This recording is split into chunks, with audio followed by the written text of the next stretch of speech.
together. And then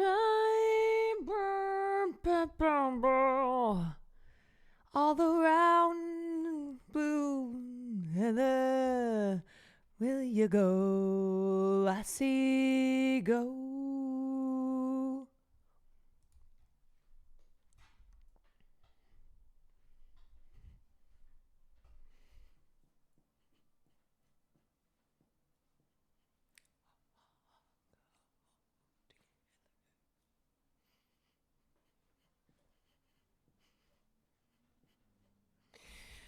You guys, what if I only listened to the soundtrack? What if I was like, no, I haven't seen the movie yet.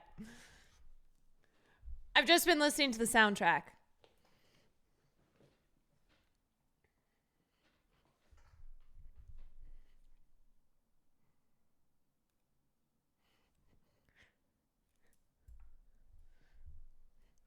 Lassie, go. Do you guys know who the lady singer is? That's Lola Kirk, who is the sister of Jemima Kirk, who has provided like one of my favorite memes in the world. What the hell? Sure. Are you? Because she does these Q&As on Instagram all the time. She's from Girls, if you don't know.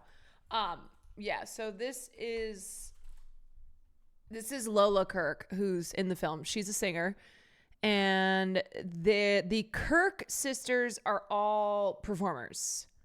So Jemima, of course, most famously from Girls, but then there's also Domino Kirk, who's married to Penn Badgley, Joe from You, and she's a singer too. Yeah, so this is like how I wanted my sisters to be. I wanted us to all be I wanted us to be like all performers. But that didn't end up happening. Living my dream, truly. Like all the sisters sing and perform. Maybe we can all be streamers, yeah. Anyway, welcome in, everybody. How we doing? Happy Saturday. How are our brains? How are our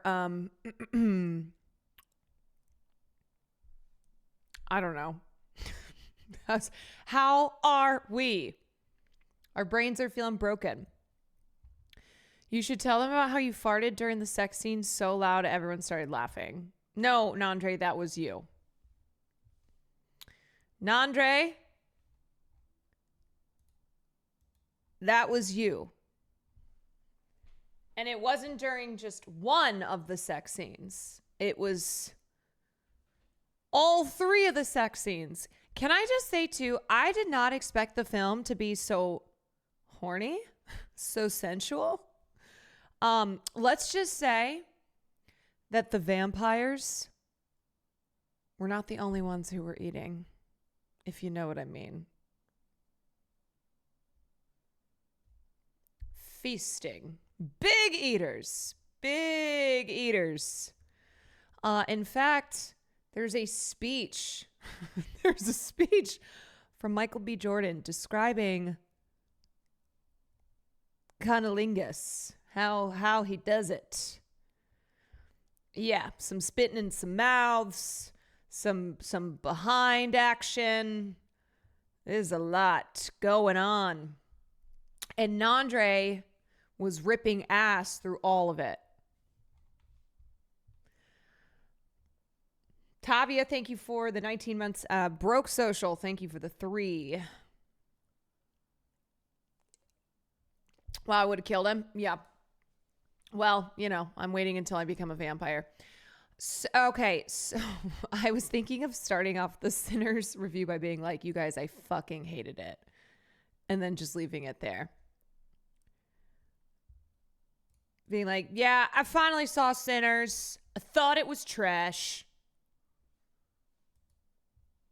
I hate Michael B. Jordan. I hated the music. I thought it looked like shit. You know what? I think Madam Web is a better movie. I honestly didn't like it. That's okay. Not everybody's going to like every movie. Will didn't love it, but I thought it was awesome. I thought it definitely had its flaws, but I was blown away by how ambitious it was, how bold it was, how beautiful it looked. Obviously, the music. I posted this after I watched the movie. Me offering my wrist so I can become part of the vampire band in Sinners. I'm going to be honest. I thought it looked really fun. I'm just going to say, I think I'd have a good time. We live forever. We just, play music and sing. Everybody was singing and dancing. I mean, I was kind of into it. The Irish folk song was a banger. You guys, I do love me some blues, and I do love me some Irish music.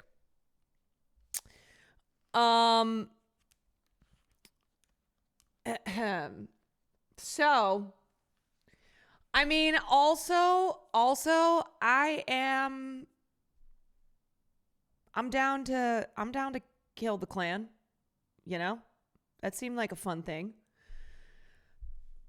All I'm saying. I also want to shout out the actor who plays Preacher Boy. What is his name? His name is Miles Caden. I think that was his feature debut. I think that was his breakout role. Yeah, it was. He's so good. I was obsessed with his voice.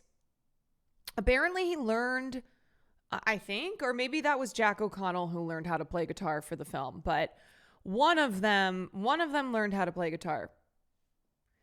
He's 19. Oh, he's gonna he's gonna be booking all the roles. He's gonna be booking all the roles. His first movie being Ryan Coogler's Sinners. You can't ask for a better debut. Maple Tags, thank you for the 10 months. White People, thank you for the 100 bits.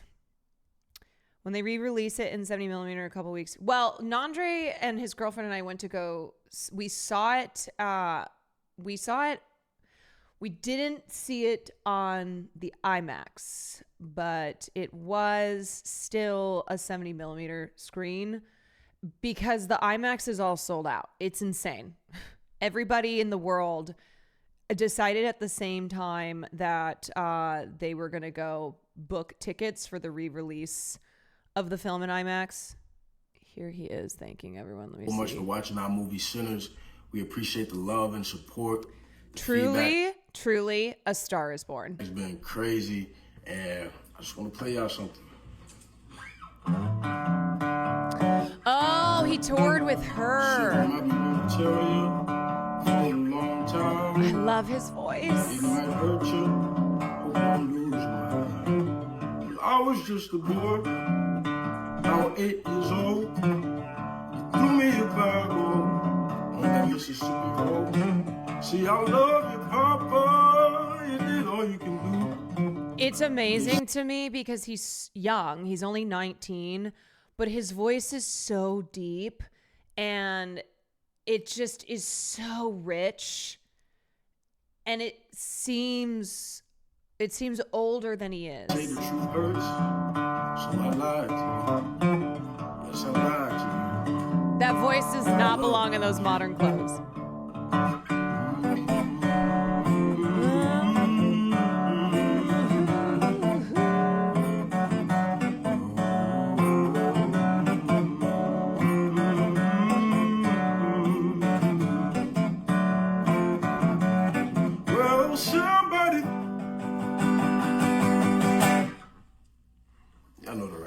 Y'all know the rest. Also, there's 2 after credits scenes, which luckily we hung around after the film. What am I in here with? Oops. After the film ended, or we thought it ended, and then we were just like standing there, and the theater had mostly emptied out, and then suddenly there was just another scene. I'm not going to say what it was, but most people left. Make sure to tell everyone to stay. Well, you think you have to stay though for like the after credits. You don't know to stay for the after credits. So if you haven't seen it yet, there's two scenes, okay? There's the after credits scene, and then there's the after one. No, it's not as consequential. No. Don't worry. If you missed it, it's okay. If you missed it, it's just like a little extra treat. It's a little extra treat. You know, I thought I was the last person to have seen Sinners, but I guarantee there's at least one more person who hasn't seen it. Hogan, thank you for the gifted dish. She hates it. Yeah, I'm just trying to be edgy and contrarian. White People Dini, thank you for the gifted sub. Okay, let me talk about what I thought was the best staged and framed and just probably most exciting scene in the film, which was obviously the gigantic music dance scene in the jukebox where it just like is transcendent. It was amazing. My God. I mean, the way it was shot, the sound, the images, it was awesome. Yeah, it was so, like I said, I didn't watch the trailer. I didn't see anything about this film. I was really taken by how ambitious this film was. It's amazing because it could have been so ridiculous, but you completely buy into it. Yeah, like the past, present, and future all coming into one, and you're like lifted above it all, and it just like the way that the sound, the way that the music crescendos too. It was gorgeous. It was genuinely gorgeous. Michael B. handing a cigarette to himself was such a small but wild moment. Yeah, you know, he's sexy as fuck. He is hot. And what a great role for Haley Steinfeld. Great role for her. I mean, just the cast all around, great ensemble. I would like 2 Michael B's. So Will had a theory that he thinks the other role was initially written for Jonathan Majors. I don't know if there's anything out there to back this up. It was? Wait, do we know that for sure?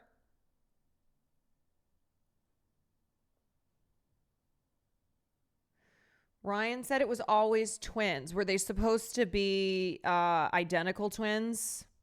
It's just speculation. Okay. I mean, I haven't heard anyone else, so I didn't even know it was a thing.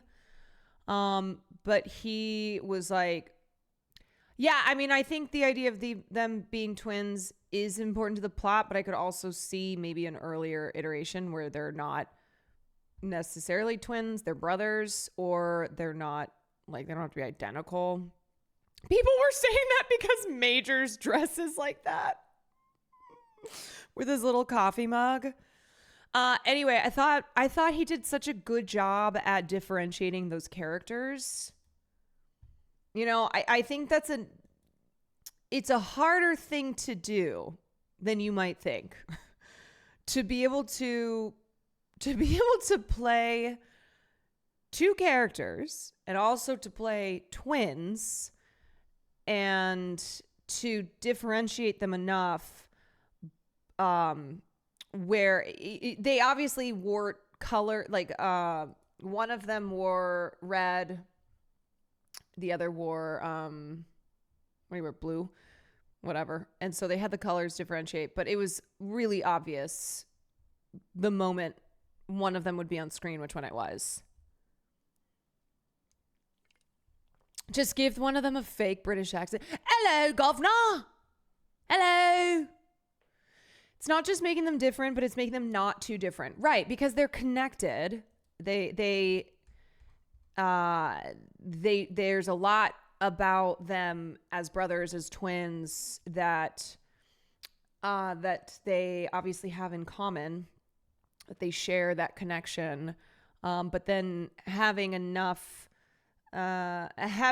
differences so that you're not watching it, you're going, which Michael B is that? This one. El Hawkeye, thank you for the 27 months. John, thank you for the 21.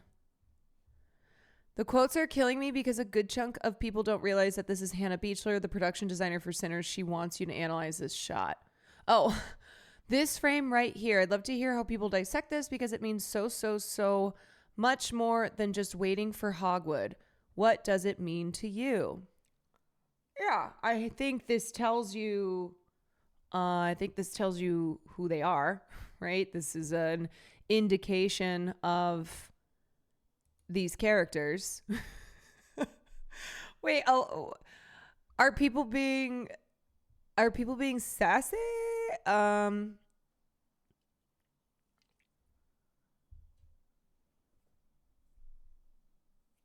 Did you notice that one dressed like the Italian mob and the other Irish mob? Yes. You can tell with the hats. Oh, girl, the discourse has been... This is honestly... I don't know how many movies I can say this for. I've not been in the discourse. I've been out. Do you think they should make a prequel or a sequel about the Native Americans? Okay, so that was one thing that I went, damn, that was such an intriguing idea. Loved when they showed up. Would have wanted to see them more to get their stories. I wish we got more. I think ultimately how I felt about Sinners is I loved that. Okay, a lot to love. I already said some things I love. I love that Coogler took his time building the world, introducing us to these characters, really like putting us in the story and in their lives and seeing how this community is connected to each other. But at the end of the film, I also still felt like I wanted more, because by the time we get into the thick of the action, there were just certain moments of, sorry, I'm trying not to do spoilers here. There were emotional moments that I don't think got to play out the way they would have in the perfect version of this film. And it all just kind of is like boom, boom, boom, boom, boom. And that was where I felt the film fell short, especially after we had lived in this world and gotten to know these characters and, just like seeing this rich history in the South. And then it just kind of like, yeah. One of the people Ryan Coogler thanked for their inspiration was the Native American author Stephen Graham Jones. I wonder if they had any discussions. I don't know, because again, I haven't even read that much about the film. I started listening to an interview with Ryan Coogler, who also says his favorite movie is The Thing. And I just want to say, I think we'd get along. So as far as like a sequel, or a prequel. I don't know. I mean, I think I just want to like sit with the film for a little bit before I immediately go, let's get one. I don't think it's necessary. I think it could be I think like if you want to tell like a gothic horror story with Native American lore, then like make a different movie. You know? It doesn't need it. I don't think it needs it. Yeah, if someone wants to make a Native American vampire hunter movie that's not related, then do that. For sure. I need to know the faces for the Sinners cinematic universe right now. Have you seen Ryan speaking about him and his wife? It's very sweet. I have not. Like I said, I'm just starting to. I didn't even have time. I didn't have time after I got back from the movie, but now is when I'll like dive into shit. Except I'm also like, do I want to dive into the Sinners discourse?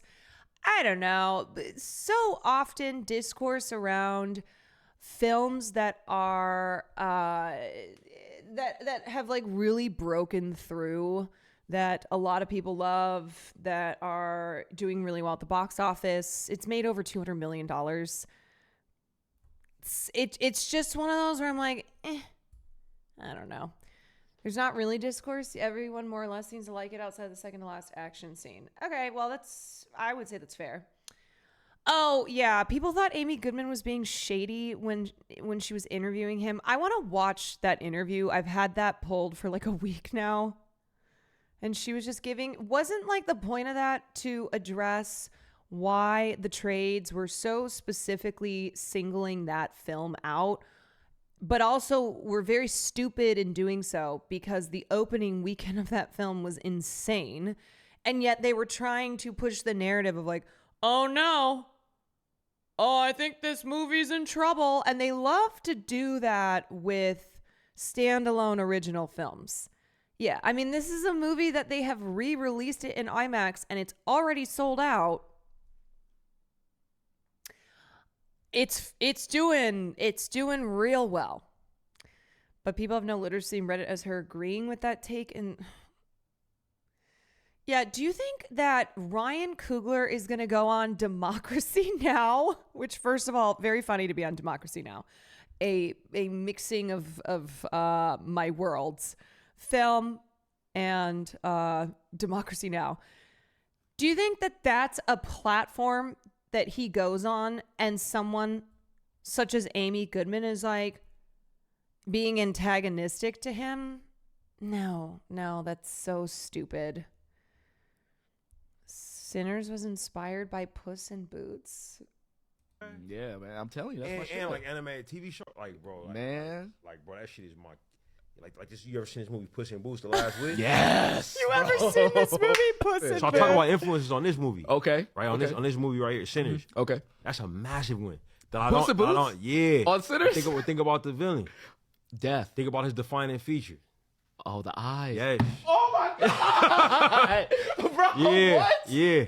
Are you serious? Think about his demeanor. My top board artist, bro. Yeah. Dude named Louis Gonzalez.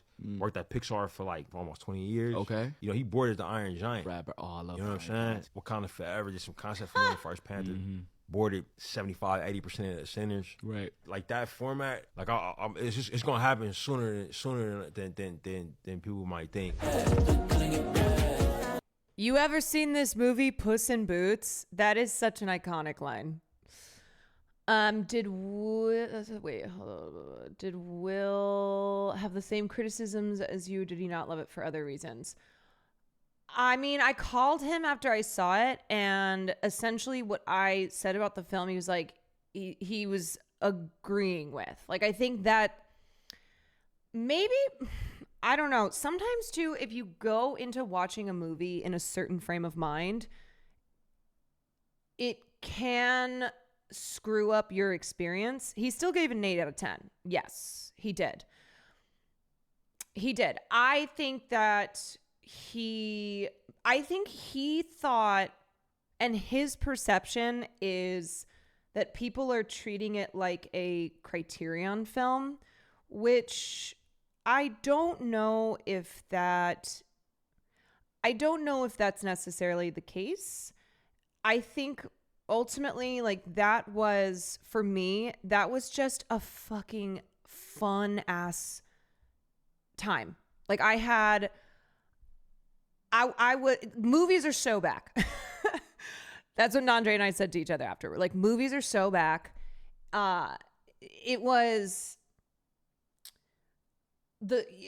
just really a rich experience. And to me, I wonder too if he was inspired by From Dusk Till Dawn.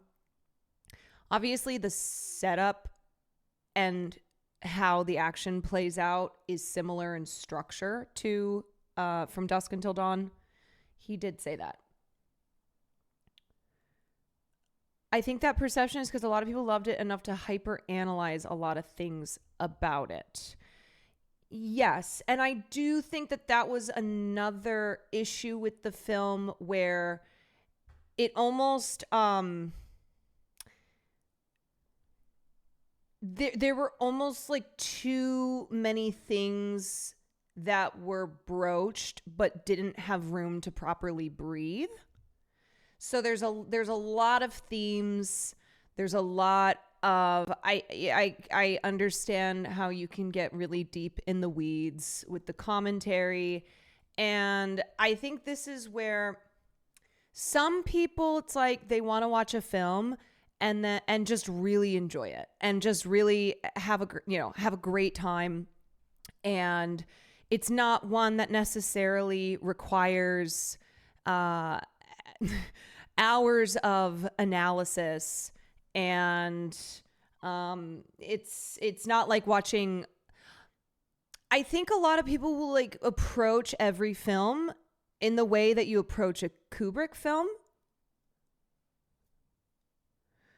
People highlighting a lot of cultural subtext they notice, and I feel like some people feel left out and aren't having the best reaction to it. Yeah, like for me, I thought the strongest elements were the elements of music, right? The diasporic music, the Irish music, the just showing the richness of the South. I think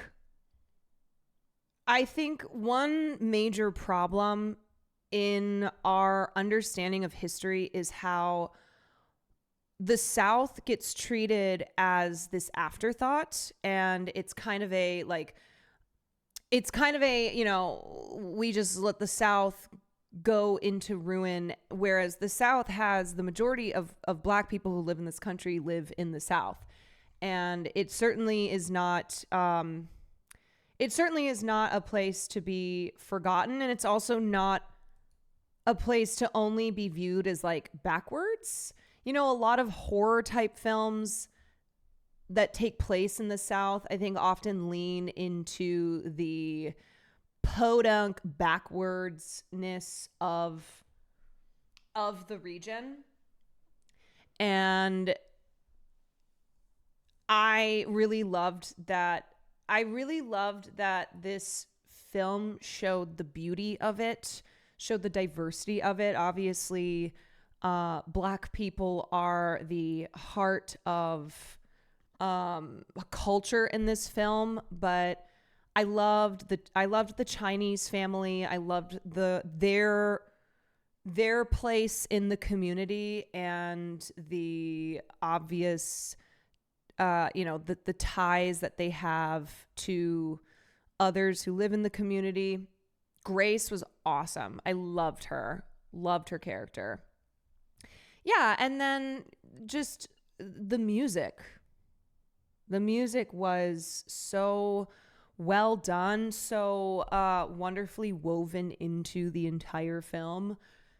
The character of Preacher Boy, forging his path between choosing this life that his father has preordained for him, and then choosing what drives his heart.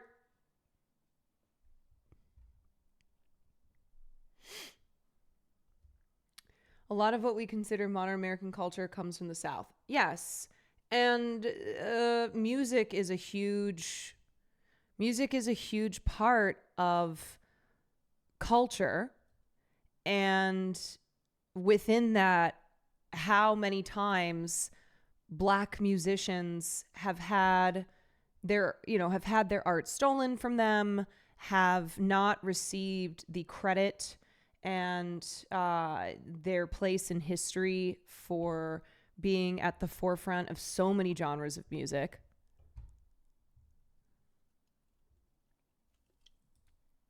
It was a blues love letter, which I appreciate. They put a local Clarksdale musician in the stinger performance. Oh, this guy. Yes, I did see that Ryan Coogler was very adamant on having singers in the cast. So not just hiring actors who can sing, but making sure to hire singers who can act. Yeah, that's really cool. Highlighting blues artists.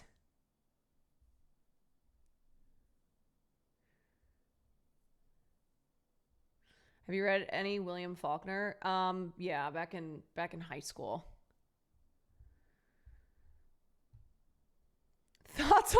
Thoughts on cornbread. thoughts on cornbread. I didn't think they should have let him in. I gotta give a special shout out to Delroy Lindo. Holy shit. What a performer, man.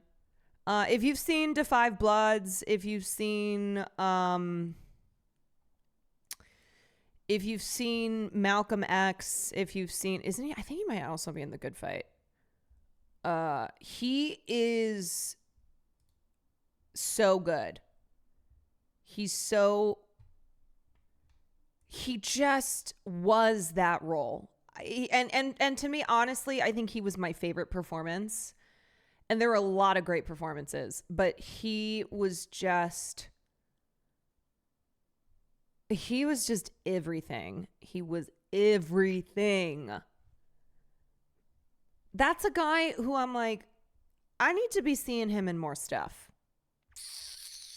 Yeah, he's been around for like 40 years, but I need to be seeing him in like everything. He somehow made a poop joke funny. He was so funny. He just, I can't imagine anyone in that role doing it as well as he did. Jelmer, thank you for the 11 months. I know, what a great character. Like, I really appreciate how that could have been a film where Preacher Boy and the twins were, the main focus of it, and everyone else is kind of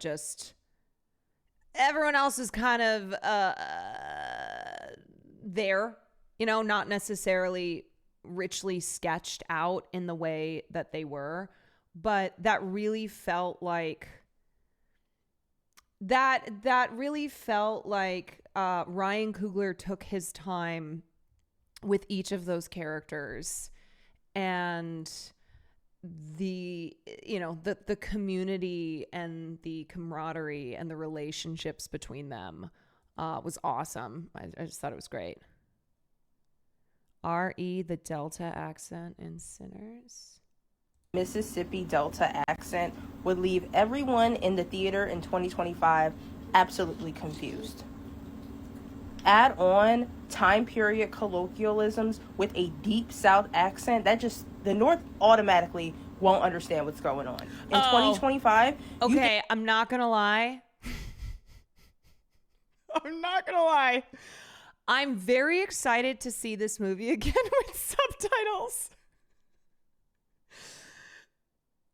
Every time someone opened their mouth, there were definitely words that I did not catch.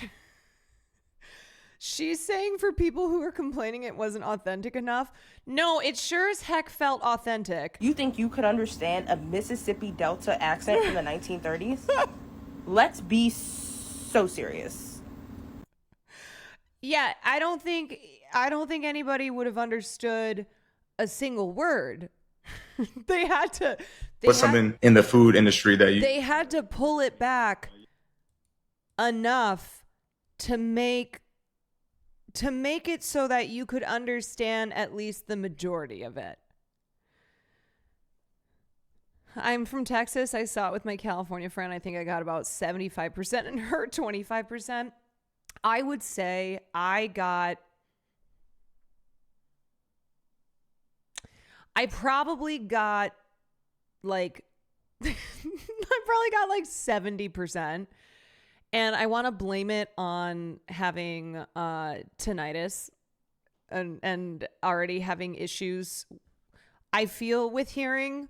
Like, that's not the only movie I've watched where I go, I'm missing words.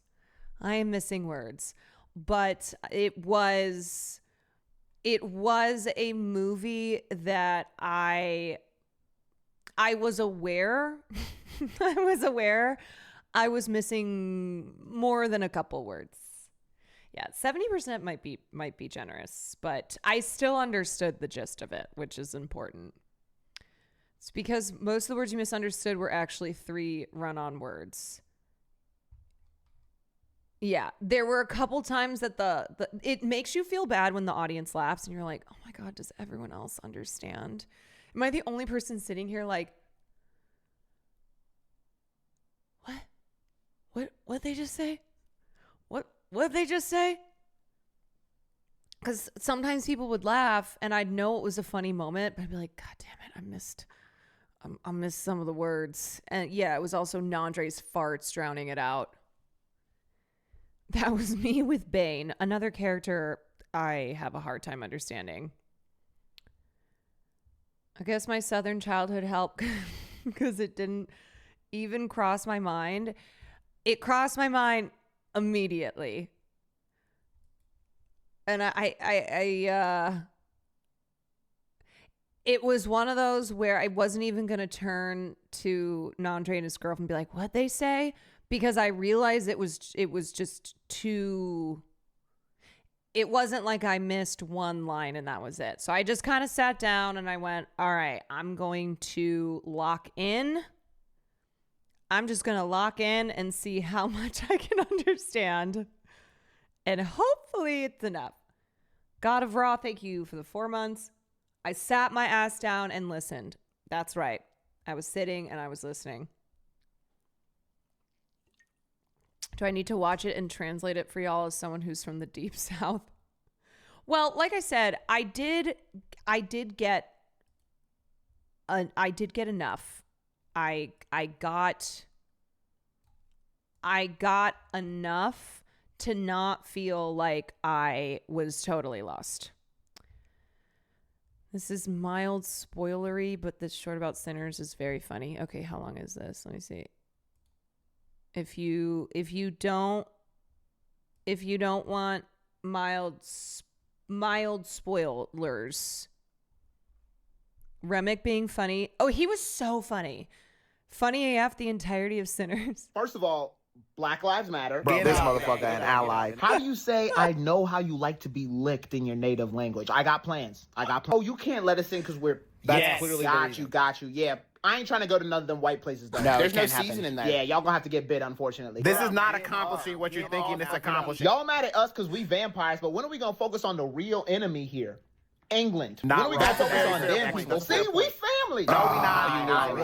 We'll get there. Y'all let Haley Steinfeld in there, no problem, but Ireland's where you draw the line. Okay. I'm sensing some bias. Cornbread. I love me some cornbread. Yeah, you about to get eaten, homie. Peace, love, freedom, equality. Come on in, motherfuckers! I look good when I did that? That look good? All right, cool. Let's get to killing. Get off of your knee, white man. What's y'all problem? Like, y'all don't want to be happy? Now, we gonna walk away real slow, just in case y'all change y'all mind.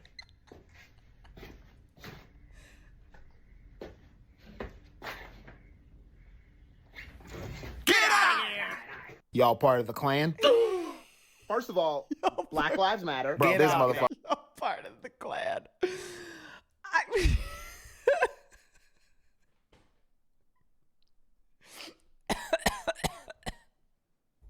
Oh my God.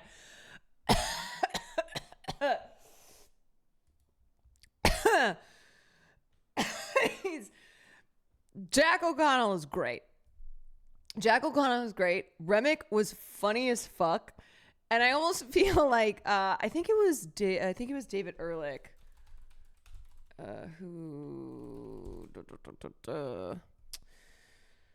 me see.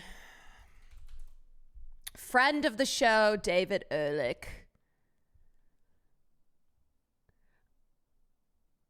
This was his only gripe with the film. He said Sinners almost makes surrendering to the darkness and joining the vampires seem like fun, an interesting choice that nevertheless conflicts with Coogler's obligation to make the vampires seem frightening.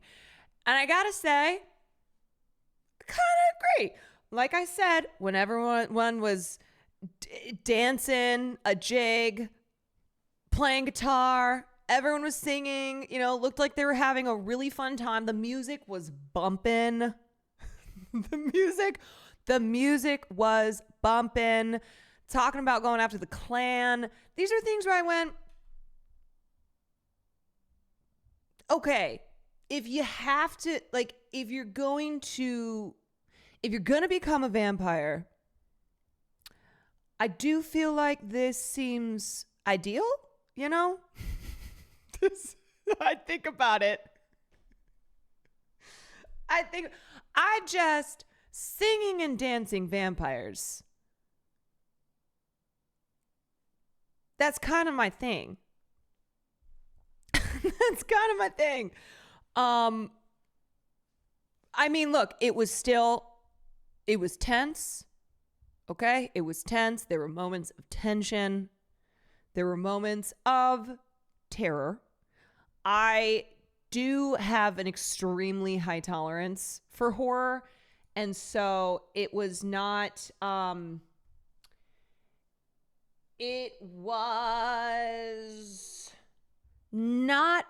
as visceral of horror as I think a different version of the film that doesn't make the vampires seem as alluring to join would like that to me is like, because it wasn't super visceral, it also contributed to the vampires feeling that way. I was just waiting for a vampire to start voguing, like they all get together and it's like vampires throughout history. And then there's one from the future who's voguing. This is just my opinion, but a good vampire movie has to be at least a little bit horny. It was. No, it definitely was. I don't know if this was on purpose, but it was interesting that these vampires were all the Bram Stoker type, given Stoker was Irish. Well, they definitely had the usual elements of vampires, but they also threw in a couple things there. They threw in some less common elements of vampirism.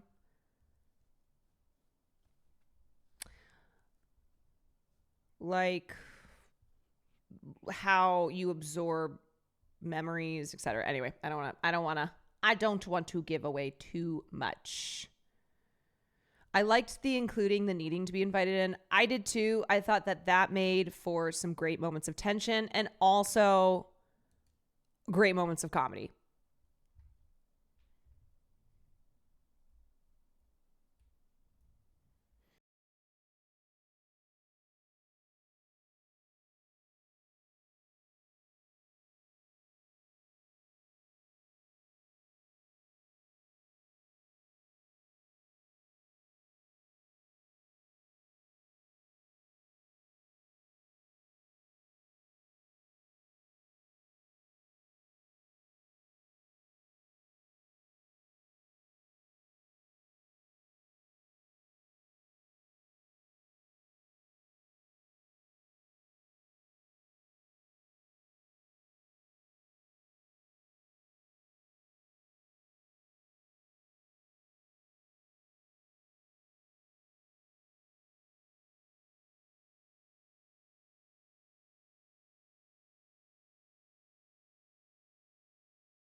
I swear if this movie gets snubbed because it's releasing so early, I think they should just release it.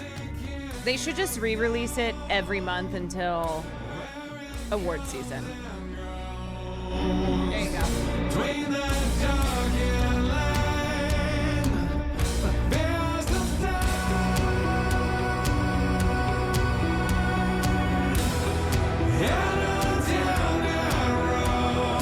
Having Jerry Cantrell from Alice in Chains is an inspired choice. I'm telling you, the music in the film is one of the best elements. They took their time.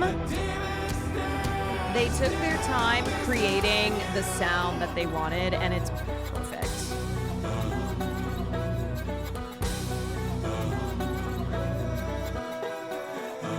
Would you watch it a second time in theaters? I would. I mean, I do want to see it in IMAX. I wish that I could. I wish that I could go watch it in fucking IMAX.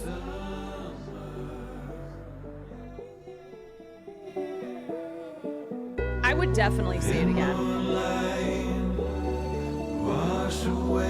Look, I mean, this could be an Everything Ever All at Once. Remember, Everything Ever All at Once came out early in the year and still managed to maintain solid momentum. There was energy around that film. People kept rediscovering it at different points in the months leading up. This film has so much hype. There is so much noise around this film. It just keeps making more money.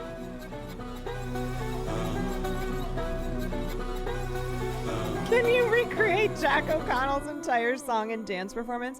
Do you mean can I do an Irish jig?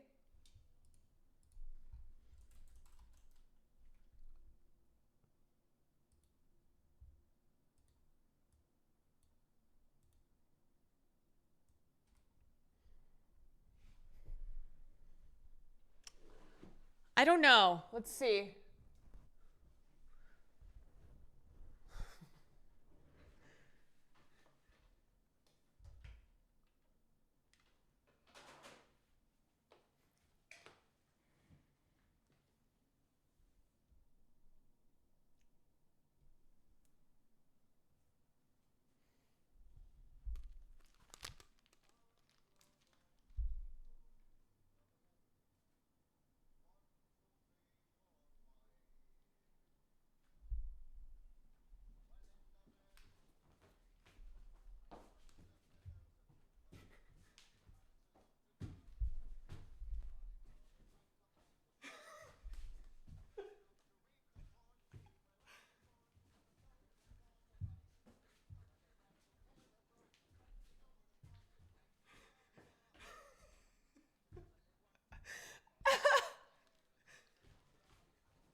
Talia, thank you for the 5 gifted subs.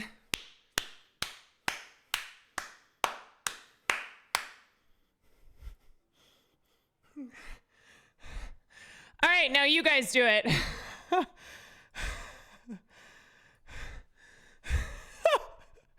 on, everybody.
Oh my God.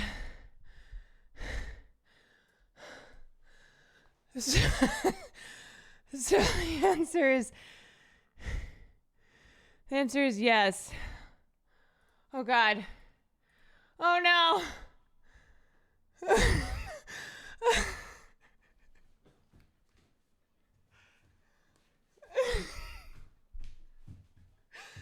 the sounds. Broccolito, thank you for the 5 kitchen subs.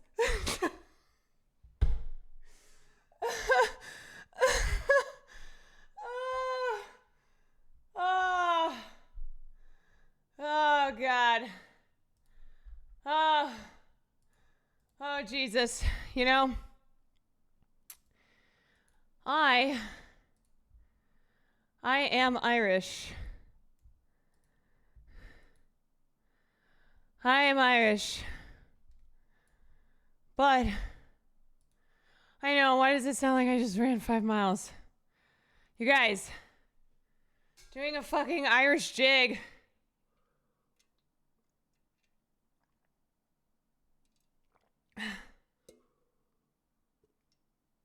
I'm not a vampire. That's why I need to be a vampire. That's what I'm talking about. I need to be a vampire so that I can do a fucking jig for like 10 minutes and never tire. I could just jig for hours on end. Thank you very much for that performance. You're very welcome. But anyway, I was saying I am an Irish person, but because we weren't like Irish, when I was growing up, I didn't do, okay, if you're Irish, you know what I'm talking about. You know, the like dance troupes that Irish girls would join, and they did their hair in those curls, and they would do, like, they learned river dancing. Yes, they learned river. Let me see if I can find an example. Hold on. Irish troupe river dancing. The hair's crazy. Yeah, you guys know what I mean, though. Where they've got the hair in the curls like this. Yes, this is like 15. This is 20 years old.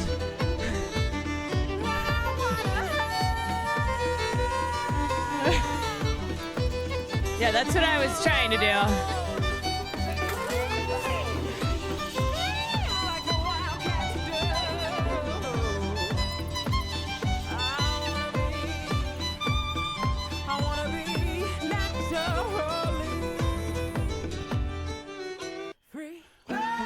Oh, I was like, is this a mashup? I thought it was a mashup for a second. I was like, that's interesting. Okay, wait, let me show you this. This is from Eurovision. We'll look at some of this. Oh, hell yeah.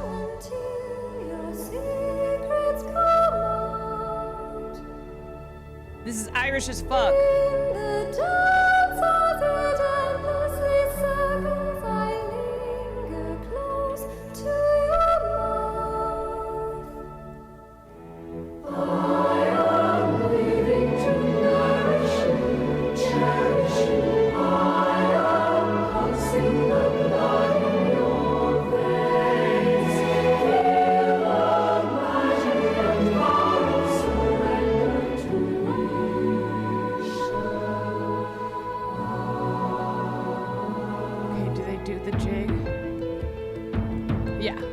Oh yeah.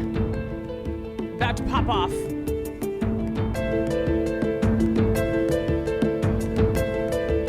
Look at this shit. Yup.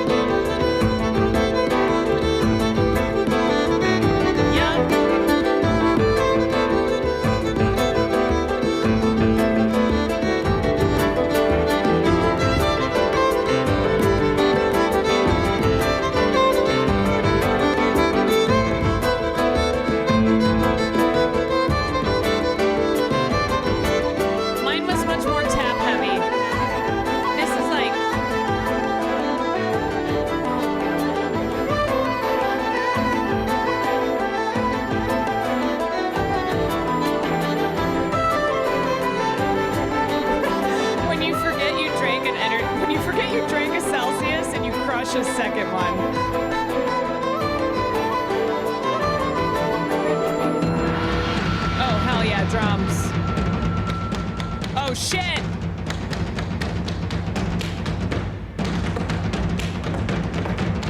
Oh hell yeah! Let me see those feet tap.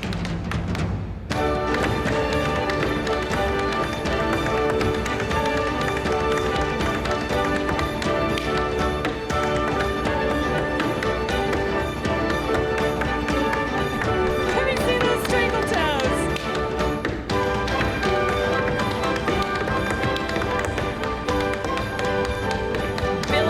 A billowing silk shirt.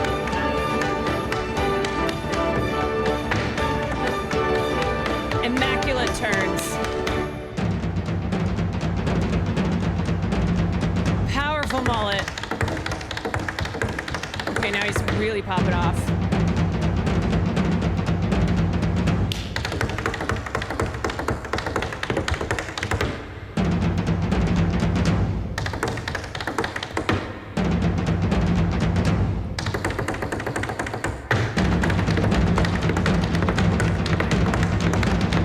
I am the lord of the dance.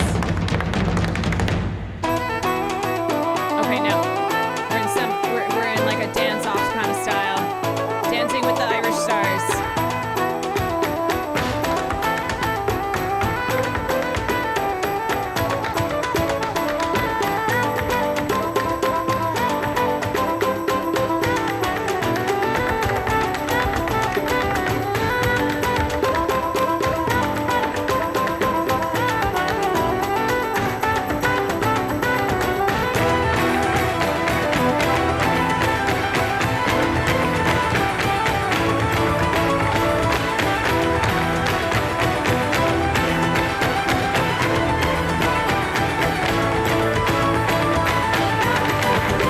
Okay, now we're soul jigging.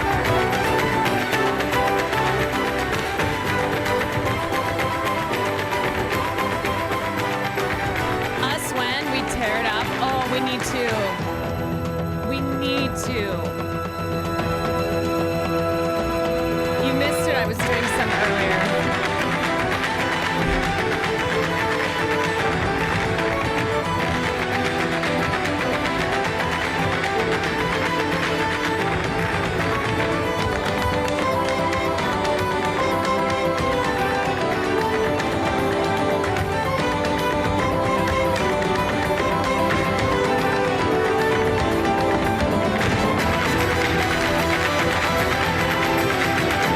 Look at these aggressive feet. This is how you beat England. Those colonizing motherfuckers.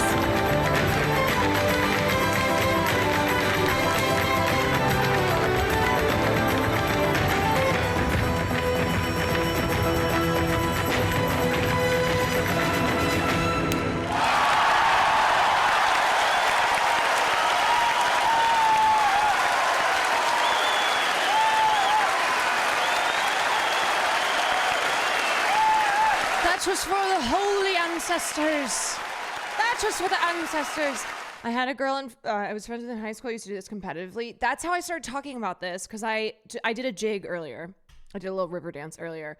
I was like, you guys, even though I'm Irish, I didn't grow up like learning how to do this style of dancing. And you know, the girls, like, they would have the hair and the really tight curls with so much hairspray.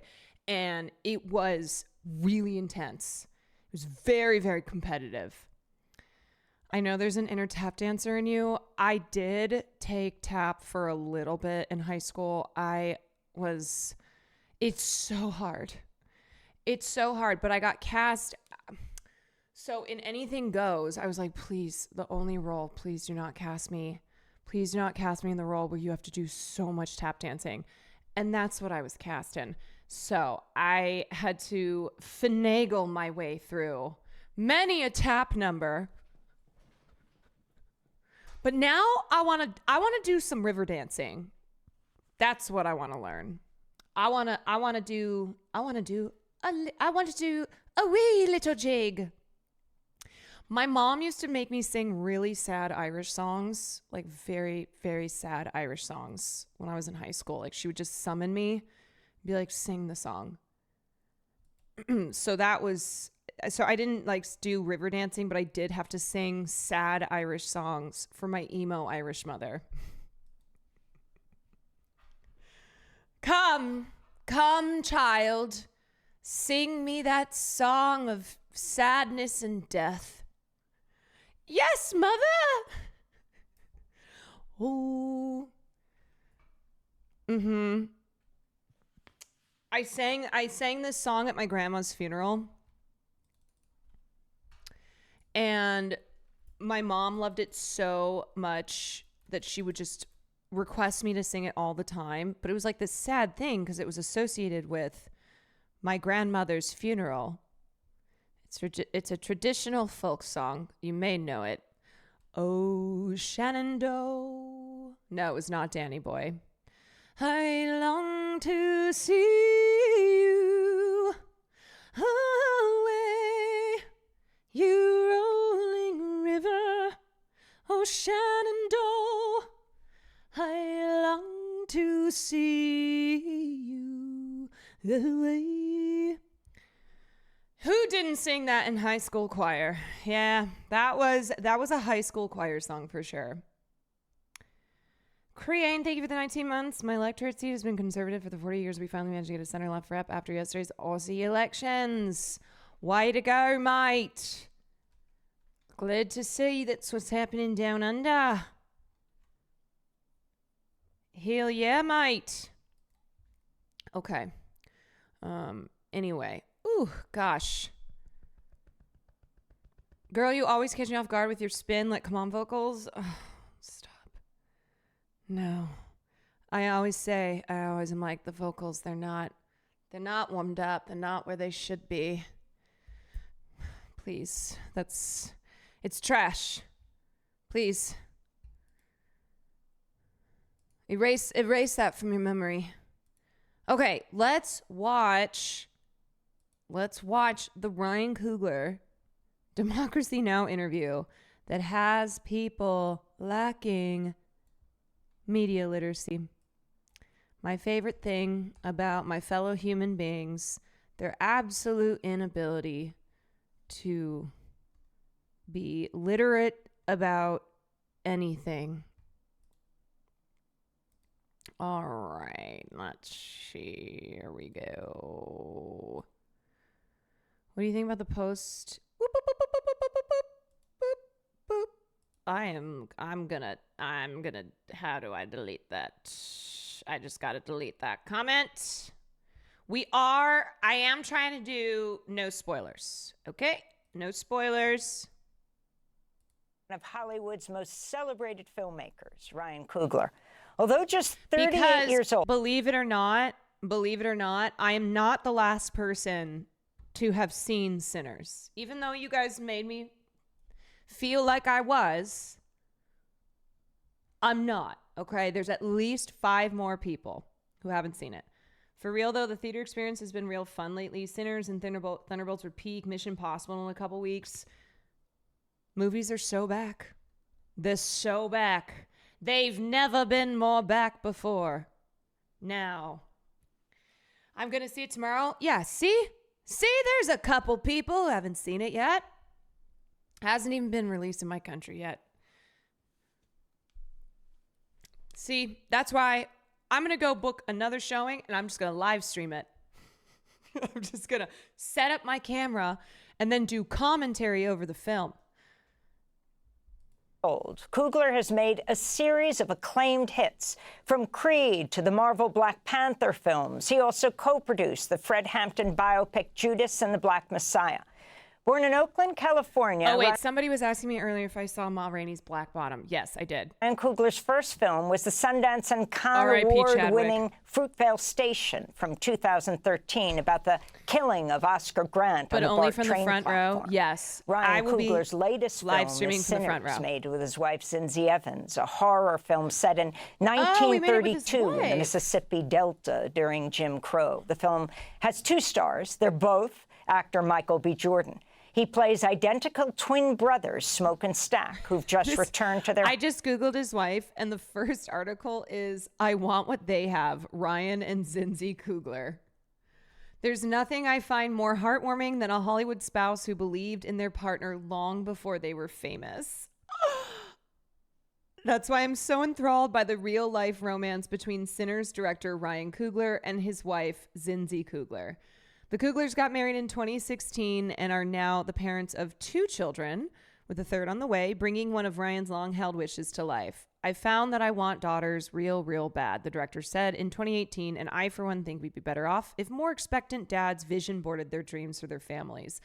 Yeah, I just have to say, I feel like it's pretty rare that you have dads, like, saying how much they want to have a daughter. It's usually those dumbass TikToks you see of families with 100 children where it's like, here's the mom in her little dress, and then daughter, and then daughter, and then daughter. And they're like, wait for it, wait for it, wait for it. And then finally a son is born and everybody is happy because ultimately that's all the dad wanted, was just a boy. Yep. Yeah. Because boys, they're easier. Boys, they're easier. So nice to hear. Oh, God. Yeah, in case you missed it, this is this is me doing my jig. Oh wait, where did that just go? Oh shit. Ryan Coogler, wife. I wanted to read some more of this. My dad wanted a girl and he got 3 boys. Well, that happens too. My dad got 4 daughters and a son. Okay, so they've been dating since college. Oh, what a beautiful love story. As he recalled of that period in a 2018 interview, I was trying to write screenplays in Microsoft Word. It's impossible because your format gotta be right. I was broke playing football on the little scholarship money, and my wife scrapped together some cheese and bought me Final Draft, which is the software that you write your movies on, and she got me that. You guys, love is real. Love is not dead. It's still real. And if anything happens with this couple, then love will be dead. But as long as they are in love, love survives. Love survives.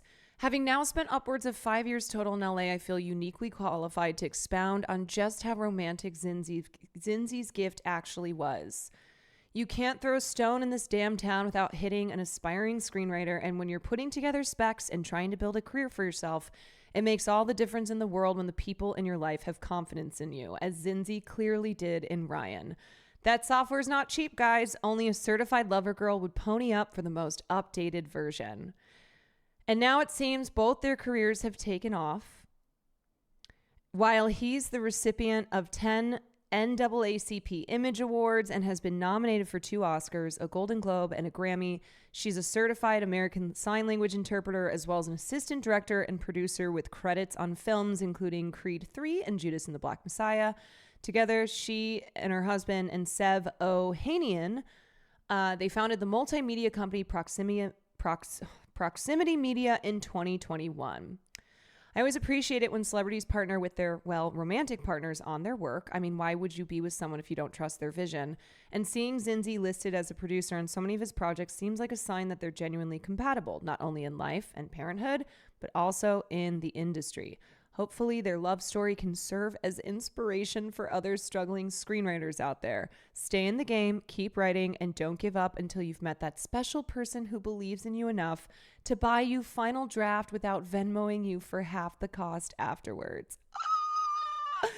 Okay, can I tell you guys something that's kind of, it's sweet, but it's also so classic and very funny. So when Will started streaming, his birthday was coming up, and I was trying to decide. I don't consider myself to be a very good gift giver, even though I try to be. Like it's something that I wish I were better at. But anyway, I had this idea, and I was like, I'm going to get him Twitch Turbo. I was like, I want to get him something that is about is about streaming and about his community and something that's just thoughtful. So I decided to design him a jacket with the arch villain's logo on it. So I hit up this artist and I bought a jacket off of Zara, and the whole thing cost me like 3 nights working at the club. But the problem is that it kind of looks like shit. And so I told him, I was like, you don't have to wear this. And for years now, I've been like, we can get rid of this. It's just been sitting in the closet. Because basically the artist hit me up and was like, you kind of bought the wrong jacket material. And I went, okay. She goes, so it was really hard. Yeah, I can show you guys the jacket. She was like, it was really hard to paint the logo on. Maybe you won't think it looks that bad. It might not look that bad on camera, but hold on.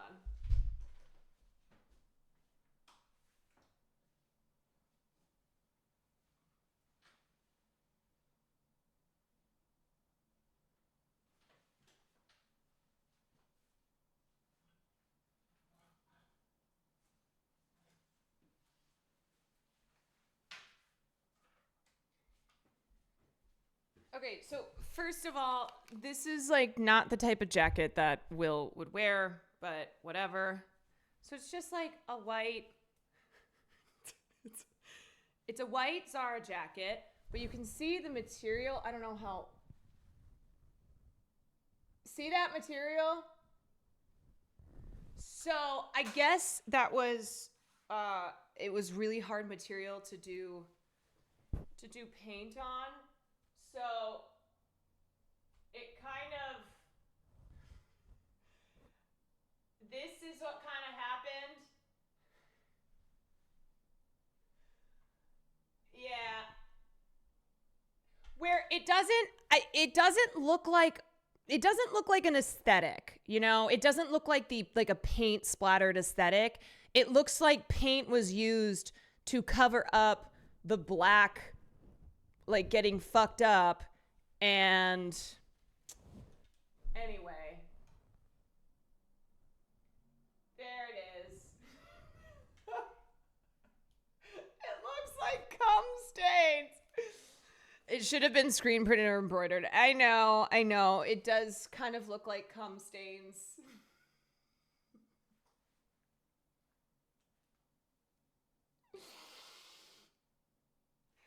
But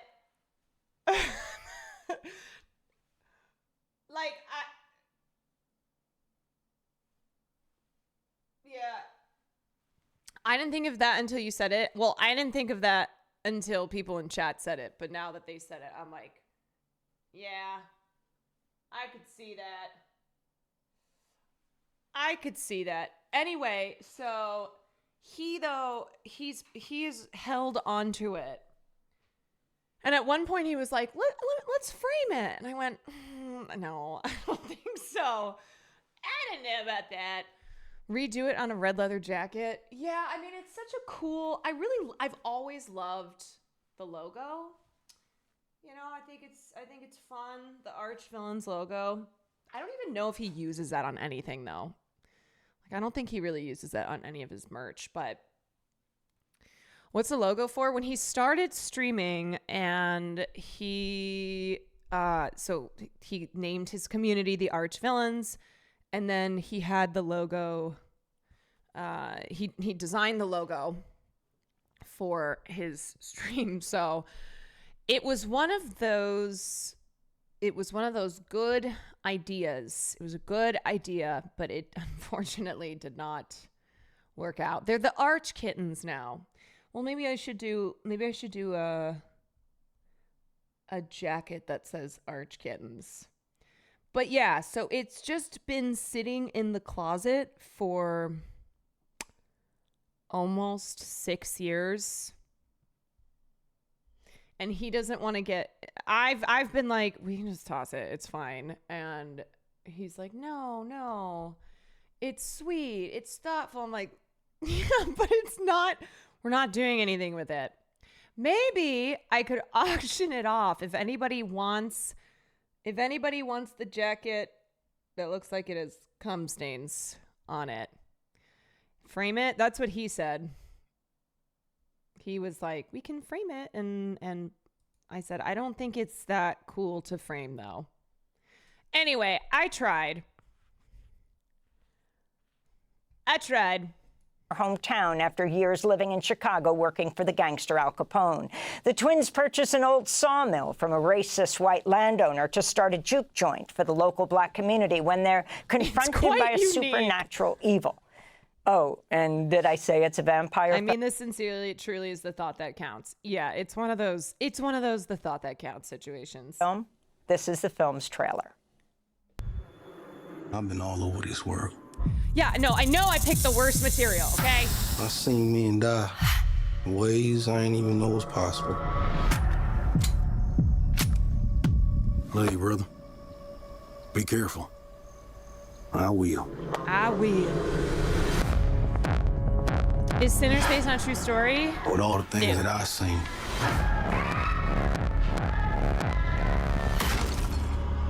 I ain't ever seen no demons. No ghosts. No magic. Till now. Hey, get back inside. Don't lie, it is. One of the forgotten stories from history. Let me in, man. Some weird going on out here. You keep dancing with the devil.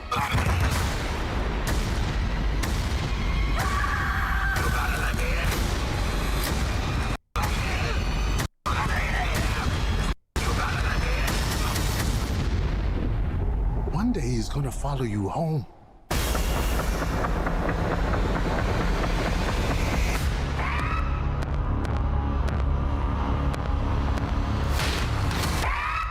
That's the trailer for the new, critically acclaimed vampire horror film, Sinners. We go now to... I can't handle scary movies when I'm watching. I have no problems when I go to sleep at night. I get nightmares. I honestly don't think this is a movie you'll get nightmares from. I think it's a movie that will stick with you because it's so bold and it's so beautiful. And the soundtrack, obviously, I was just doing a jig to. But I don't think it's one where, like, it creeps into the dark parts of your brain, and when you're laying there in bed at night, you're like, ah! Would you say it's more thriller? No, I think it's a blend of genres. You obviously have you have historical drama, some action, some horror, comedy. It's a real blend. Oakland, California, where we're joined by the film's acclaimed director, There's enough writer, humor that it Ryan isn't Coogler. dramatic. Yes. His other feature films include Fruitvale Station, Creed, the record-breaking Black Panther, its sequel, Black Panther, Wakanda Forever. Ryan, it's great to have you back on Democracy Now! After we talked to you in Sundance more than a decade ago. This is an astounding film. Oh, thank you, Amy. It's good to see you as well. And I appreciate the kind words about it. We worked really hard on it. Me and my wife, Zinzi Coogler, our partner, Sevak Ohanyan, and all of us at Proximity Media. This film meant everything to us. And it's been a joy to share it with the world and to have time to talk about it with people like you. Well, talk about how you developed the idea for this and wrote it. I mean, this horror film, this 38. film about everything from Jim Crow to slavery, the magnificent... He's 38, which is young. Very young. Very young. I'm practically a fetus at 32. And music, and the fact that you made it a vampire film. Yeah. I mean, it's such a great group of questions. You know, like, to be honest with you, my family is like many families in California. We products of the second wave of the Great Migration, meaning that, you know, before California, my family was in the South, in the Gulf states primarily, but also some of them were in Mississippi. And it's ironic because with my grandmother and her mom, before her and my mom are known for is their gumbo. They cook a style of gumbo that comes from Port Arthur, Texas, and as you know, that the dish is probably most famous in Louisiana, but it's combining a lot of different elements into one uniform dish that's beloved. My family is known for making some of the best gumbo, and this was my opportunity to make some cinematic gumbo. You know, I took some things that might seem disparate, you know, in a description, but I think they go very well together. You know, I grew up in Oakland, and one of the most important people in my life was my Uncle James Edmondson, who was a Mississippi man who married my grandmother's younger sister, Sammy, who the main character in the film is named after. But for a considerable amount of time, he was the oldest male member of my family, and I just really loved spending time with him. And all he wanted to do when he was off from work was listen to blues music, drink Old Taylor whiskey, and maybe catch a game of San Francisco Giants on the radio. You know, and I associated that music with him. You know, I never felt like it belonged to me. It felt like it was music for, you know, for older people. But he passed away in 2015. And I was devastated. I was away from home as I normally was, making a film called Creed when I got the news.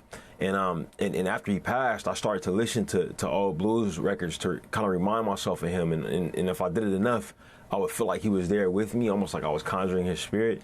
And the base of the idea started with that. And when I started to do my research on blues music, specifically the Delta blues music that came out of that Mississippi Delta, I discovered that, you know, there's a firm argument to be made that this art form, the Delta blues, is our country's most important contribution to global popular culture. You know, I think it's probably our most important artistic contribution to the world, and it was such a profound discovery that you know, this music made by people who were you know, for all intents and purposes, living under a backbreaking form of American apartheid. You know, denied their humanity on a daily basis, would create something so artistically excellent that it would affect, you know, global culture, you know, from that time forward. And that was what I saw to make. I saw to make something personal and true, but also epic and mythical. You know, I grew up loving horror stories. Yeah, that's why I made the point of how I appreciate the reverence that he treats the you know, Mississippi in early 1930s when the film is set, the reverence that he treats it with, because it feels like so many films that are set in the South that are in similar genres usually don't show the South as, yes, this place where so much agony and anguish occurred, but also one of great beauty, one of great culture. So much culture from the South made its way into the North. Like, the North has a lot to a lot of culture that ended up in the North came from the South. And yet we don't really see that explored on, we don't really see that explored much in film. And so I just loved how, you know, beautiful the film looked, how rich the music was, how vivacious the culture that surrounded the film was. In literature and in cinema, you know, so I combined that as well. You know, I had an appetite for showing more of myself. You know, after having over a decade working in franchise filmmaking. You know, if that makes sense. Thank you for the 3 months. I was very passionate about those projects. Those projects weren't completely my own, so I was excited to incorporate some elements of genres and styles that I was interested in, but also. The last thing I'll tell you, Amy, was through my research into the music, I learned more about the music industry and the music business as it was built out, and how much the concept of genre is related to racism. You know, the classification of different types of music. You will have a song sung by a black artist, and a white artist can sing that same song in homage to that artist. And the industry would say, hey, this black person's song, we're going to put that in one category. Back then, it might have been called race records. And then this other white musician will invent a new genre to keep a separation here of these groups of people. Maybe we'll call that bluegrass, or we'll call it country, or we'll call it rock and roll. You know, even though it was the same song sung the same way, they were looking at the color of the skin of the person who was singing it, and enforcing that apartheid, even through the artistic business model. So I wanted to make a film that was kind of raging against the concept of genre and making the audience constantly question it, even while they were watching it, whether that's genres of music. That's why the Beyonce does not belong in country music, Lil Nas X does not belong in country music, is insanely racist and also insanely ahistorical, because country music has its roots in black culture. I'm pretty sure, let me see, let me look this up so I don't get this wrong. The banjo, an instrument within the lineage of the West African lute, sparked the creation of the genre of country music. So it became this thing that white America claimed for themselves as they attached it to their patriotism, to this belief that America is a country for and by white people, while totally ignoring the roots of where this music comes from. And that's because black people forever, who were at the forefront of these genres of music, of culture, were cast aside. They were kicked out. They weren't allowed to participate. They were ignored. Their art was stolen. Country music's kind of shit. Well, look, I think that when you are, first of all, I am going to be hosting the American Country Music Awards, so I am the biggest fan of country music for the next 6 days. But it's not all country music is, I'm driving in my truck, got my 6-pack of beer, an open country road, and my girl. That's not all country music. It's not all like Jason Aldean, try that in a small town. She thinks my tractor's sexy. She thinks my tractor's sexy. You're drunk driving? You're allowed to in a country song. Yes, the Key and Peele skit about country music. So anyway, I think it's important to differentiate, and I have been guilty of this as well, of just generalizing all country music and being like, I don't like country. But there is so much variety. There is so much country music and related genres that are not like bluegrass, folk, etc. That is not, she thinks my tractor's sexy. Save a horse, ride a cowboy slaps. Oh, save a horse, ride a cowboy. Come on. Bo Burnham made the best country song ever. He did make a great country song.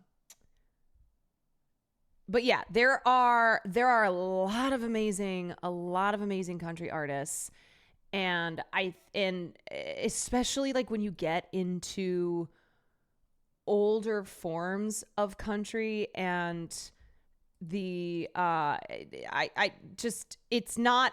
it's not all the same, and it's not all what you picture when you think of stereotypical country music.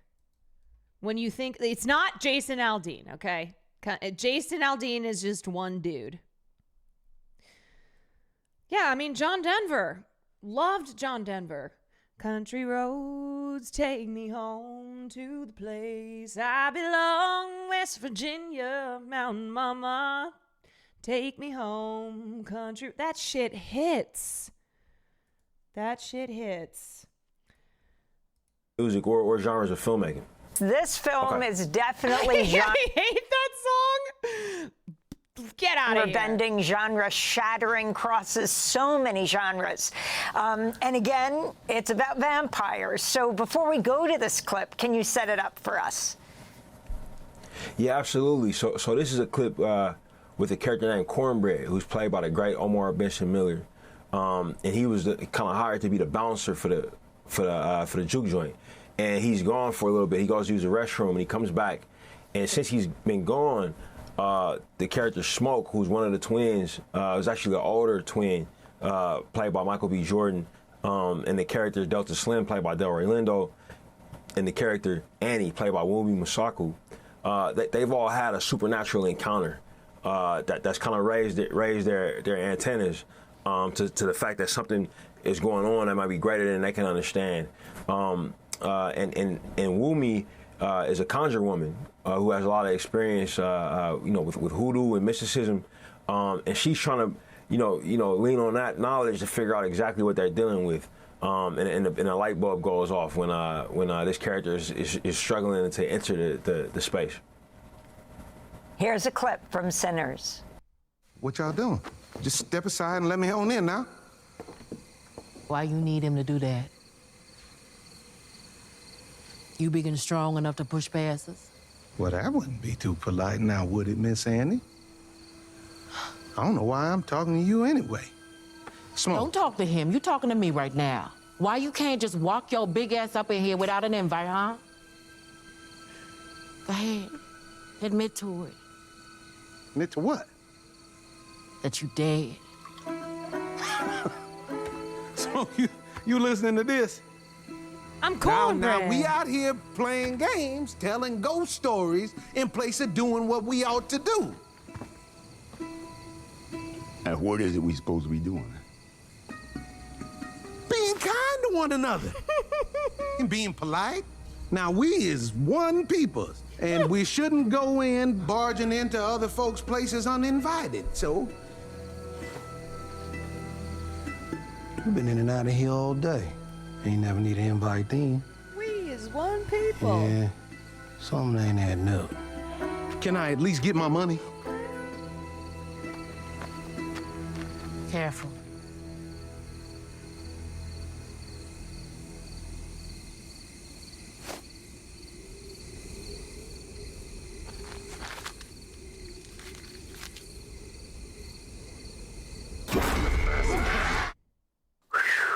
Yup, it's scary. Sinners. We're talking.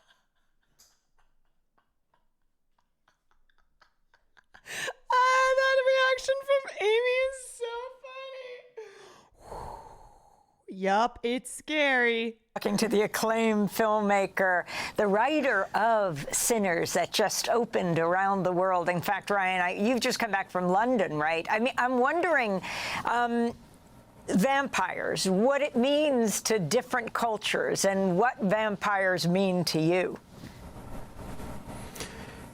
That's a great question. I think that the vampire is one of those supernatural creatures that is kind of at the top tier of global consciousness, and I think that's because you've seen the concept of the vampire pop up in different cultures, almost independent of each other. Every place where you'll find human beings has a version of this creature, but it's also permeated. Two of the most widely spread storytelling art forms, the literature with Dracula, and all the books that have come after that, and also cinema with Dracula and its adaptations, and all of the shows and films that have come after that. You just got some great cinema that involves this mythical character, and for me, what I think makes vampires... In my media class, we just talked about racism in vampire movies like 2 weeks ago. Like, vampires are always civilized white people, but werewolves are depicted as monsters, usually brown people. Well, so there's a long tradition of black vampires that is hundreds of years old, but for the most part in media, in film, vampire stories are typically white vampires. There are exceptions. Blade, which is a fucking sick movie. The Daywalker. Yeah, I mean, I can't tell you like the whole history of all of these classic monsters from literature, but certainly I think if you've even just seen enough Blackula, Erasure, Vampire in Brooklyn, where usually though it was like in looking at depictions of vampires in popular media, it's very white. Aaliyah was so hot in Queen of the Damned. Amazing. So exciting. Have you guys seen Sidion? I think Sidion did a cosplay. So good. Is that they are very associated with human behavior. They're associated with seduction and lust and material gain, the taboo. And I think that vampires, unlike zombies and werewolves, which are the other big aliens, which the other big ones, they maintain generally a large degree of their humanity, which makes them more frightening, I think, but also more alluring, so it's just rich material, and one of my favorite stories I ever read is a book by Stephen King called On Writing. And I remember reading this book. Great book. Back in 2015 when I was. That's one of those, like, if you want to be a writer, it's a book to have on your bookshelf. It's Stephen King's On Writing. Working on Creed, and ironically, it was the same year my uncle passed away. And I remember him talking about his process, and he had an aside about a book he wrote called Salem's Lot, and it was so interesting where he talked about being inspired to write a movie about Dracula, but have him somewhere in America, and he pitched his wife Tabitha, what if I wrote a book about Dracula showing up in New York City? And she very famously said, according to the book, yeah, he would just get run over by a cab. Like the city was too big, it was too complicated for Dracula to even survive crossing the street. And Dracula shows up in New York City. He's like, I come to suck your blood, and just immediately is run over by a cab who doesn't even stop. And they're like, I'm driving here. And allegedly Stephen King thought about that and took the note from his wife and then said, well, what if he arrived in a small town? He's moving too slowly and he's just run over by aggressive New Yorkers, left for dead on the sidewalk. A sleepy American town, I was kind of isolated. And then she kind of said, hey, maybe you got something there. And that became Salem's Lot. And I remember rushing off to read that book and being so moved by it. And his conversation around it and On Writing was that it was basically a combination of a book called Peyton's Place and Dracula. And I just loved the book. And I always wanted to make something that felt like it. So I took that opportunity here on this movie. And talk about what it was like for you going into the Deep South to make this film. I mean, you made the film around New Orleans, is that right? And the culture there and your past work, and your journeys to Africa with Zinzi, your wife. Yeah, absolutely. So this movie was a very interesting opportunity for me to do some research about my lineage, and I had that opportunity before with the Panther films, and in that situation, me being a foundational Black American, my family has been here, for over 400 years essentially, in North America. But the Panther films allowed me to travel back to the continent of Africa and spend time there and contemplate our distant ancestry. as it relates to the continent, as it relates to the diaspora. This movie afforded me the opportunity to go back to my more recent lineage, 100 years or so, and go back to, the Mississippi, a state that I had never been to. I'm almost 40 years old. And my matrilineal grandfather was born in Mississippi. My uncle, who was so important to my life, was there until he was a young man, and I had never been. And it was a beautiful experience to go on that blues trail and spend time in those places. But it also was a harrowing experience at the same time. I went to Dockery Plantation in the Mississippi Delta, which is thought to be maybe the place where the first true Delta blues song was played by a man called Charlie Patton.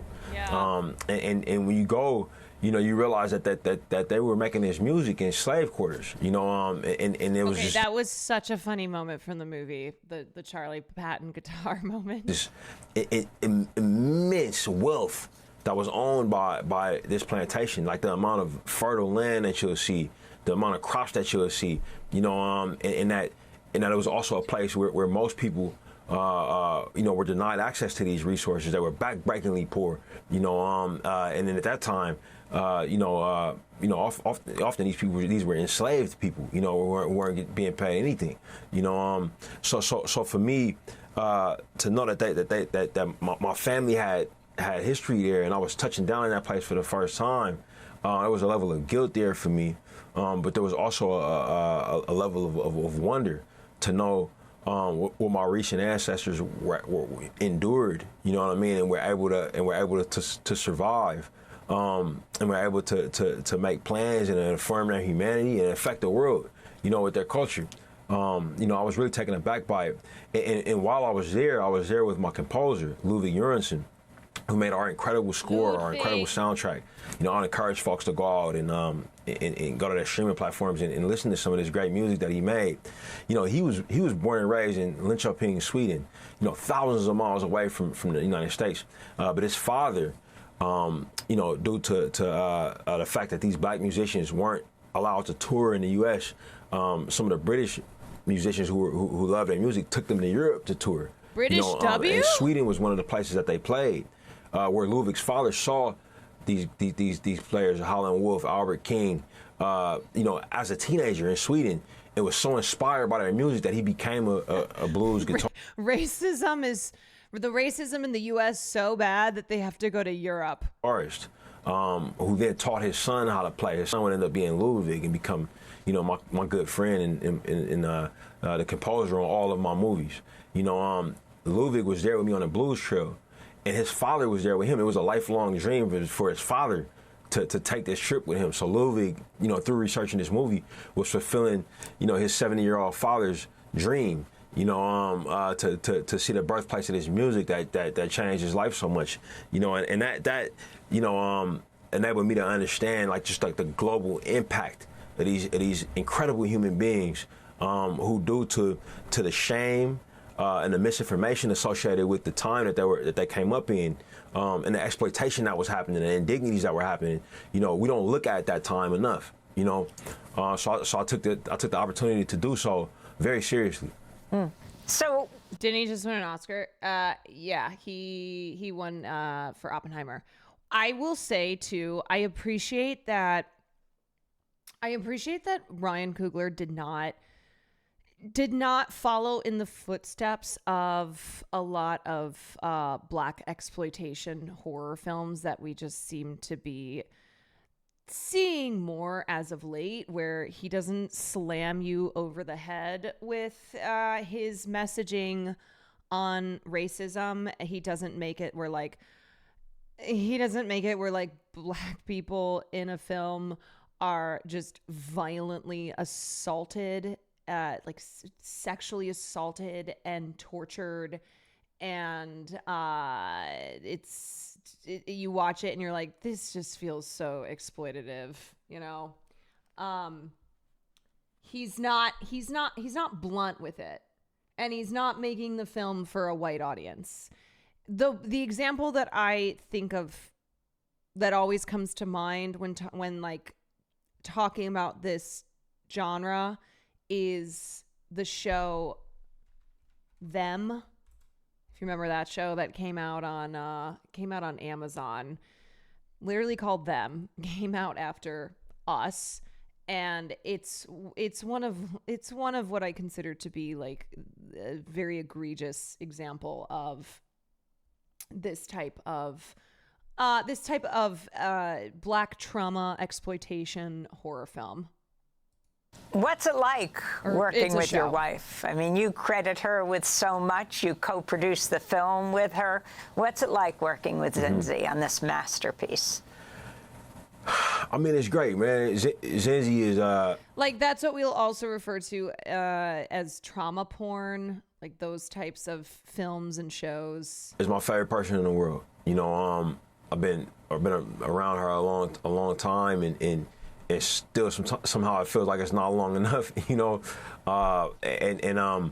you know, she knows me really well. We're very different.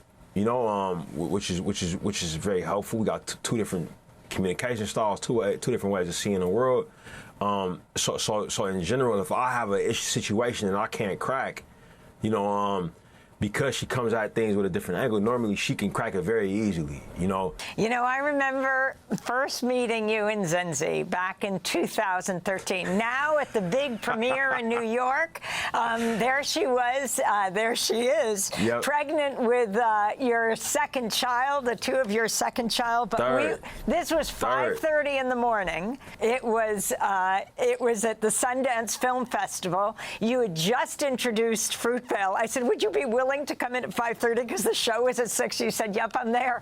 You said because your uncle, so excited. Clarence Thomas, not the Justice, but the Secretary General of the International Longshore and Warehouse Union, had been on the show, loved it. And I said to you, can you give Amy fangirling? a message to him? You looked directly into the camera and you said, hi, Uncle Bud.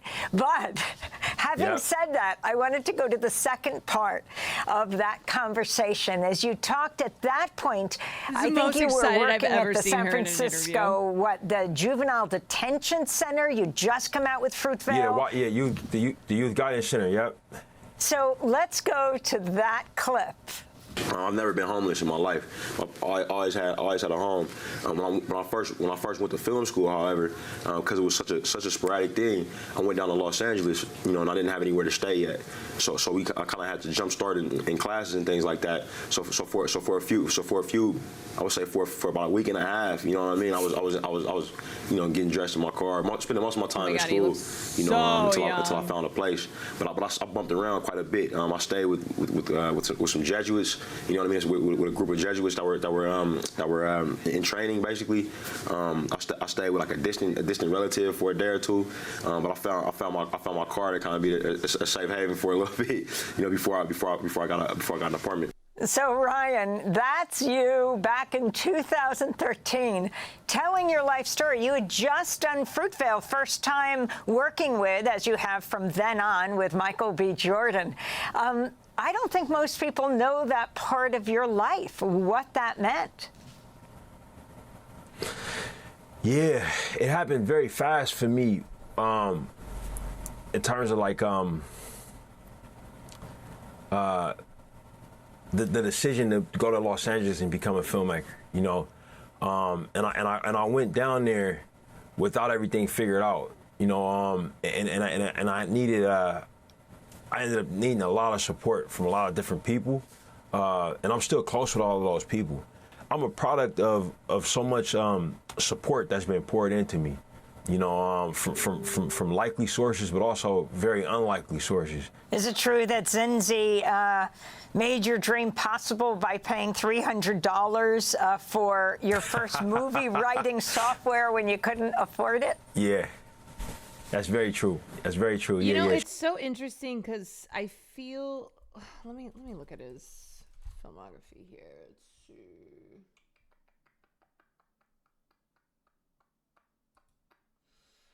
see. So he did Fruitvale Station in 2013, and then he did Creed in 2015, and then he did Black Panther. Damn, the fact that was Creed. Ryan.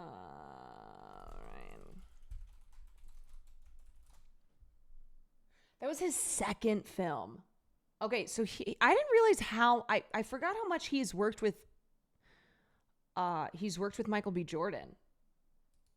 Almost all of his major films have had Michael B. Jordan, but Creed was his second feature. Damn, he's had a pretty great career so far. Zinzi did buy me a Final Draft. One of the kindest things anybody's ever done for me. We were both student athletes. You know, we would buy each other things all the time, man. You know, but it was often, it was rarely something as forward thinking as that. You know, which kind of just speaks to who she is, man. And she does things like that all the time. Like she's an incredible gift giver. I wanted to play that clip from 2013. It's not so long ago. It's a dozen years ago. And talk about what you negotiated. Yeah, I mean, Michael B. hadn't really done anything major before Creed. So I love when this happens where you'll have a filmmaker-actor duo where they both kind of come up together and it turns into a lifelong partnership. Sinners, the arrangement you had with Warner Brothers. The New York Times reports Warner Brothers agreed to spend $90 million to make Sinners and agreed to give you Very David a cut Lynch, of Kyle gross MacLachlan. ticket sales. Now, rare arrangement known as first dollar gross, meaning before they recoup their costs, you're getting money as well. Warner also agreed, and this is absolutely key, to relinquish its ownership of the film to you after 25 years. The Times reports, quote, some rival film companies were horrified that Warner Brothers would give a film away even after a period of time.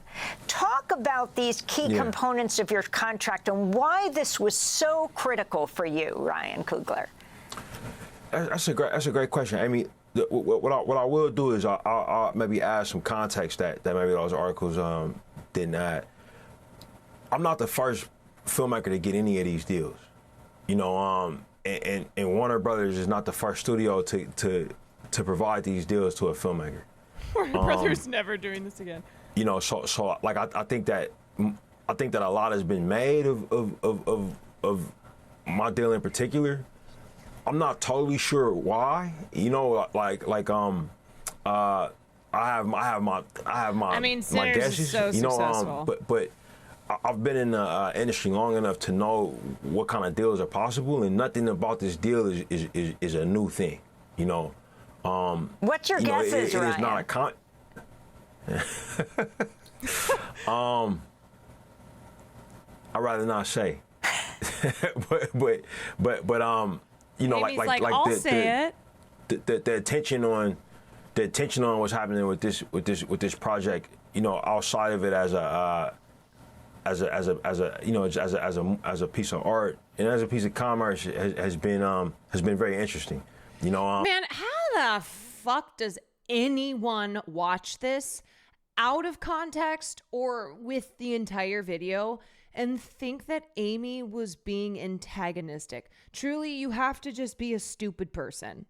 You have to be so stupid, and there are a lot of stupid people. So there you go. But for me, you know, this film was very important to me. As a writer director, I've made over $2 billion at the global box office. I'm not yet 40 years old. It's taken a lot of time, commitment, energy, and I've missed out on a lot of things in my life. Making films that will always be owned by other people.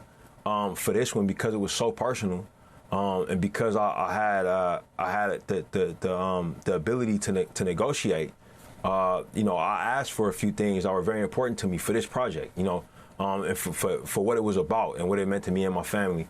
And thankfully, I was able to get those things I was asking for from Warner Brothers. Well, Ryan, I know you have to go, but reading from The Guardian, you're widely considered the highest-grossing black director in history. Your film Black Panther became the highest-grossing film of all time, directed by an African-American director, grossing over $1.3 billion. And you know what? Warner Brothers was very smart to cut this deal with him. So giving him retention of Final Cut rights, letting full ownership of the film return to him after 25 years, a percentage of the box office gross from the get-go, they were very smart to do that. They knew someone would take the project if they didn't. Yeah, I mean, Warner Brothers is going to make money on this movie. So this is, I think more filmmakers should have the rights to their films, and the fact that we know why. We know why the media was losing their mind over the fact that, and a lot of Hollywood was losing their mind over the fact that he got this deal. $1 billion worldwide. I can't believe I'm saying to you, what do you have to say to young directors? Because you are a young director, but as Sinners comes out, what you want and okay, last thing I want to say too is we had this conversation during the strikes where artists should have an added incentive for their projects to do well. And it shouldn't just be that they're making money for, acting in it, for the script that they wrote, for like what their director's fee is. They should also get a percentage of the revenue. They should have incentives for their projects to do well. And the other thing too is they have to do so much marketing for their movies.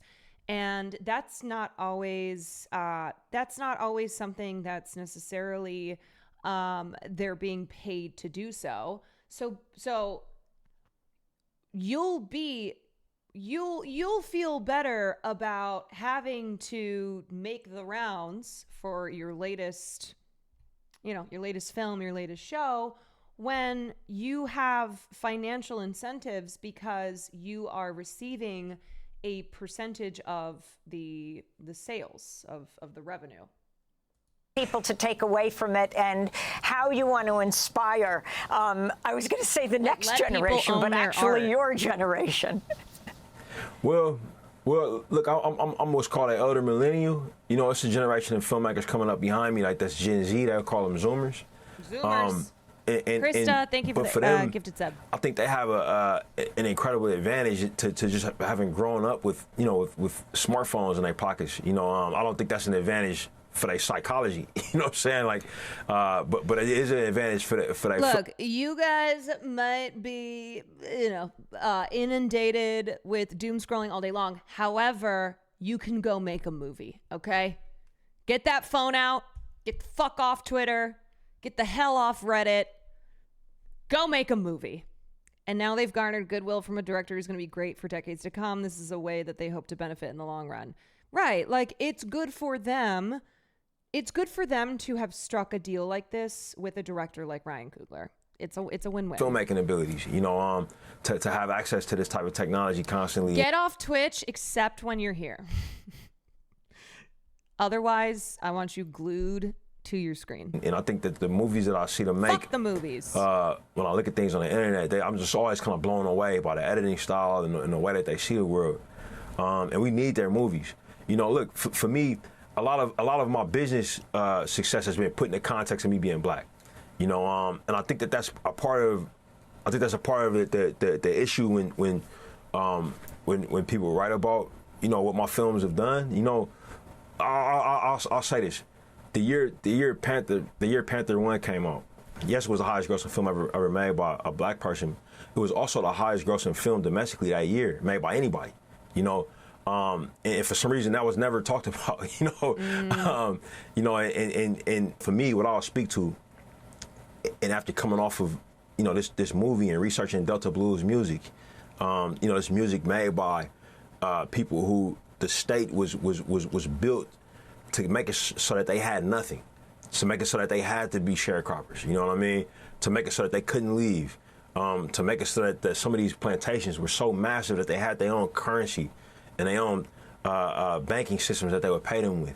They were able to make art that changed the world. That art became rock and roll. That art became the country music empire. That art became hip hop. That art became house music. Like the fact that their stories were so amazing and so valuable, even though they were being told that they were worthless. You know what I mean? Even though they were told that they didn't deserve anything. That has stuck with me. And for me, what I would say to not just young filmmakers, like I think that it's filmmakers of all ages that have yet to make their first movie. So what I would say to aspiring filmmakers, regardless of their age, aspiring filmmakers that are just removed from where you were when you met me in 2013, right? I would say go make your movie. Go make your movie. Even if people are telling you that what you want to make a movie about is not important, keep going. Find a person who will support you. You know what I mean? Get better at your craft and go get it done. You know what I mean? So that you're no longer an aspiring filmmaker. You are just a filmmaker who's looking to make your next thing. Acclaimed director Ryan Coogler, the writer, producer, director of the new supernatural vampire horror film Sinners. It's opened around the world. His past films include Fruitvale Station, Creed, and the record-breaking Black Panther and its sequel, Black Panther: Wakanda Forever. Oh my God, I want to see Amy do this. Please. Please, Amy. Great. Loved it. Great interview. Like I said, how the fuck does anybody take away that moment from the interview and see that as anything other than Amy giving him a platform to talk about to talk about the fact that he is being especially scrutinized, that the way Sinners has been singled out insanely by Hollywood trades as almost as if they're hoping for it to fail. Like they want to see it fail.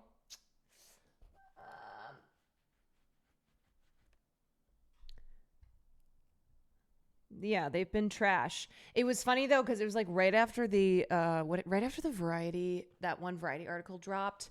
You could tell they were doing damage control because the next thing that came out was very clearly a damage control like piece. Variety has really been showing their asses. They have not been sneaky about it. Yeah, only a 10% drop the second weekend is crazy. Alrighty. Now we are gonna look at. Okay. Oh, I forgot to tell you guys. I got a really nice message. It's Broadway, and you had. I got a really nice message from Erin De Niro, who I covered that article in Them magazine on her coming out, on her, announcing to the world, even though the shitty tabloid magazines, including Daily Mail, had taken that moment from her. But Erin De Niro, who is Robert De Niro's daughter, let me find the piece that I covered. Yeah, so this is the article that I went over, and she sent me a message and was like, I saw your VOD, and I just wanted to say thank you for being so kind and respectful when covering it. It's always one of those funny moments where I'm like, how did you find my VOD? I just assume that nobody sees my stuff unless you're in the community. I am 2 for 2 now in terms of transgender daughters of famous and infamous people, although I don't even want to use the term daughter of Elon for Vivian because fuck him, and she has severed that tie because he's a piece of shit. But yes, I'm 2 for 2 in reading articles that are introducing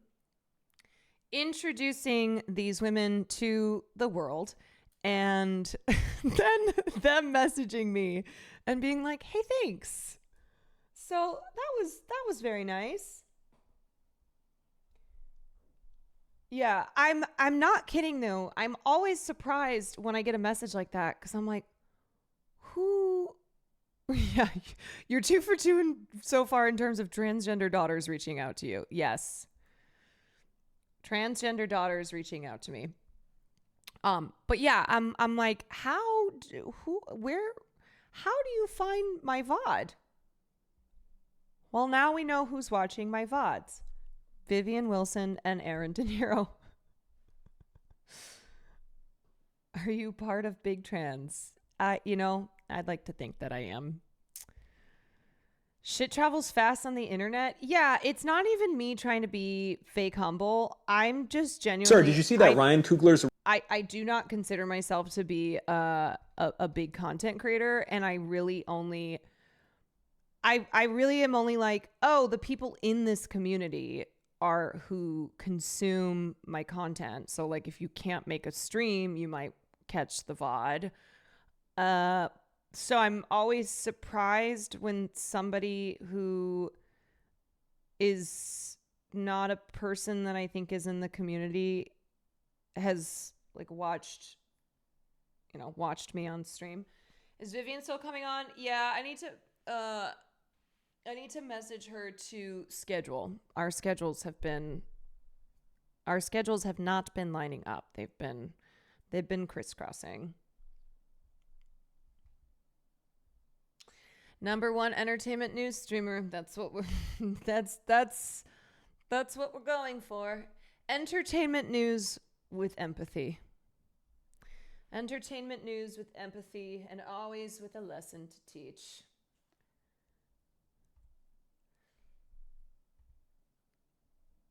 You can find your VOD by going to Twitch and searching up Caroline Kwan. Well, that's because Anonymous has been toiling away with the VODs. Yeah, call me a lobbyist for Big Trans. That's right. I am a lobbyist for Big Trans. Also, speaking of that, I think Creators for Peace, the group that I'm a part of that did the fundraiser for Palestine, I think our next fundraiser is going to be for hold on a second. Boop boop be doo. Where did that go?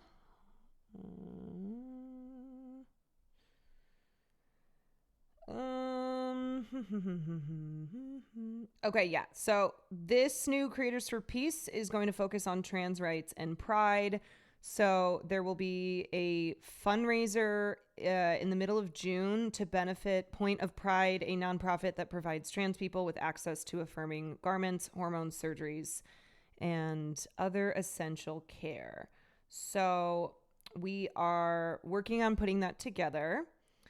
And Vivian, the Try Guys, Ash Perez, and more are already signed on to be a part of the event.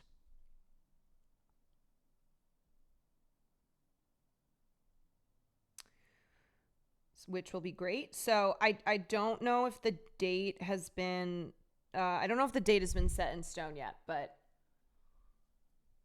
that is something that is going to be coming up in June.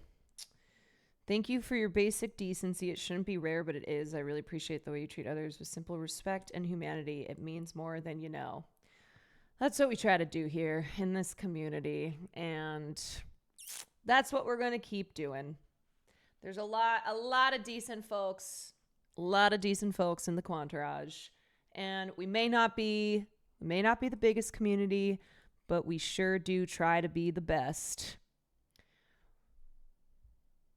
This is a reminder that Anonymous will do favors for anyone who can tell him which tiny desks we've watched on stream and when. Wait, didn't we watch Olivia Rodrigo's? I do remember that one.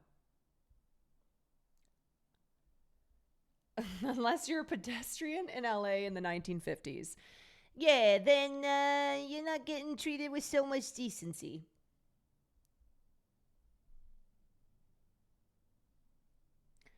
Original vampire movie scared up $60 million at the box office this weekend. It's the biggest opening for an Wait, that VOD got a copyright strike from NPR? Fuck you, NPR!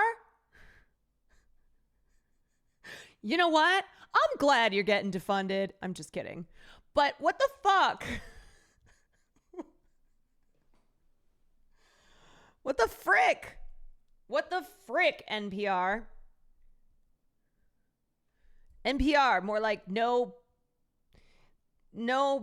possible rights to watch Tiny Desk on stream. No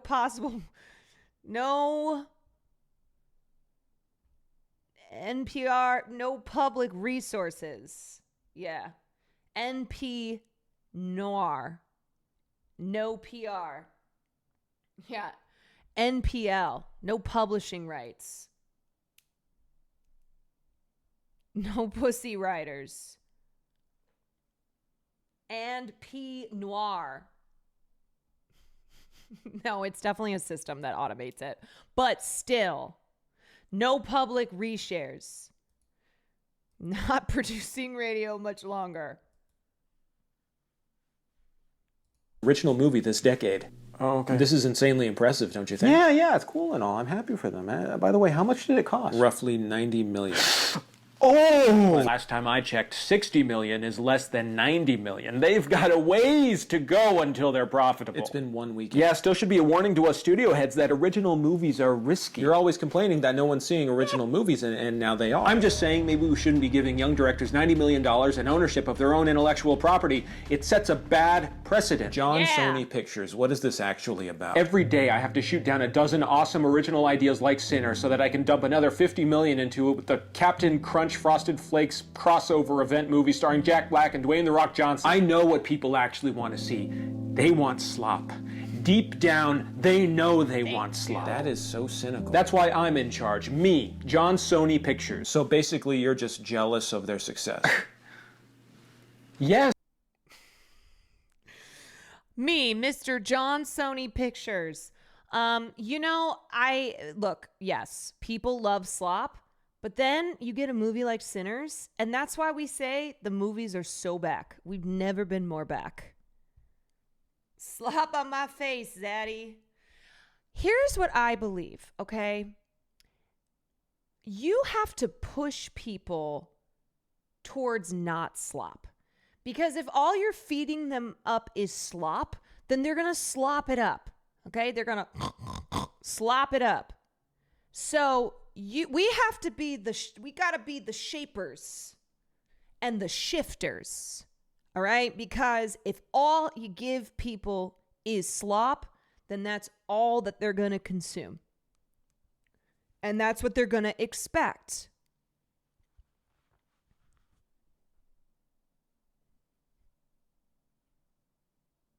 You are what you eat. You are what you eat. Yeah. So we're trying to not have everything just be a slop fest all the time. I personally like watching 5-hour-long YouTube debates. Well, if you like that, then you can watch that 5 times over. Okay, thank you for the gifted sub.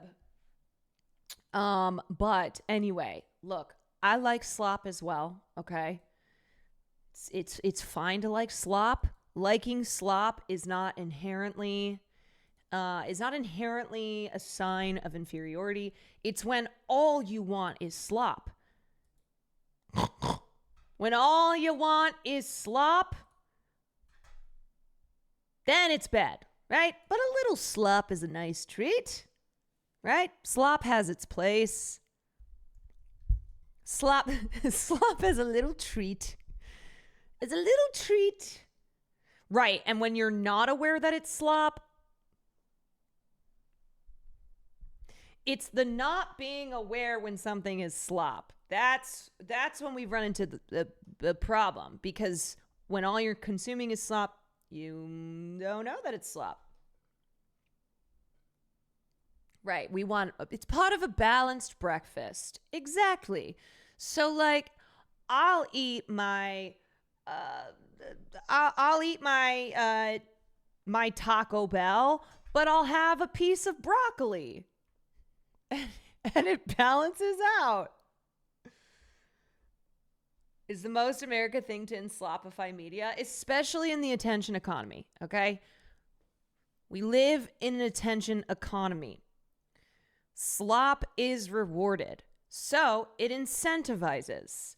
And when more people are doing it, and when it's all that they're doing all the time, then that's all that a lot of people consume, and they don't know anything else. They don't want anything else.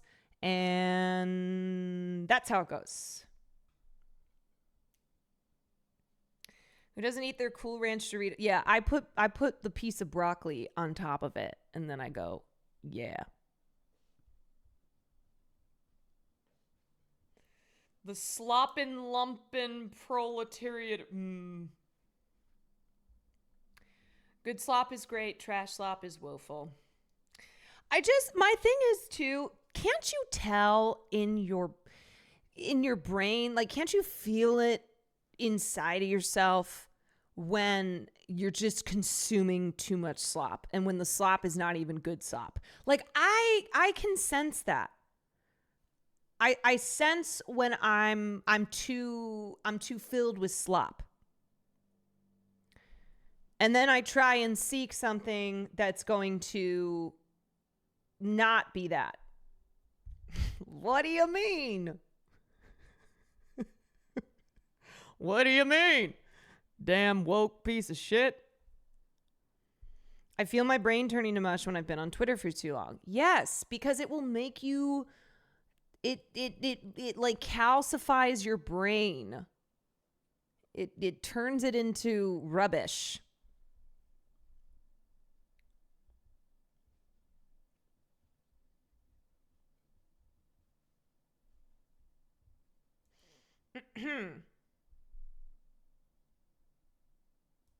Yes, but I refuse to think of it as slop because it sounds gross. I also just like saying that word. Sloppity slop slap. Slap. You want some slop? Hey, kids. You want some slop? You want some sloppity slop? It's slopping time. It's slopping time. Slurp that slop down, you slugs.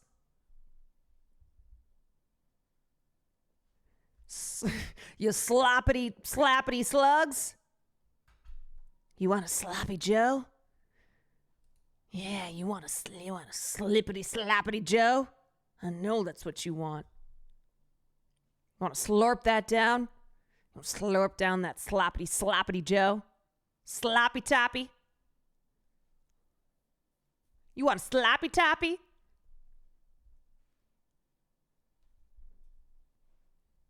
You want it extra slopped up.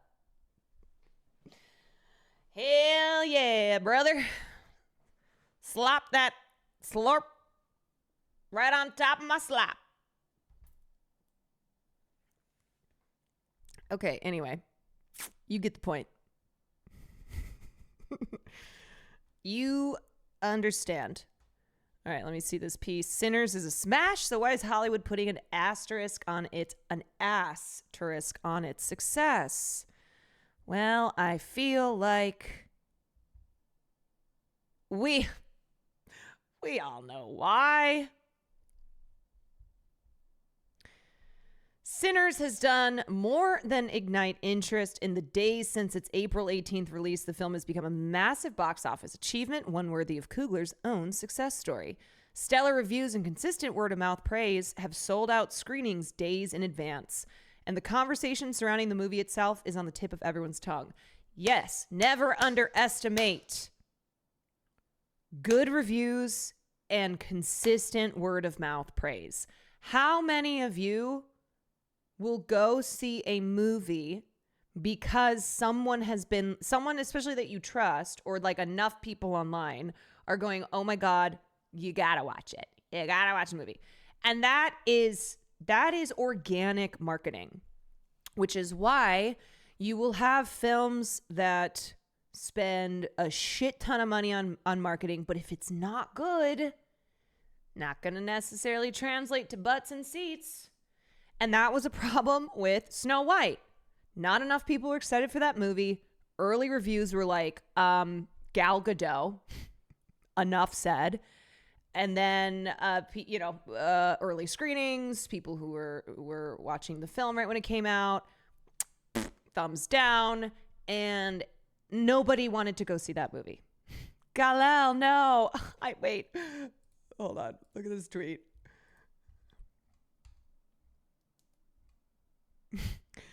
This is about the announcement of Gal Gadot playing, being in a World War II film. Hitler, no.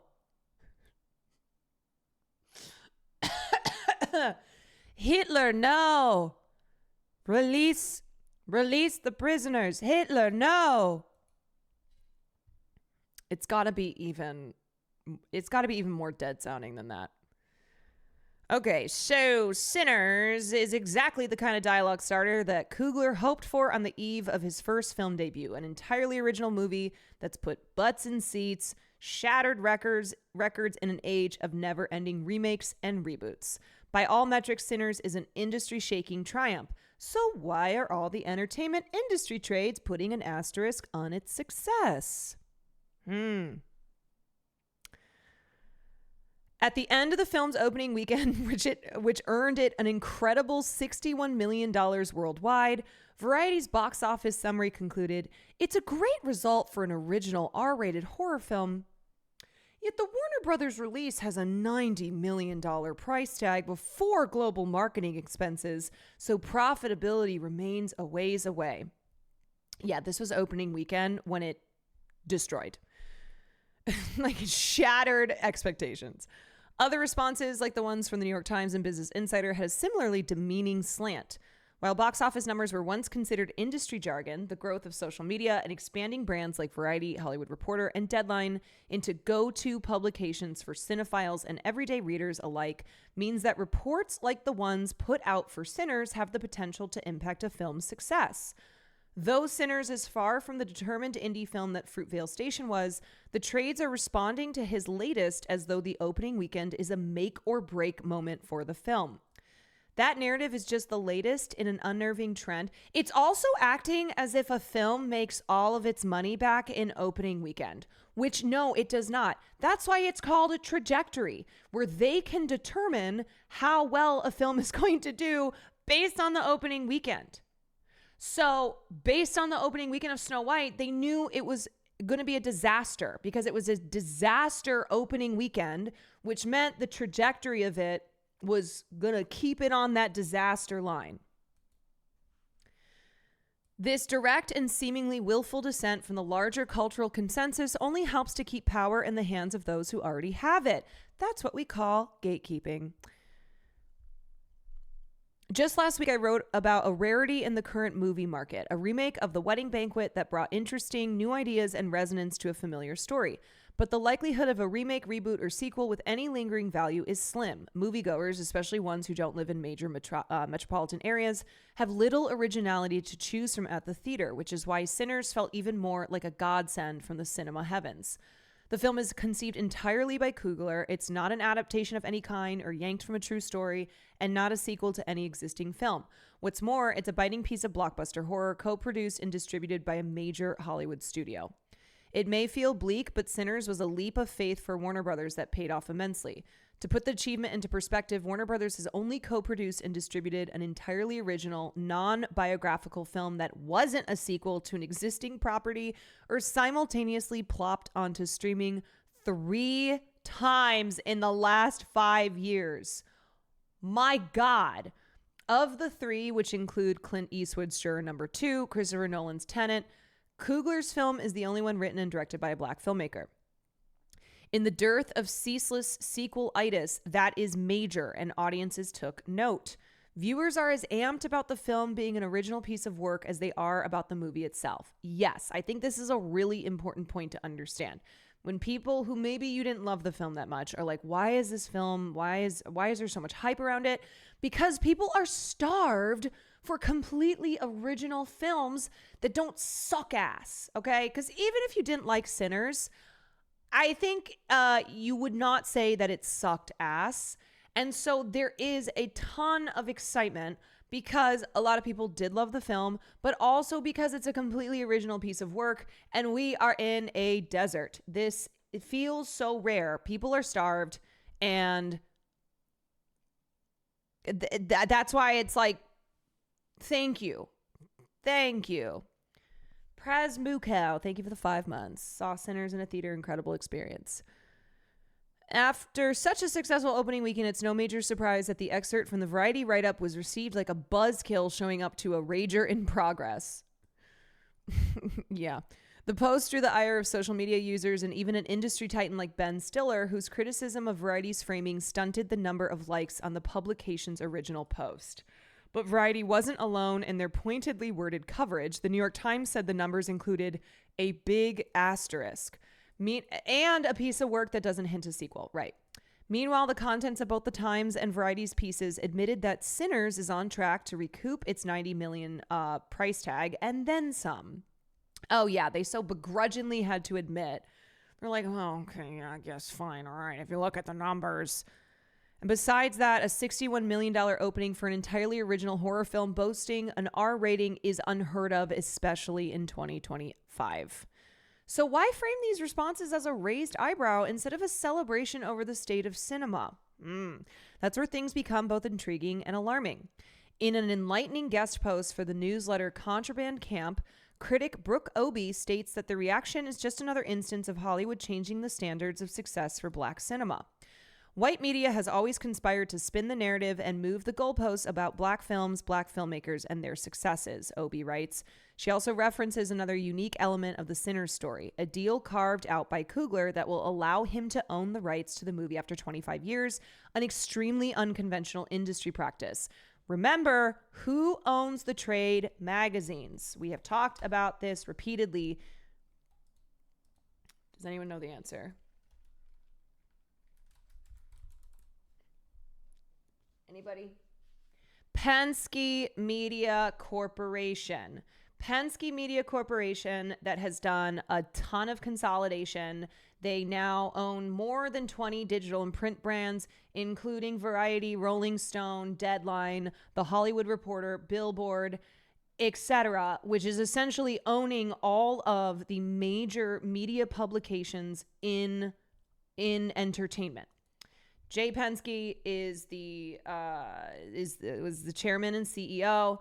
We recently talked about this because the longtime one of the longtime top editors, executives, I can't remember, at one of the magazines owned by Penske, I can't remember what it's called.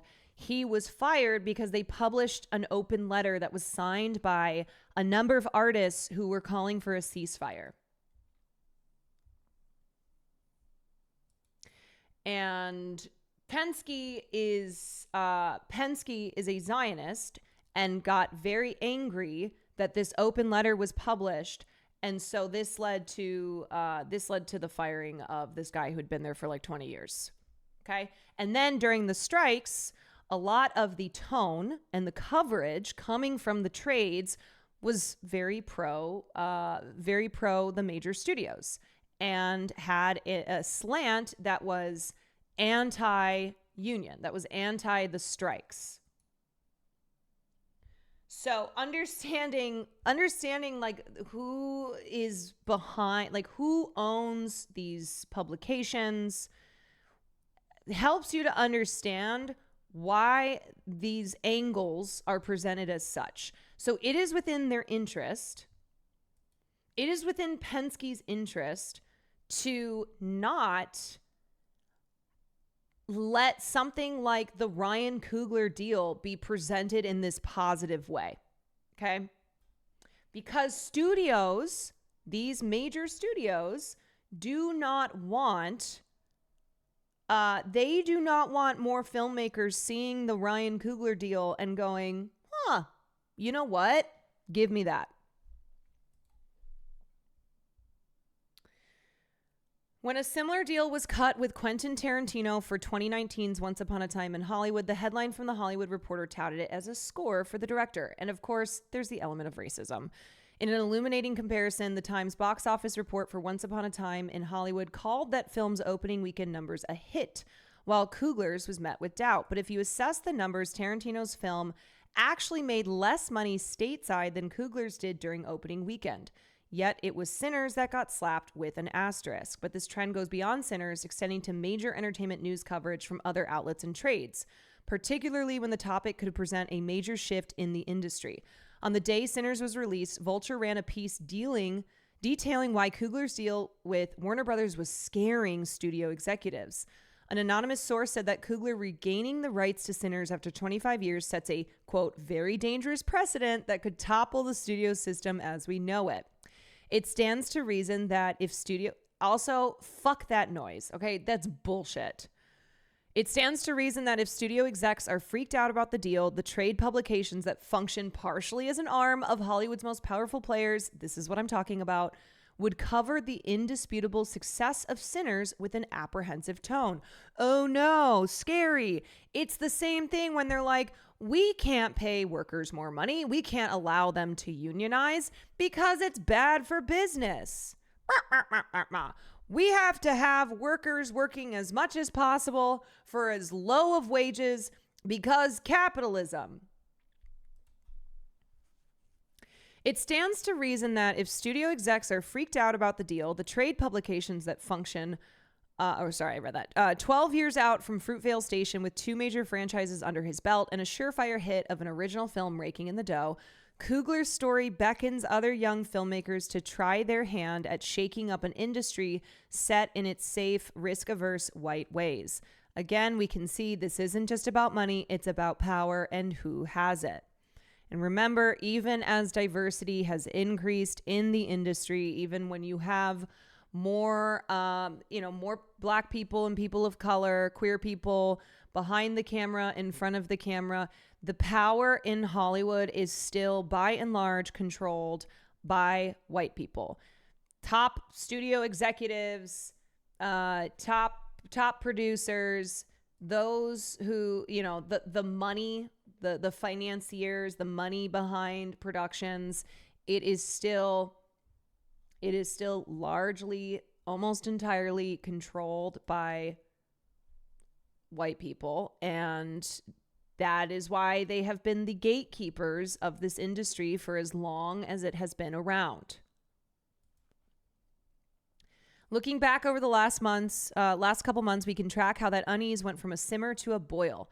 In February, shortly after pop wonderkin Chappell Roan used her Grammy acceptance speech to demand record labels pay their artists a livable wage and give them better health care. Oh my God, God forbid. The Hollywood Reporter published an inflammatory op-ed by a former label exec. The piece talked down to Roan and diminished her requests as childish and unthinking. Ironic for something as petulant as the column reads. The piece garnered an immediate and intense reaction on social media, along with a response from Roan and artists like Charlie XCX and Sabrina Carpenter, matching Roan's contribution to Backline's We Got You campaign.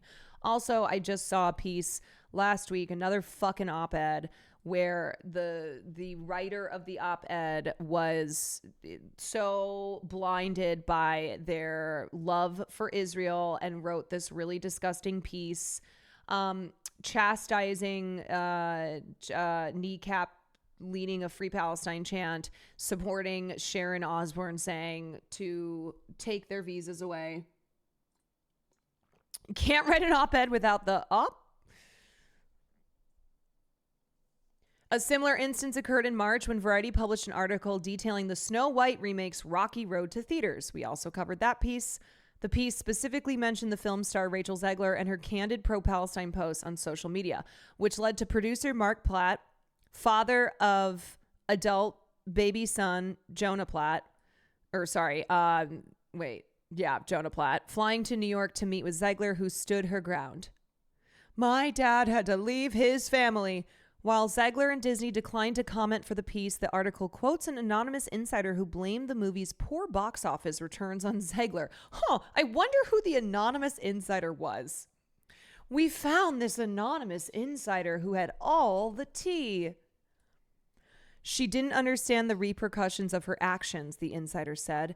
There was, unsurprisingly, no insider quote that examined Zegler's side of the story, and the imbalanced perspective once again caught the eye of social media users when Variety posted an excerpt from the article on X.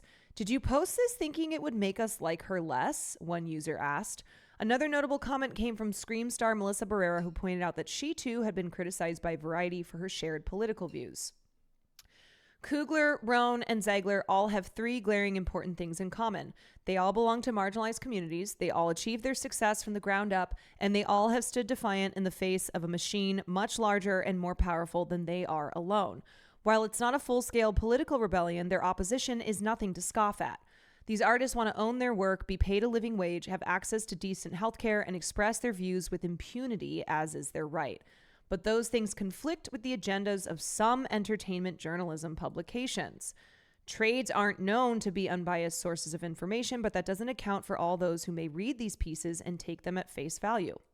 We no longer live in a time when Variety and The Hollywood Reporter are read solely by those within the entertainment industry. Now these pieces are picked up by your mom, dog walker, and bank teller. What if your mom is your dog walker and your bank teller? Their articles affect how the common person spends their money, and the trades have a vested interest in protecting the status quo because that's the safest and whitest way to keep the cash coming in. Also, because they're all owned by Penske Media Corporation. Of course, an original idea from a free thinker makes them shake in their boots. These publications are, after all, how narratives are disseminated into the world of entertainment. Even if the average person didn't see a headline from Variety, Deadline, or The Hollywood Reporter, how these publications write about films and artists affects where the money goes. If a bold original film like Sinners has its success met with doubt, it could result in fewer original ideas being funded. Precisely. Also, here's a good example of that. Sam didn't know anything that was happening with the Rachel Zegler situation. She was only scrolling online. And of course, the Variety article and others that have been so biased and so anti-Zegler was all that she saw. So when I brought it up on the podcast, she was like, oh, wait, yeah, what's the controversy there? It seems like she killed somebody. I was like, she killed Mark Platt. She murdered him viciously. No, as soon as I told Sam what it was about, she was like, damn, I thought she committed like mass murder. And I was like, well, she murdered the, she murdered the concept of don't say anything pro-Palestine when you are working on a major film with Mark Platt, who is a producer of enormous Disney IP. Made him have to leave his poor adult sons alone to fly across the country. Yes. Yeah. Being blamed for murdering the profits of poor little Disney. Just poor little baby Disney stood no chance against the evil 24-year-old Rachel Zegler. Putting an asterisk on something as monumental as Sinners doesn't just denigrate the film to potentially impressionable readers, it serves Hollywood executives looking to make films referred to in board meetings as content, fucking despise that, or watched in the background at home, right? Because the slop economy that we live in. Framing the success of Sinners like this opens the door for companies like Netflix to slip in and make sure that the format they've put billions of dollars into, the home streaming model, where most of the original content is forgotten in a week, isn't dismissed by the viewer. Slanting the dialogue of a major theatrical gangbuster towards hesitation or negativity only feeds the slot machine. This is what I've been saying. Did I write this piece? Who wrote this? Did I write this? Coleman Spildy. Coleman? You're so right. You're so right. It only feeds the slot machine. God damn, that slippity slappity slipper slopper. Gosh, I just can't get enough of the slot machine. And right on cue with Sinners in its second weekend dominating the box office with sold-out screenings is a Deadline article detailing Netflix CEO Ted Sarandos saying the theatrical experience is outmoded. Oh yeah, I saw that. Isn't this interesting how this all happens? How this all goes boom, boom, boom. You have Netflix CEO Ted Sarandos being like, you know, the theater experience, it's outdated. Nobody wants to go to the theaters. They want to sit at home scrolling through the content on Netflix. They just want sloppity slop. And you know what starts with slop? Sarandos. I mean S. Wait, what?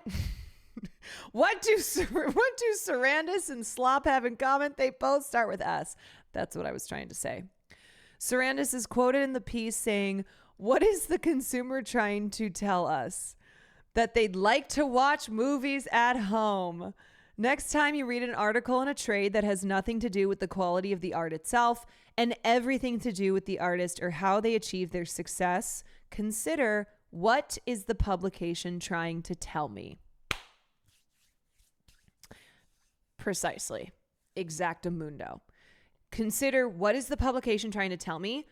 What is their, like, who benefits from this? Okay, that's always something that you need to think about when you're reading anything. Who benefits from this? Who is, like, you have to look at the chain of where does this originate from? Okay, who owns this company that owns this company? Follow the money. That's what we talk about in politics. And examine what angle they're taking and who that benefits.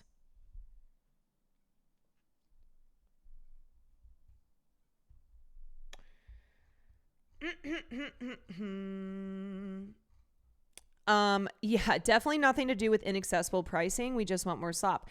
Yeah, I mean, I'm not saying that there aren't issues with the current theater going experience, namely that it is very expensive.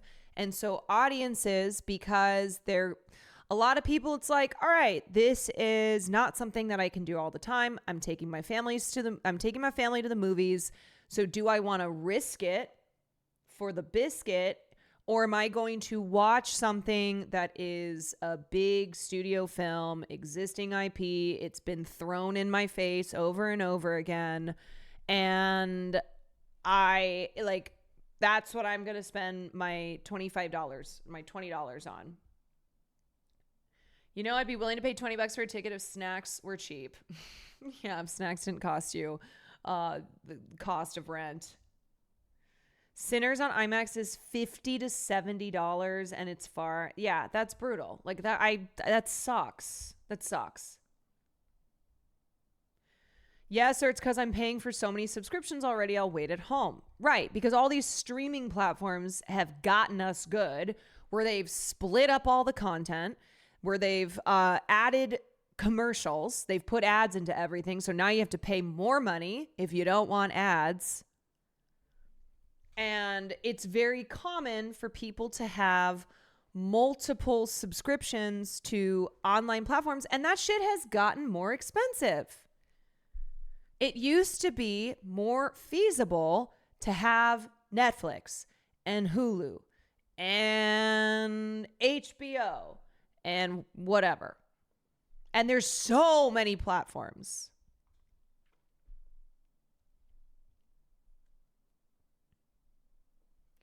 And then for the content to just disappear, yeah, you never know when it's going to be yanked. You never know when something's going to be canceled. Thankfully, the 70mm IMAX in NYC is an AMC theater, AMC A-list. Right. Like, I understand that I am lucky. Okay, I live in Los Angeles, the home of movies. I have AMC A-list. I pay like $20 a month. There's so many AMC theaters in the city. So like, I know that it's a lot easier for someone like me to go see movie. And also we get every movie. Like movie premieres happen in Los Angeles. So we get to see movies, you know, before a lot of people in lots of parts of this country do, if they get to at all. You know, like a lot of you guys live in areas where there's movie theater deserts, so you got to drive far. There's very limited options.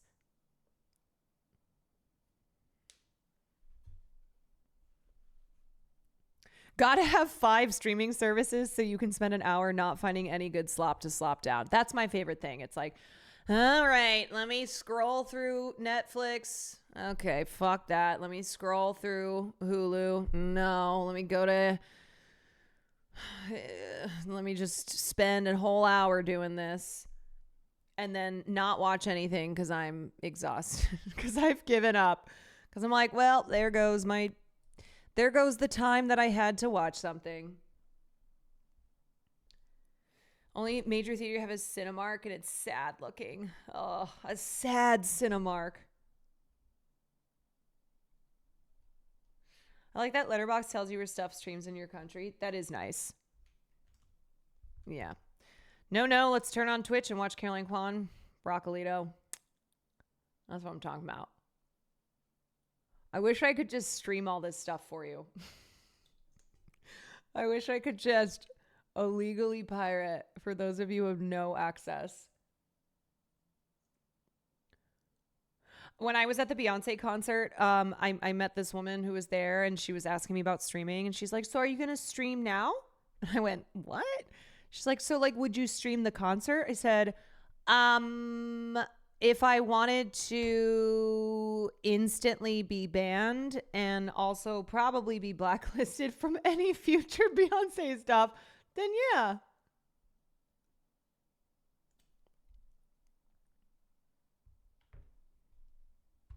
Cutie did do it for Taylor, but I'm pretty sure Taylor was like public about the fact that she wasn't taking any, they weren't taking any action on that. And she let it happen. So that's how Cutie was. I think Cutie did that for multiple shows. El Reyes, thank you for the Prime.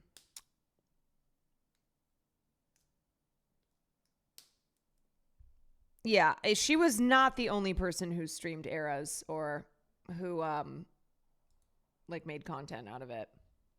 Okay, you guys, let's get to watching the Kieran Culkin and Sarah Snook Actors on Actors Broadway, which I've been waiting to watch. I just saw Kieran Culkin in Glengarry Glen Ross. I have not seen, unfortunately, I didn't have time to catch any other productions, but Sarah Snook stars in The Picture of Dorian Gray. And she has been nominated for a Tony, which is very exciting. So let's watch a conversation between Roman and Shiv Roy. Why are you doing it? The money. That's kind of what I used to do with Succession. The time also, I love Variety knows that this is money. Putting the two of them together. When you didn't know any of them. I just didn't know any of them. But the collie wobbles. What? Nope, that's not a word. No, we're gonna need a translator.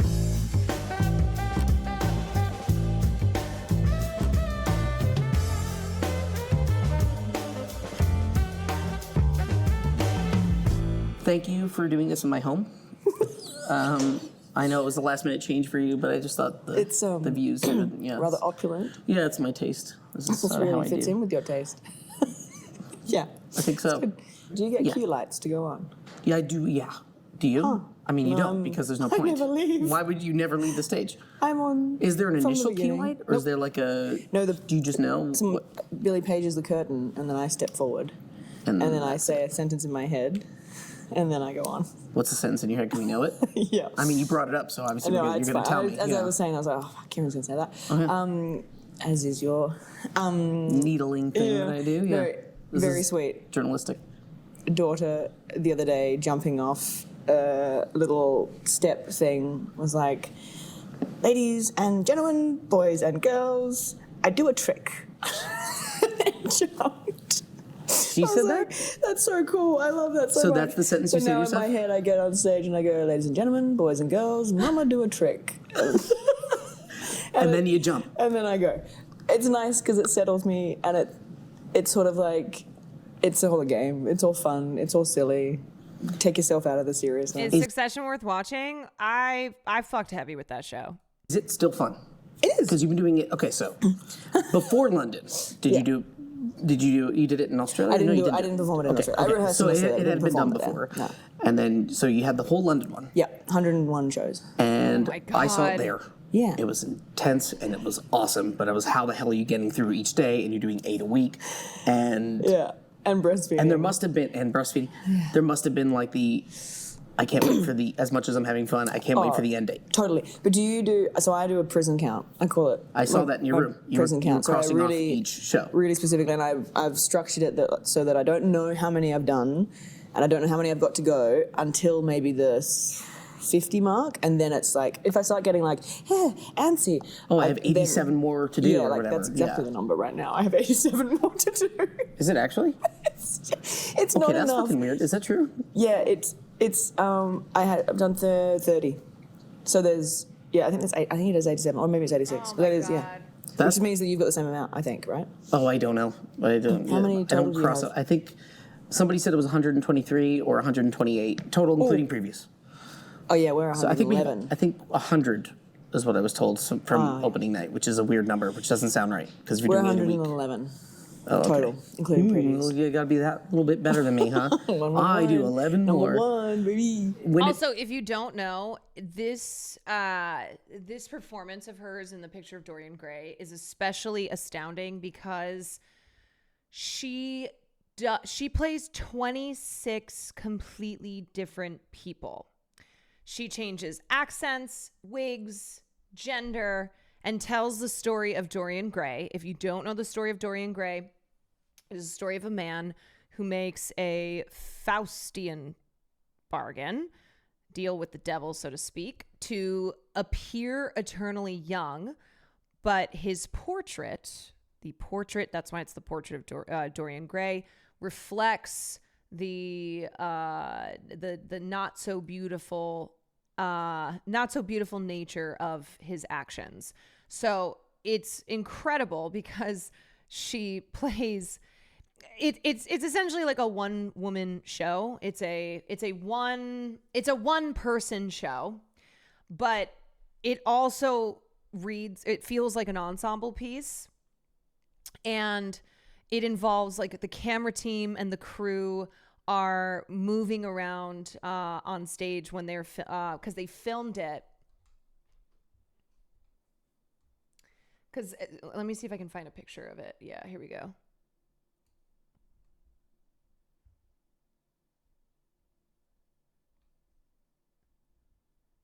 Yeah, it's amazing.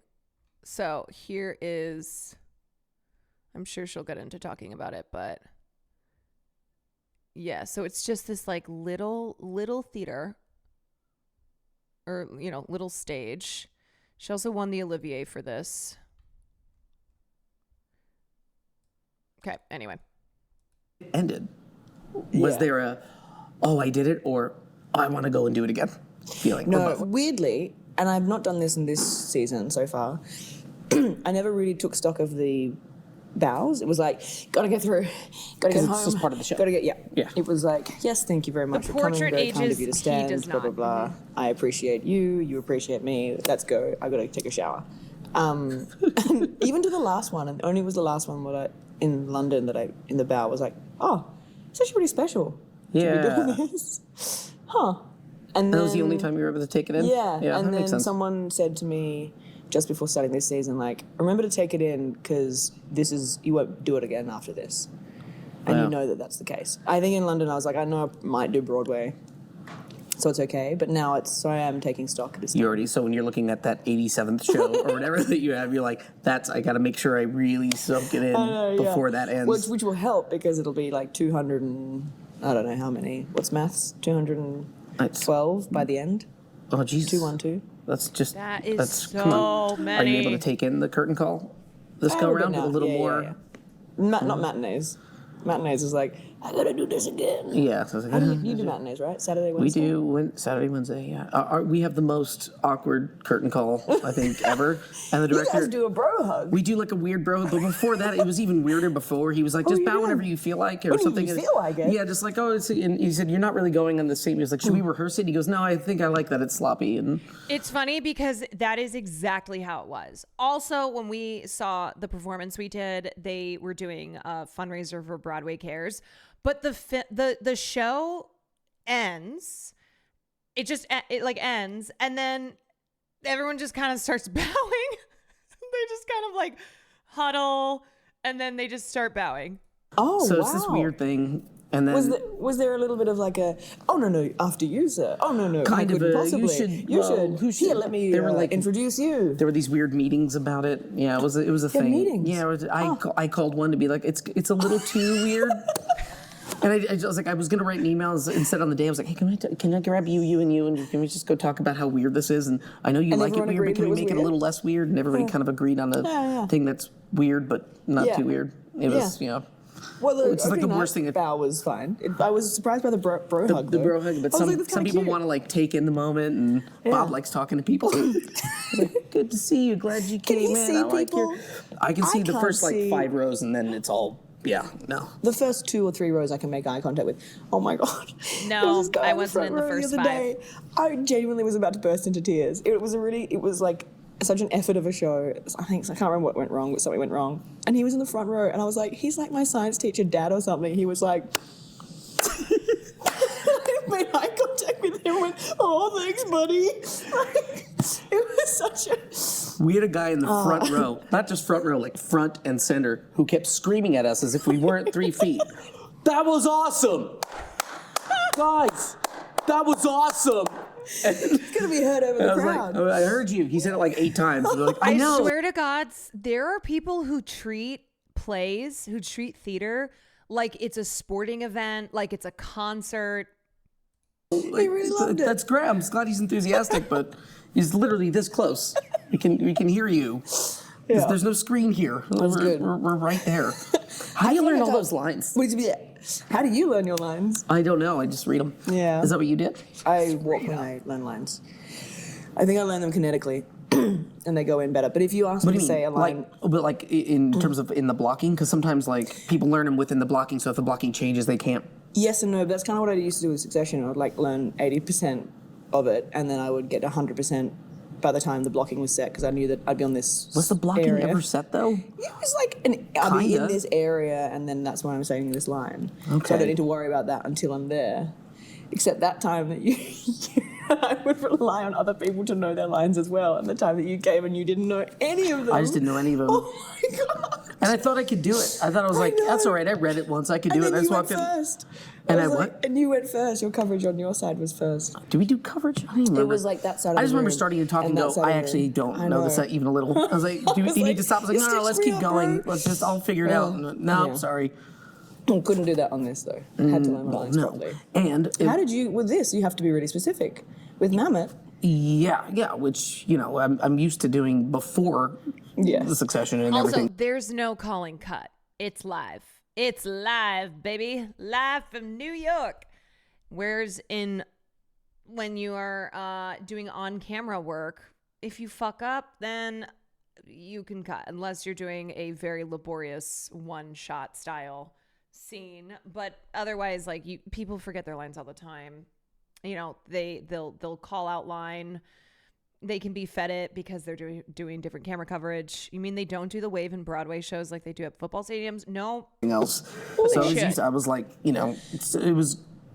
I was worried it was going to feel like going backwards. Oh, but it hasn't felt like that. No, that's going like forwards in a way, because you're having to bring all that like spontaneity and nuance and all that kind of stuff, but into a framework. Yeah, and keep it sort of spontaneous, but exactly the same thing as we did yesterday. But I don't know. Yeah, Is it the same? Exactly the same? Do you find?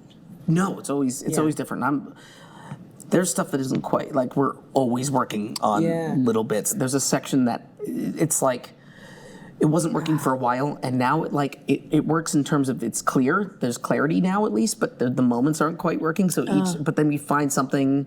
That's cool. Yeah, every show it gets a little bit better. We'll get it by the end. Is that kind of somewhat rehearsing in an audience in that way as well? Like you're like, if we actually leave like a hair longer or a beat longer here, then the audience will laugh, or. There's little things like that. It's more like when it comes to like laughs, specifically in this one section, there were like laughs that were coming, but they weren't the right ones. They were like, okay, that's kind of a silly thing that's happening. Whereas you can tell if this line later on gets a laugh, it means we were clear. We made it. We made sure because we were doing this really like fun stumbly thing, which just wasn't. It was fun for us, but it wasn't really clear in terms of what the scene was about. And then once we got rid of like the humor and the stumbliness of that, and just made it clear.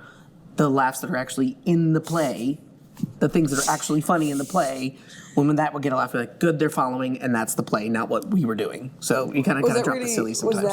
What was the feeling on that? Was that like, oh, Mammoth, gotcha? Or was it like, I didn't realize that?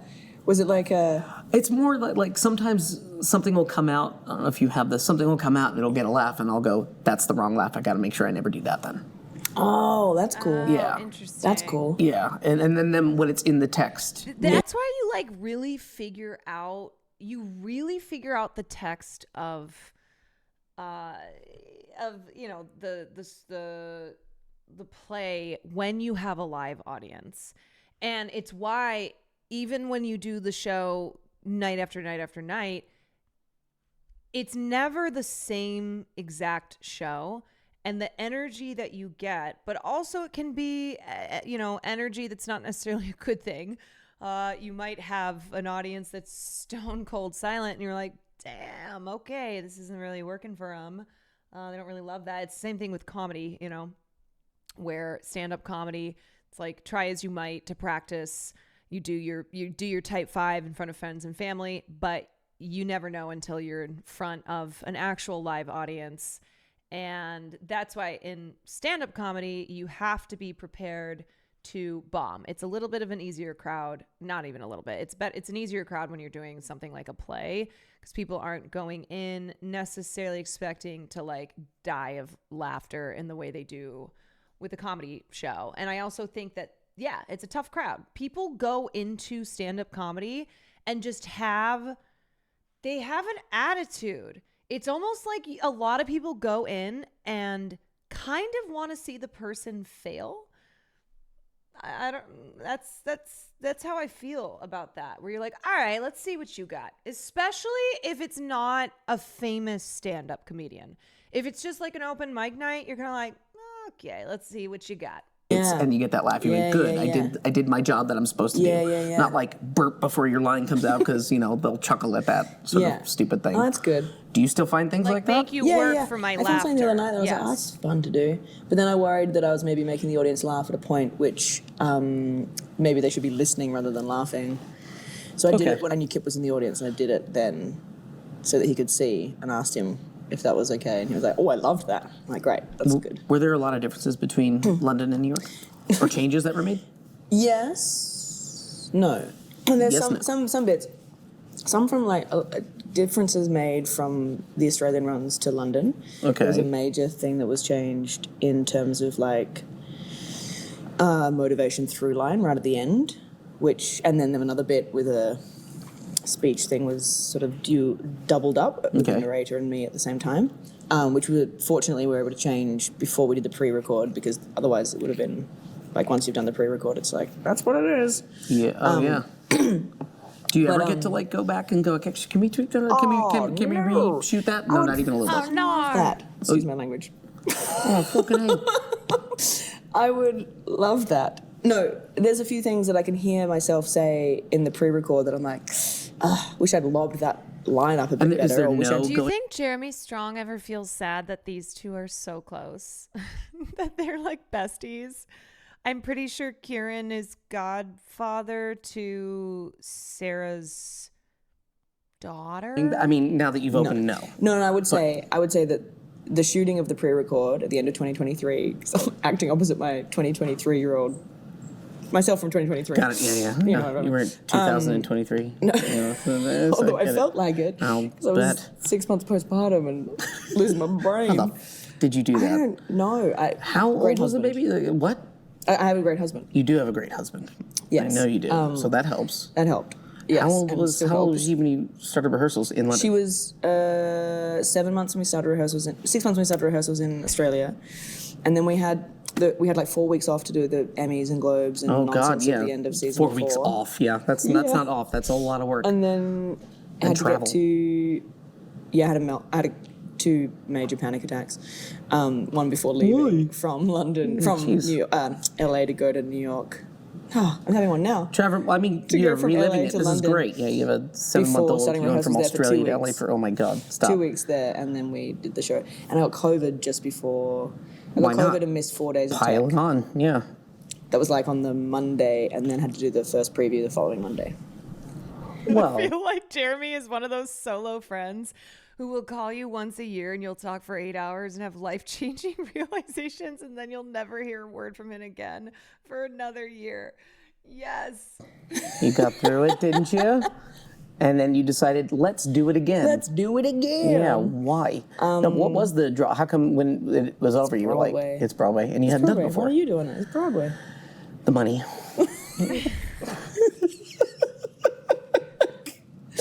No, it's Broadway. It's Broadway. It's Broadway. Yeah, but That you've is done the thing. Broadway before, I right? did once before, and like 10 years ago, and I had. Is it different?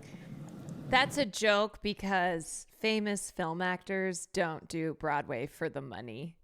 They tend to make more money working in the film industry. Broadway is a way to flex their acting muscles. It's a way to return to the theater from whence many of them came, or make your debut in the theater. It's like it's a prestigious thing. Yeah, I mean, a different play, different kind of experience. You spend money doing Broadway. Yeah, but when that one ended, that was a dream because I pursued that one. That was This Is Our Youth. I pursued that one for like 8 years, and I had to spend years trying to convince the playwright Kenny that I was right for the part because he was like, "You're not," which I get on paper, I'm not. And it took years to convince him, and then I ended up doing it with like one of my best friends, Michael Sarah. So that was like a dream thing, like working on a play I love that I've been pursuing for years, and a part that I had to commit. It was like, and it was a joy. And when it ended, it was like, all at once I wanted to keep doing it, and I miss it, but also I feel like I've done it, you know. And I think we did sort of the best version that we could, and, you know. So that was a good feeling. Right? We not sort of. So we did one production in Sydney actually, which was only for like 12 performances or something, and I think that was Kenny's way of seeing if I could play that part. I think. Was it first? Yeah, we did that first. Like we did that back in like 2012 I thought you were gonna say that or was something Kenny's like that. way of like getting a holiday to Australia. No, he didn't even come. He actually watched one run through in a New York rehearsal room, and after that, I think he saw that I could, because it was a reimagining of the character in his mind, because it's fair enough. Yeah, so we did that, and then we did it in Chicago, and then to New York. It was like a precursor. Did you do it for? I don't remember, 7 months total or something like that. It was it was a bunch in Chicago, and then on Broadway the run was whatever. How's the experience so far? Do you want to maybe do it again? How is it as like a parent? 10 years. I mean, that's the thing is like you'd find it different from doing it as a parent to as a, how old are you, 23, 24? I was 32, something like that when I did it. How old are you now? 42. Yacht. I mean, I know I'm old as shit. I got children, plural. I'm middle-aged. That is something that's always been an interesting thing about Kieran, is that he comes across as young.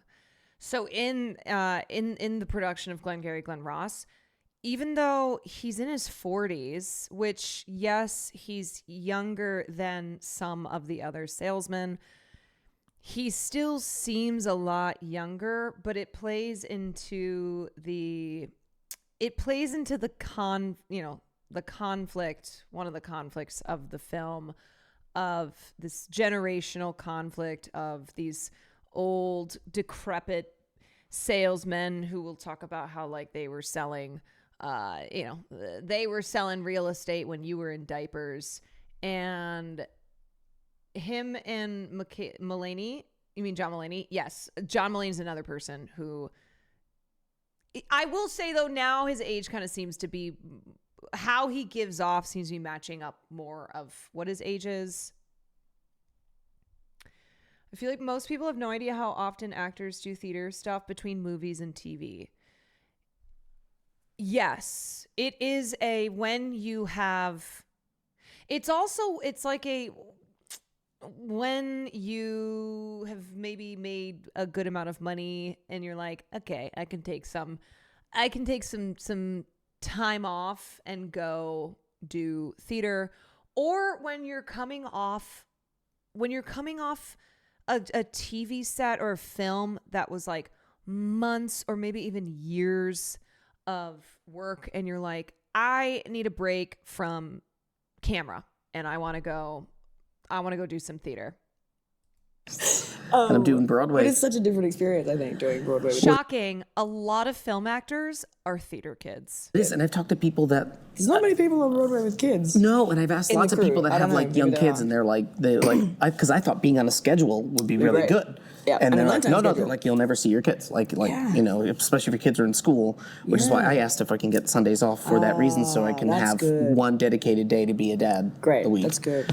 Yeah. We got Mondays. Yeah, Mondays, which is the But do you do thing. some 6 But your kid's also weeks? not in school, so. No. No. Are you doing that? Yeah, I asked. I was like, I can't do 7s and 8s again. Because there were some 8s back to back. And I was like, you're killing me, man. Do you miss having a scene partner? I would like to say honestly, yes. But I don't miss it as much as I thought I would, weirdly. I would really love to have someone to like have something new from. Yeah, well, it's like when you find a rhythm with a person, whatever, like then that's kind of really cool. But also you're finding the rhythm with yourself, so I don't know. Yeah. Well, and also like it really makes you, like I have to really listen and find something new all the time. Because if I'm like phoning it in, then I'm going to stretch I've got like 13.3 seconds to say this line, and if I don't say it in that time frame, then if I say it too fast or I say it too slow, then it's all mashed up. Jeez. So I have to find a way to like make it fresh, make it new within that certain format. This very specific. Jeez. Yeah, but that's I feel a like tough that's job. like with Mammoth, you got to like it's a musicality Yeah, but to it. we have shows that go a little slower, some that go faster than others, depending on the one energy. that I of the, saw whatever. was so fast. It felt even faster than its like hour and a half runtime. The first act was 39 minutes. The blah blah blah is. I am an hour 53.4 most times. You're what? An hour 53.4. What? It's that specific? Within the hour 53. Yeah, I think an hour 53.40 is where it sits well. Do you go off and ask the time? I always ask. Me too, but I'm always wrong. I'm like, that was a long one today, right? They're like, no, it was right on time. I'm like, oh, okay. Well, I don't. I feel like I have a sense of the thing, but I don't. Yeah. No, I feel like I got a somewhat sense of it, but then I appreciate. I know in London it was always an hour 55, and so when I was here, Crazy, it was an hour that little 53. different. It makes a huge difference. That minute and 20. Ale oops, we are not talking about that. I don't know if maybe you were in a different chat. Well, now I want to find out whether they were counting with the bows or not, because I'm an hour 55 here with bows. We're watching. Oh, okay. I see. Sarah It's probably Snook kind of the same. and It's Kieran funny though when Culkin. it's like That's this okay. much. It makes a Like a difference. minute makes a huge difference. Huge difference. Yeah. One of my favorite things, and this is something you don't get to experience. My favorite part of the show is there's this section where Bob Odenkirk as Shelley Levine just describes his sail to So me, good. and it's like 5 minutes of me just sitting and listening to him, and it's my favorite part. Really? Ever since the rehearsal room, I love it because he's always finding new shit, and he's always doing different, and it's so much fun That's so every night. good. I know. Yeah. And I'm like, you don't get to get that. You No. But this is why you got to come back and do Broadway and have other actors to work with. In a long time. 10 years. In a long time. I think so. I feel like I might don't do know. the same. So far, so good in terms of like is having young amazing. kids, but Yeah. but I've got like so many friends and family are coming over, which is really special. that's a nice thing, isn't it? It is. Yeah. It's nice, and it's nice to like be able to share that with people, because it is like it's Broadway. It's a huge thing, so it's nice to be able to, like, have you ever had this experience where you're living somewhere else? I know you've always lived in New York, in Manhattan. Yeah, I have. But I guess like in London or something, like if someone came over and visited, like your mum or your partner or whatever, comes and visits, you're like, this is where I get my coffee. And this is the chemist I go to, like stupid domestic I did a play shit in London, that and I you're remember feeling that way. Yeah, it's it's nice. This is where I get my bagel. I know, in London. This is the one place that makes bagels. It's really good. It's like sharing the really simple kind of domestic pleasures. Is really good, I think, with people who are, your home and your family. Yeah. Yeah. Whether you won't say it yourself probably, so I'll say it for you. Like, you're also in a show that people love. That like that's really special. And that is a thing. Like people coming up to me, people at stage door talking about how they They came to my stage door and tell me that you were telling them to go see the show. I tell them all the time. They're like, we came all the way in for this, and I was like, well, what else are you seeing? And they'll tell me something. I was like, no, you got to go see Dorian Gray. I've also had people like sign your playbill. Did you know? Oh, I signed it second. No, there's been a few books that have come in, and where there was one that was like bookmarked, Hogan, and thank you you for the had gifted. signed it already. It was like of a Succession book, or yeah. It was like a quote, I've seen that. And you'd written, "Did I?" It was like a whatever quote, and you wrote, "Did I?" And so I wrote, "You did." Yeah, that's good. That's good. Yeah, people have me signing your play, but that's got to be something. Have you ever been a part of a play or something that you're in there? You're like, this isn't very good. But you have to continue the run and you have to commit to it and do it. I've been in a play that was really good, but I wasn't good in it, or at least I didn't feel like I was good in it. I've been there too. Yeah, it's a bummer. pain in the ass. Mhm. What a ball ache. But did you? Because it was like a potential transfer to Broadway, and I was like, please don't. I couldn't do this role. Okay, there and well. it didn't transfer to Broadway. No, Okay, I and was you happy genuinely felt like you were not doing the job. I could have done Were better. you still at it, or were you sort of like, I've committed, we've locked the show in, I gotta like do it like this? I think I got the. You're gonna pay me out. I got the collie wobbles. What? Nope, that's not a word. No, we're gonna need a translator. You didn't get the collie wobble. What? What's that word? I got in my head too much. I got like the fear of the collie wobble. What's wrong with you? this is not. What is that word? I think it's a British word, maybe. Most likely. Your wife probably knows it. She probably does. You guys, both of you guys have the most ridiculous words for things. Tea and biscuits. Mm-hmm. I got sort of like anxious, and I think I kind of was like, I'm not doing it right. I've got to do this. Fortunately, I was working with someone who was brilliant, so I got to watch them every night. But I would come on and off the stage, and I think every time I came back on, I was like, I love Australian words. Is that better? I don't know. Did you ever figure out what the thing was? I think I just wasn't right for the character. Or I just judged her maybe, or I was like, I don't know. I did one where it was like, I think I figured it out like a year later. I went, that's what the thing was. I was so sure about what the first choice of what the character was, that like, because part of it fit, but the rest of it didn't, and it wasn't landing, and it did the whole run, and I was like, this isn't, And then it was, and then I realized, no, it's this. I'm gonna stick with it. No, I'm doing my first choice is like right. you. I'm going with my instincts. Yeah, instead of listening to the fucking text or the director. And the director who kept telling me this thing, but I was 20. He kept telling me This Is Our Youth in London. So that's why I was playing Warren, and I had this very specific idea on who he was, but it wasn't landing. And he kept telling me front foot. And I was like, okay, and I had no idea what the hell that meant. And then like right before our first preview, he yelled at me. He was like, I keep telling you front foot. So I was like, I don't know what the fuck that means. Oh no! And then we ended up having like a shouting match, which was fun to do with the director. Yeah, I didn't understand what he meant until like a year later, which is like the guy's constantly coming at you and being like, and you can punch him and knock him down, and he just bounces right back and says, great, can we go play football? Let's go do this. He doesn't care as long as we're hanging out. And I was doing like introvert sit back on my butt thing, which was just so wrong. Weird. That's not even. I know. You at all, I was trying something different. I was trying to be. I don't know what that. It just wasn't right. My favorite thing about but Australian I knew it wasn't is right. the more serious or but I upset couldn't they are, figure. the funnier they sound to me. Yeah, like I remember I had an Australian roommate, and every time he would be ranting about something, it was like they never really come across as irate. It just was it sounded funny. But I was still trying. I wasn't oh well. Yeah. I was like, I knew it wasn't right, but I'm like, I'm gonna find it. Oh, that moment's a little better. Yeah, that's good. I think it wasn't that I wasn't trying, but I was like, I just didn't have a metric. I didn't have a good perspective on whether I was any good or not. What about being in a play that is bad? I did one of those where we all knew, and the playwright tried to shut it down before. Oh no! He was nice enough to take it to a vote. He gave his explanation as to why he thinks we should shut this play down. Oh my god! And it still went ahead. He took a vote. He goes, I know you guys have all worked really, really hard on it, so here's my reasoning for why I think he's like, and everyone voted to keep it up, and then we did it. We knew before he did that we were really not doing anything good. Were you gonna not get paid if you didn't go up? It's off Broadway. What are you getting paid? No. Why did you all want to do it then if you knew it was going to be bad? Well, because you know, you thought on page it kind of looked good, but as the production was coming together, it was like this is a wild misfire. Yeah. But then after that, it was sort of like, okay, here we go. You can tell from the audiences that no, and then the reviews. But I was like, this was fun. There's like freedom in like, okay, this thing isn't landing, and I'm just gonna like, I'm gonna keep trying and like, try something new. Yeah, that's good. Yeah, keep at it and kind of like joking amongst ourselves, like, well, they hated that one too. But I'm guessing you haven't been a part of one of those. Not a real stinker. Not a real stinker, but this one. My sister Liz hates theater, and she would always, of course, have to come see my plays because the whole family would come.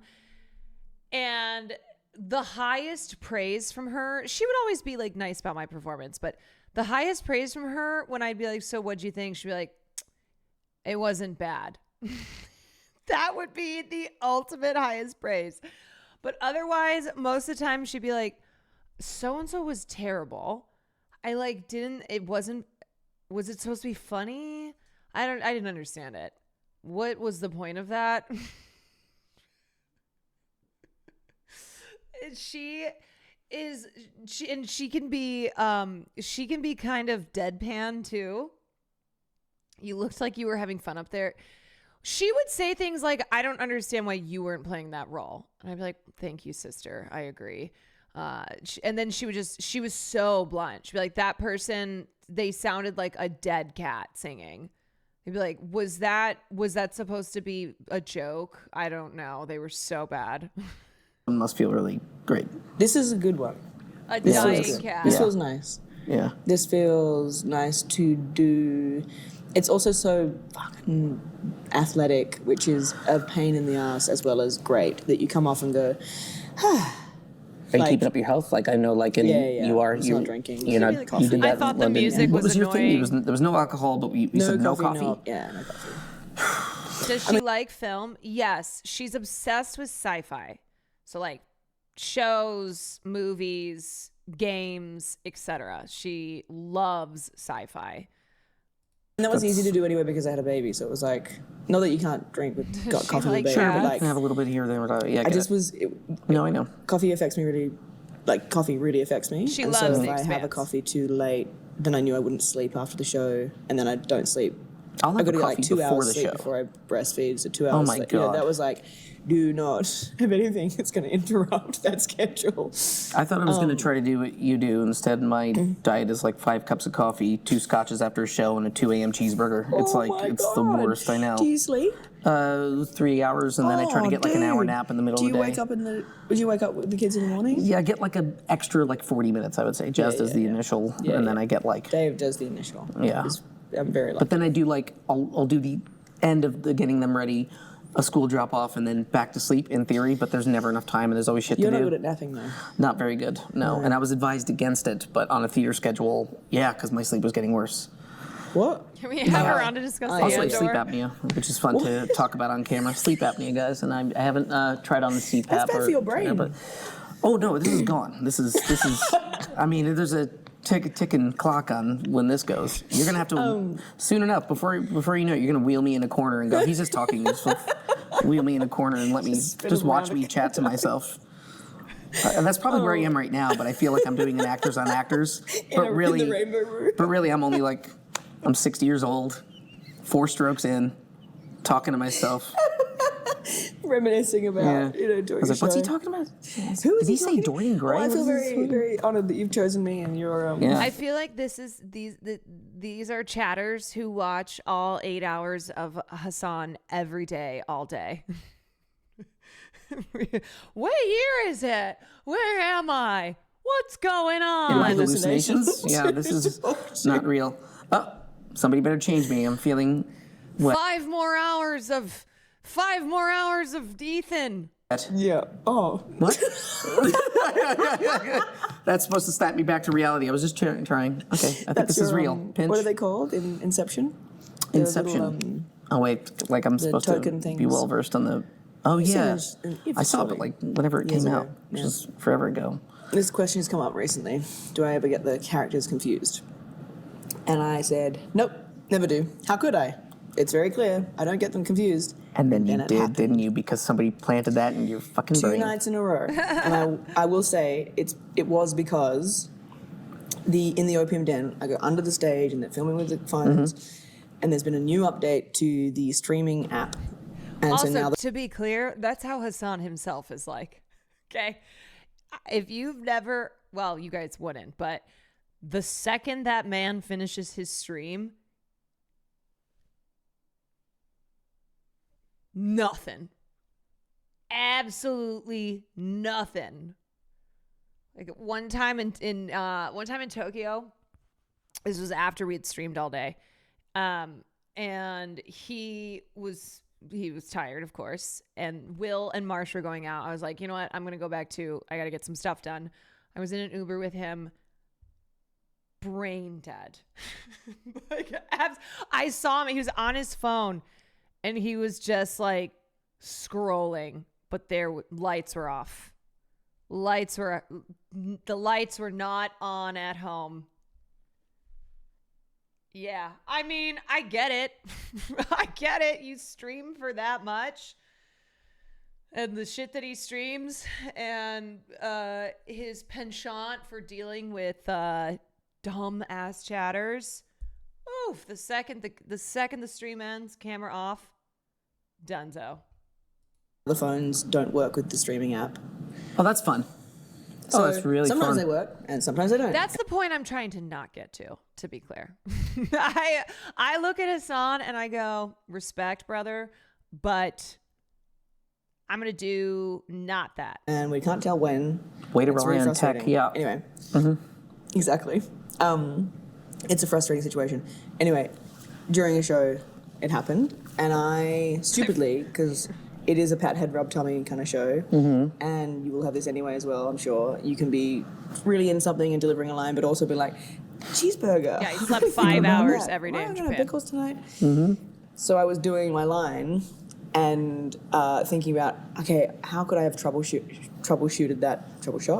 that better downstairs? Should I have turned to that camera or that camera instead? Maybe I should just run upstairs next time. Oh, I'm doing the wrong voice. No. I was like, and then okay. twice in a row? And then the next night, it happened again. Same spot? No, Oh. same spot because of the opium den, because the camera's stuffing up. But it was because like I don't have time to Calibrate? cough or like get snot out of my nose, or I can't do anything. I've got to talk the whole time. Snot rockets? No, I can't. I'm on camera. Oh, that's right. Like, That's a character choice. no. So I thought, oh, when I'm James Vane, I'll be able to go to like clear my throat rather than go. But I needed to do it too quickly and said Dorian's line as James Vane, and this like, what are you doing? Did you just go back and do it I the just kept correct way? going. Or I there's kept no time. going. No, And you the got to hit director was that in the audience. 13 seconds. Yeah. Of course. The director's in the Of course, audience, that's and I when said, Kip did you is notice there. that? And he said, no. I went, yes. Funny how like little people, he's the guy who adapted and directed it, and he didn't What even. does he know? And what does he know? But isn't it funny how people like huge mistakes can happen on I a know. stage, and people will be like, I thought that was part of the show. Gotta People keep that have seen going. it several Show must times. go on. And that thing you're That's talking the about, biz. like I had this the other day where I was on stage and I was like in my mind going, fuck, I feel really present. Why is it quiet? Well, it's my line, isn't it? It's my fucking line. I have no idea what I'm supposed to say. It was like 4 whole seconds of quiet because of the thought, I feel really present right now. What's going on? Oh, shit. That's so good. Yeah. How did you feel doing your opening night? Were you like, hey, I'm really excited. We've done this so many times now, 10. But like, I feel good about it. Or In my opinion, I wish we opened like 2 weeks later or a week or so later. Oh, yeah, I was still really, so basically I went in with an idea of this character. I've never seen any previous production of it. I've never seen the film, so I don't know. I have no frame of reference for the show or anything. So I have my sort of interpretation of the character. I went in at the beginning with my first idea, my first instincts, developed that for like 8 weeks.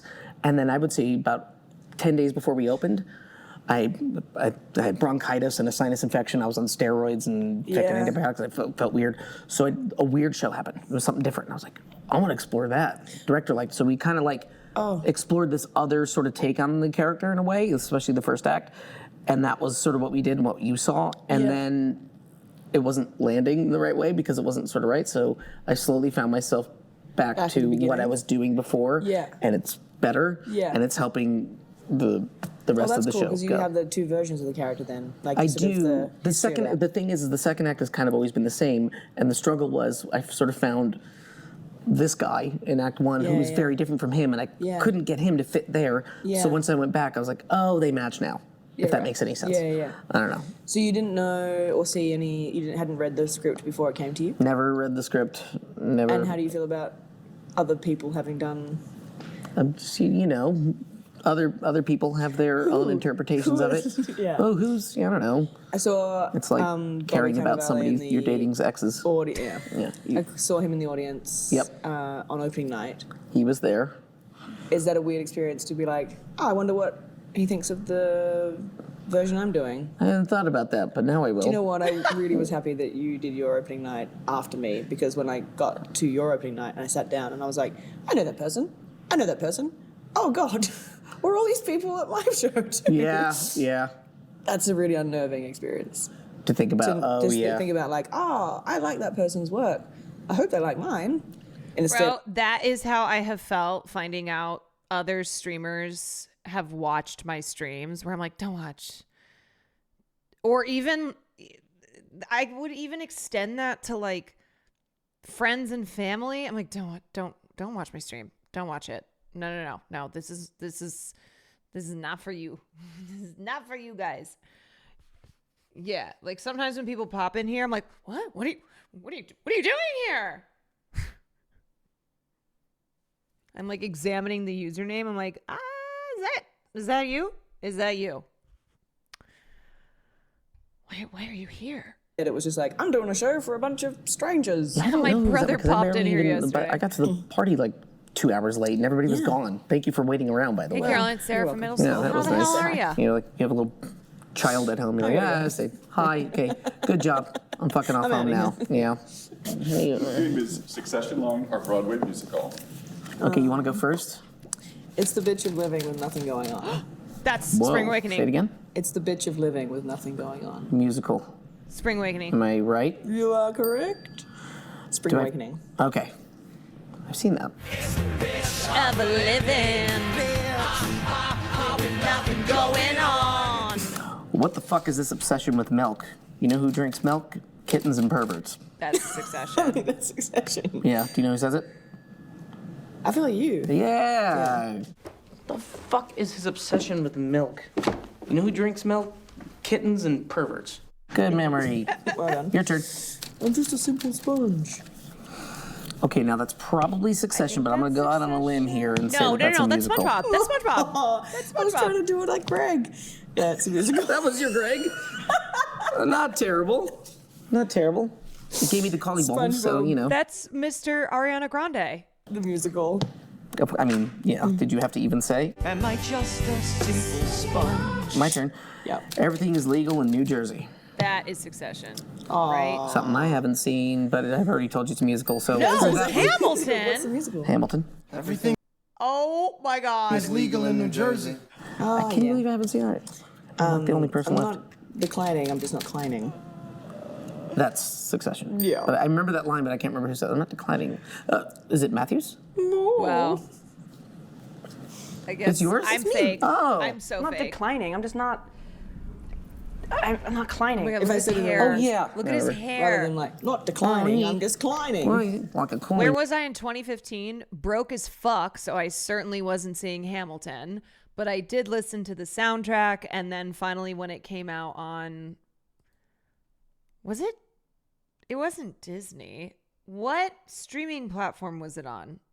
That's how I finally watched it. Was it Disney? Okay, it was Disney.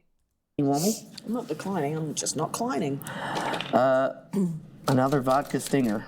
I'll drink to that. But I don't know, It's not from actually. Bagoo. Bagoo? Bagoo. Do you do it again?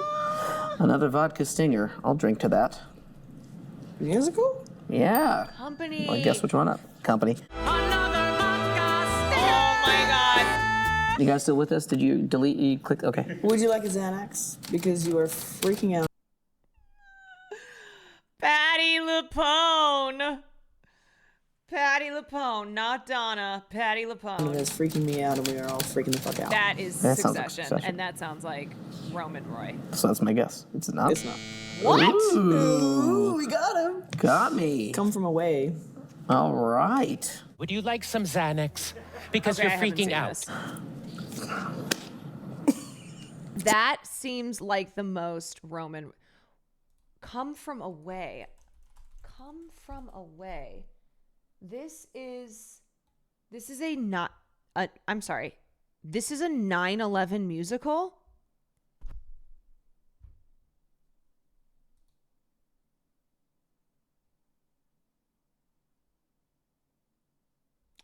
Canada loves Come From Away.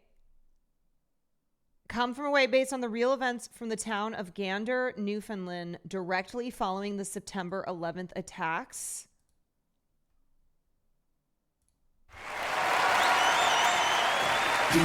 On the northeast tip of North America is a town called Gander.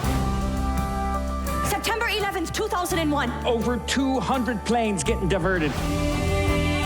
Even with all the hotels in town, we've got no room.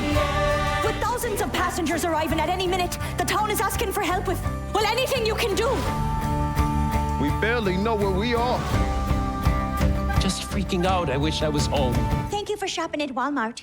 Would you like to come back to my house for a shower? Hello? Yes, it's me. Dad, I'm okay.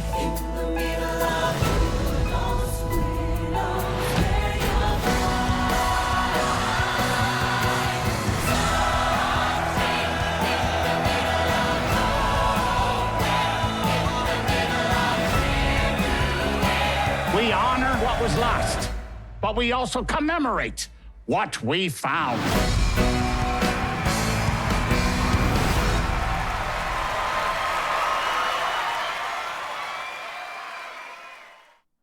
Okay, I'm sorry. Streaming September 11th. How did you miss the opportunity to stream this on 9/11? Phoenix, thank you for the 14 months. Come Away is so freaking good. Truly an amazing musical. Top 5. Oh my God. I need to watch this. Come From Away. How can I watch this? How can I watch this? Can I watch it's on Apple TV. Okay.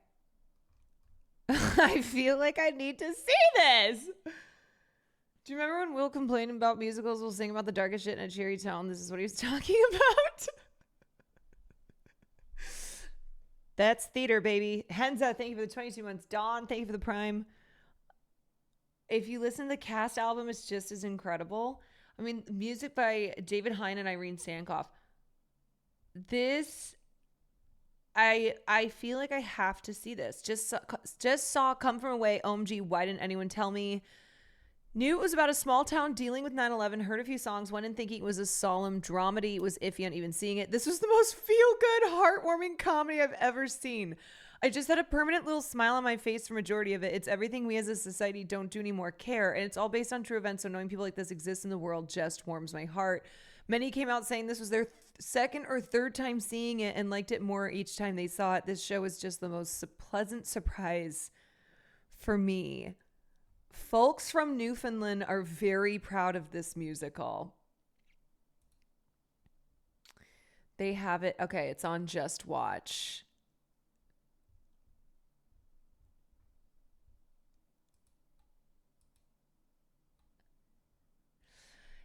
So, yes, planes that got diverted during 9/11 went to this smallest Canadian town. The locals housed stranded travelers. This is what happened to Will's mom.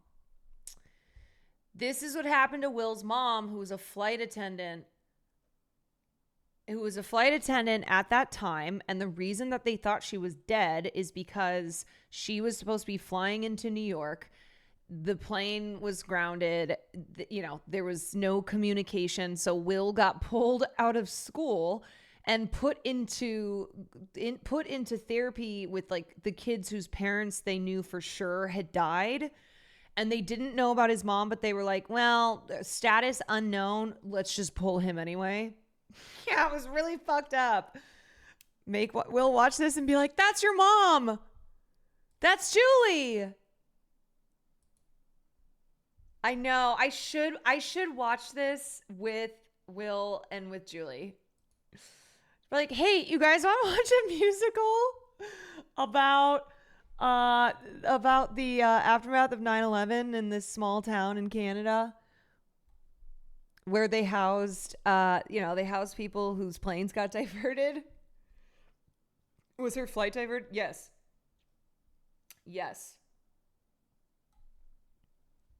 Wild. Absolutely wild time. That it sounds, just listen to I feel like I got the idea from even watching the trailer there. Don't tell them what it is and just record their reactions. I know. I feel like I'll have to strap him to the couch to get him to watch a musical that's not watching it live. Right? It's like he already doesn't like going to see most musicals live, let alone watching it on TV. Can we please watch their Discord? I know that would be, because I don't think I can't watch this for film night because it's not free anywhere.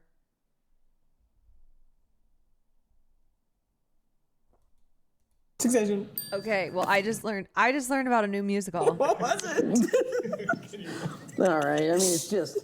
I wonder if the sad I'd be without you would be less than the yeah. sad I get from being with you. I mean, that's such a poetic line. It's such One a would thing. believe that it was from a musical. Oh, sure. I wonder if the sad I'd be I remember this scene. without Oof, you what would be a less scene. than the sad I get from being with you. Do you know Jesse wrote that line on the spot in front of me?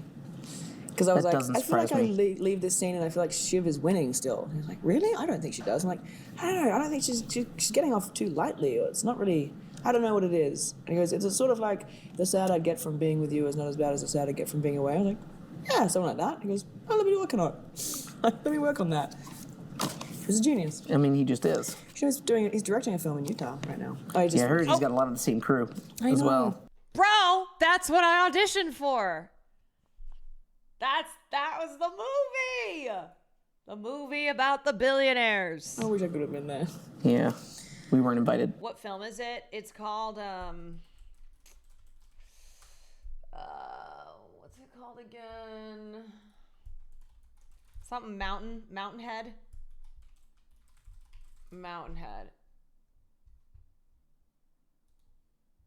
Yeah.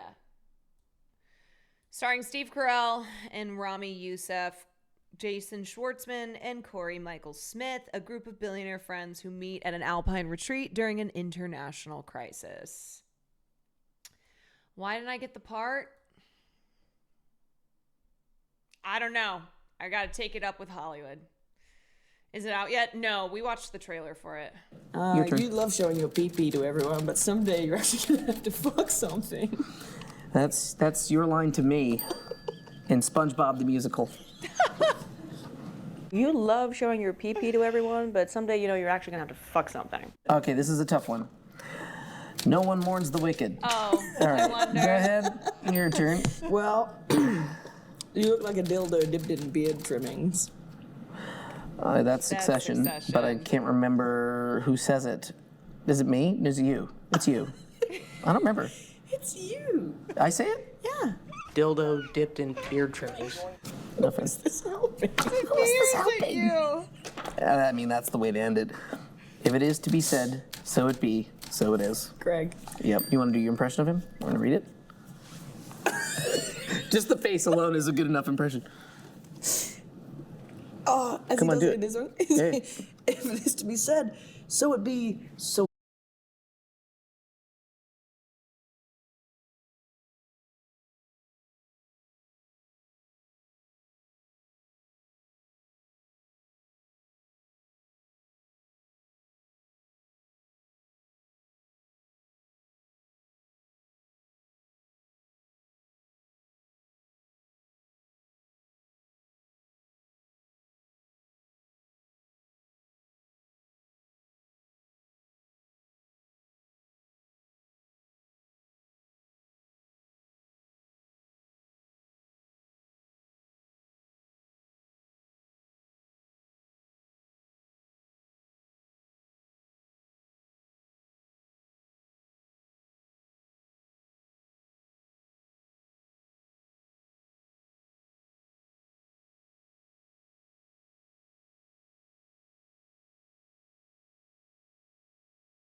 The shippers. Kingdon, yes. The shippers of Kingdon, who either wishful thinking or delusionally believe that they are going to get together. There's no way. It would be interesting though. I'm sorry. You know what? I'm ruining the fun. I'm sorry. I'm such a fun sucker. How dare I ruin Kingdon? Langdon is married and has been in rehab. Yes. So the next season is supposed to pick up 8 months after the events of season 1. And dear old Langdon has... Oh, you think she's staying with his ass? To be determined. We haven't met the wife yet. So, yeah, you're right. Could be this little thing called divorce. Do you like ER? I actually just started watching. Well, I started watching ER after The Pit. I'm a reverse. Noah Wyle is reversing in age for me.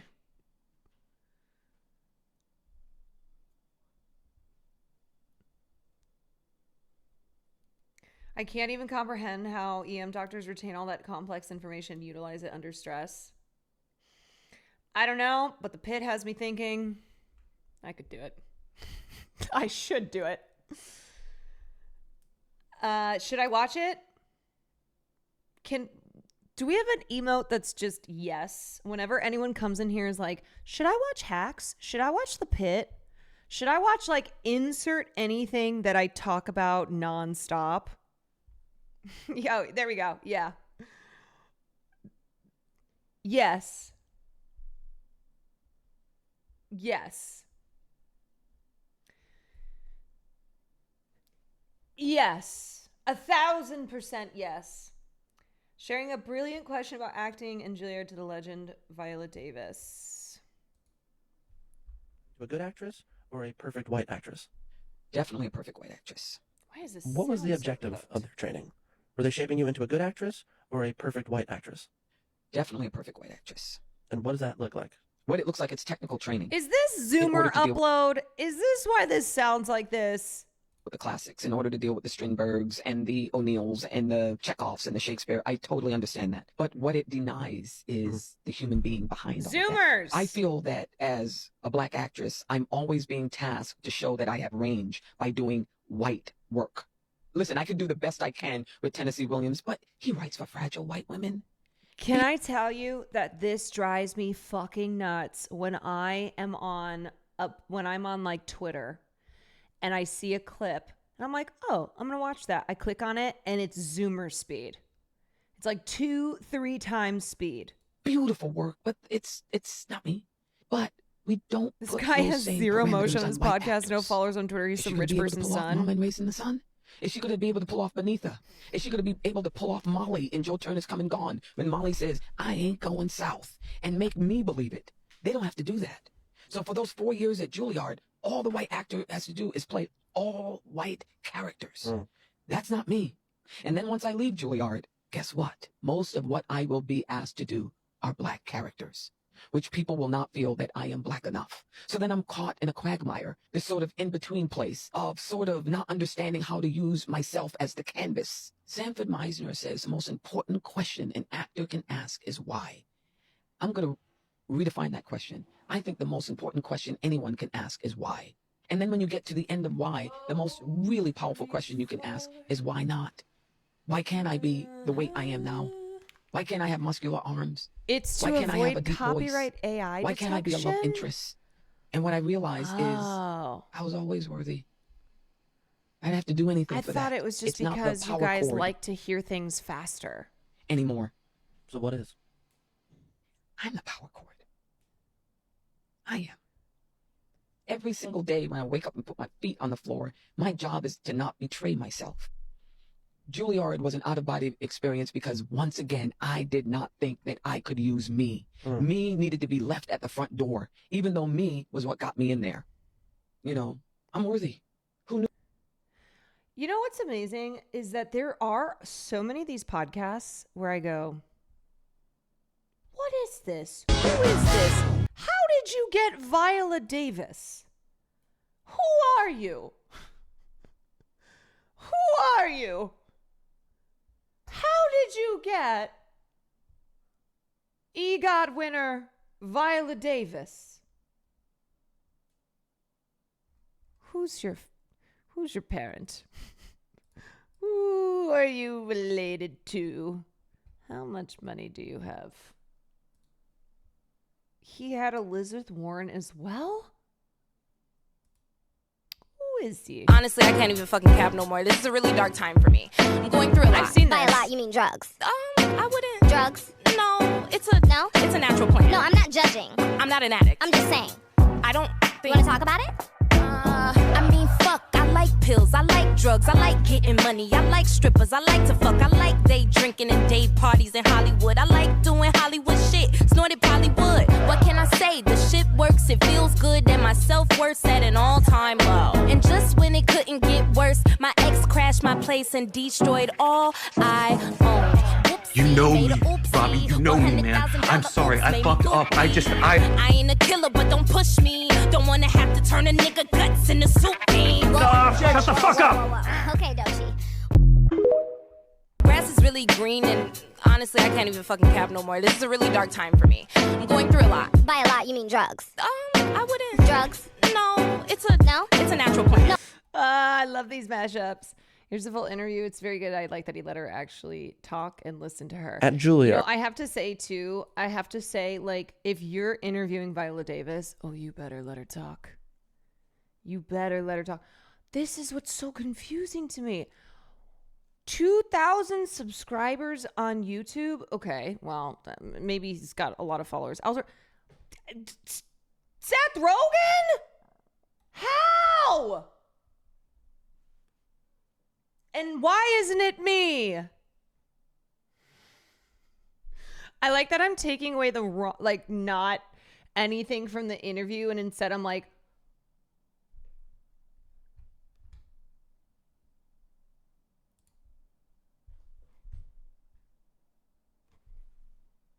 why is this not me?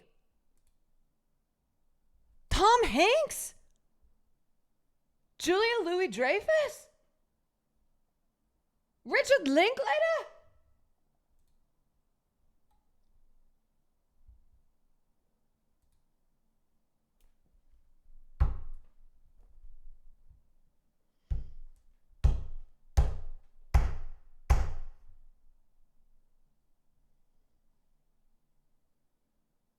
What's the meme of where it's like, or it should have been me, like, oh, that happened to you? It should have been me. Literally, this guy's shown up in like the past. Wait, why does everyone suddenly know who this is? Oh, Mike talked about it. I was like, how does everybody like know who this guy is? Talk Easy with Sam Fragoso. Forget about it. Is a weekly series of intimate conversation with artists, writers, and politicians where people sound like people. Hosted by Sam Fragoso. New episodes every Sunday. We don't know who this is. That's what we're saying. So it's just been popping up. Yeah, this is me. I don't really care if something good happened to you. It should have happened to me. Sam Fragoso.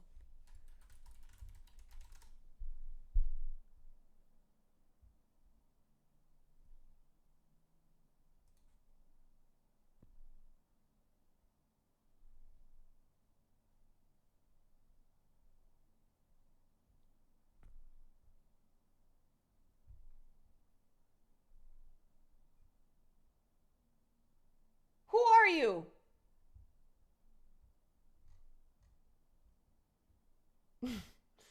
This will soon be you. Yeah, after I do the ACM awards, I'll be my next up. I'll be talking to Viola Davis.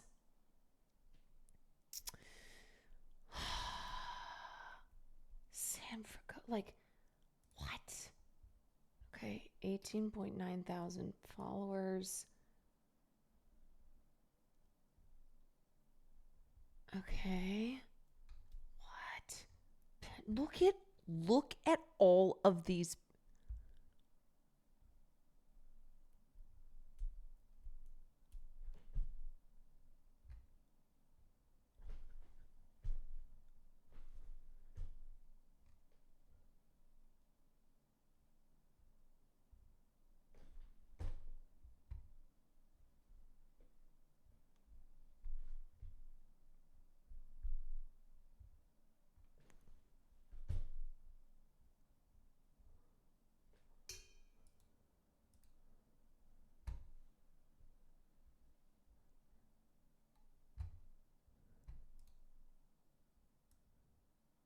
He's 30?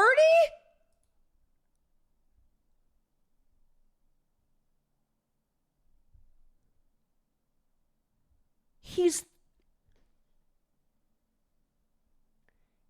30 years old?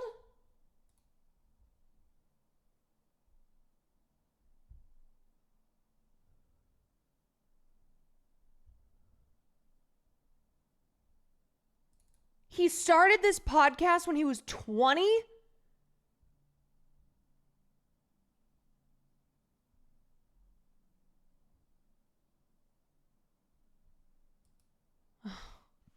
God. Oh, Hogan, thank you for the gifted sub. Now, his team's putting in that work because he keeps popping up everywhere. What? I don't understand. He also has a move. I've never heard of this guy in my life.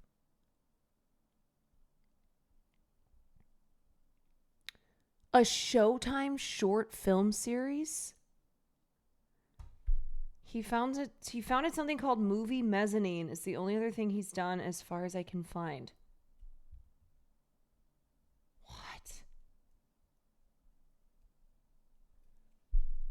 I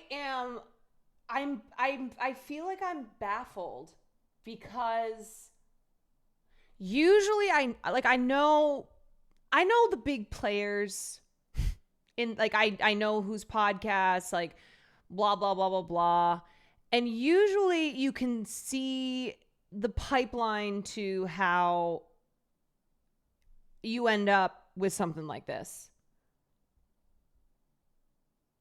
He worked at the Roxy in San Francisco. He's the creative director at the Roxy in San Fran. How is this guy 30? Oh my God. I have to know. I need to know. You. Wait a minute. Who are you? Oh, hi. Wait a minute. Who are you? This is like so me right now. Oh my God. I am burning with jealousy, clearly. But also intrigue. Please. I am Sam Fragoso, host. I don't get it.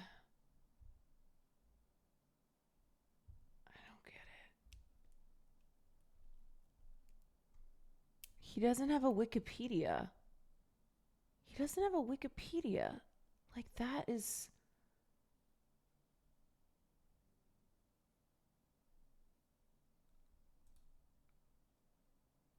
$4,000 followers? Okay, so he's not an influencer. He's not a content creator, right? He's not on the level of like guy with a movie camera who's got tons of followers. He's really great too.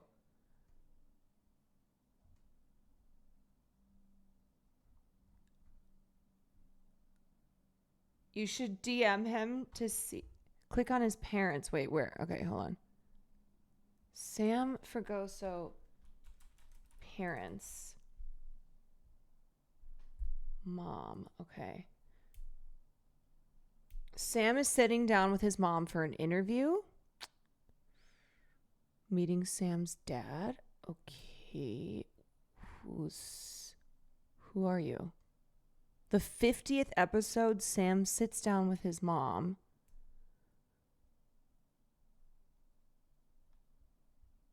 He had his parents on the pod, but he doesn't say what they do. What the hell?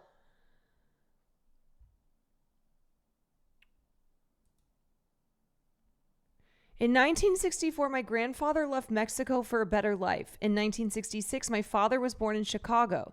He was the anchor baby for our family. I arrived in 94. What happened in between is everything in this conversation. But he doesn't even... I don't even recognize his last name.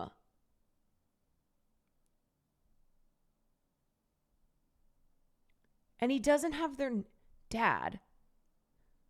For our special 100th episode, my dad reluctantly comes on the show. What? Also, like him having his parents. Okay. You may be familiar with filmmaker Sam Fragoso's byline. No, I'm not. Having contributed film criticism and other journalistic endeavors to publications such as Vanity Fair, NPR, and The Atlantic, Fragoso has a... Okay, so this was 7 years ago when he would have been 23. Like either he's a Ronan Farrow prodigy or he's a robot. Do you know what I'm saying though? Like to be that age and to have this insane career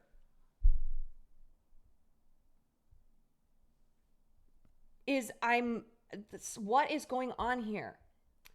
Currently the host of the Talk Easy with Sam Fragoso podcast, where the gentleman has had long-form conversations with a guest list ranging from Alan Alda to Judy Greer. So he's had these types of guests since his podcast was in its infancy. That's what I don't understand. It's not like this is an NPR podcast, okay? Or it's not like this, do you know what I mean? Where there is a heavy hitter. There's like a big company backing this where they're pulling in the guests. The first episode was Don Cheadle. Sebastian, his first short film, dives deeper into his family history, and by doing so may provide a remedy to the U.S. election season blues. I started writing about movies at 16 because high school was initially a terribly isolating place.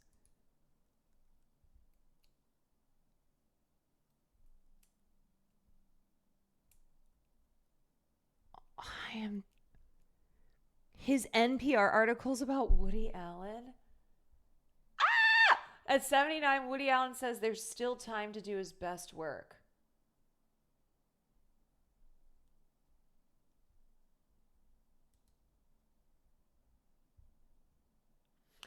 But like, okay, I listen to a ton of pop culture podcasts, and for ones that are very successful, you can track when they started bringing in big guests because they became like, just like the podcast was big. And these are people who worked in media, who wrote for publications like, you know, major publications, who had contacts. He wrote this at 21. He got an interview with Woody Allen at 21. I am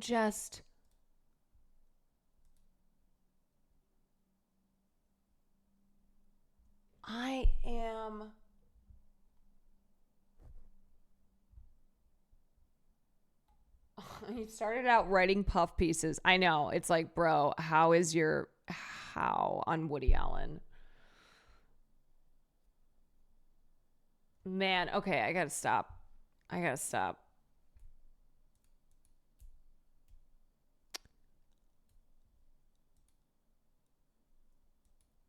I'm just confused too because the Talk Easy YouTube channel, it's 6 years old and it only has 1.99 thousand subscribers. How many people listen to the Talk Easy podcast? Listeners.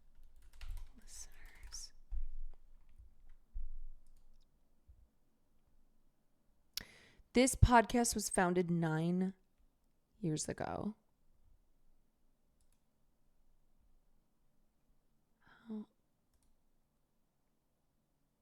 It only has 1,000 reviews on Apple Podcasts, which seems kind of low for a podcast with this level of guests that's been around this long.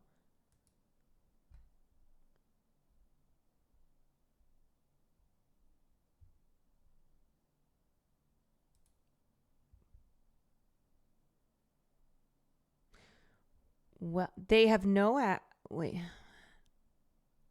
What? Here's a Reddit post from 4 years ago. How does Talk Easy with Sam Fragoso finance itself?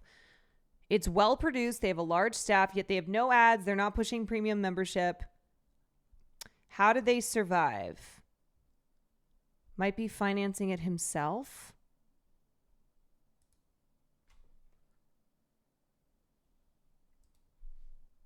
I found this.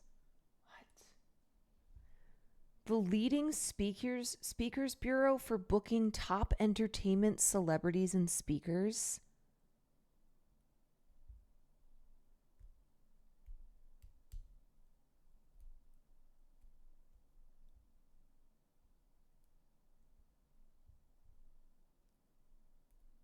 What?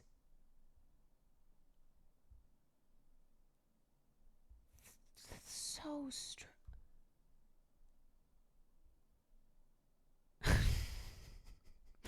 Okay, Kwan Industrial Clips Complex. We got to step it the fuck up. We got to step it up because I don't know what's happening here with Sam Fragoso. Fragos about it. Fragos about it. But this is wild.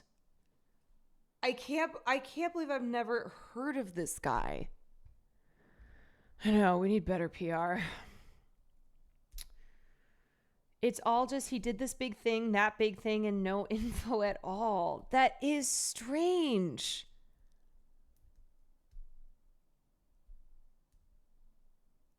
It's time to fight back against the Sams and the NPRs. That's what I'm talking about. I just saw this guy's clip today for the Elizabeth Warren app. Like, how are you guys all of a sudden seeing clips of this man? Who I think most of us have never heard of.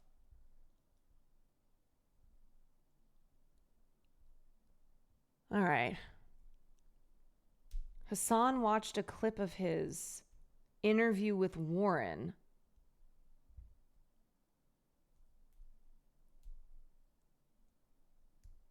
But also, like, what a variety of guests, having some of the biggest talent in Hollywood and then having some of the biggest names in politics.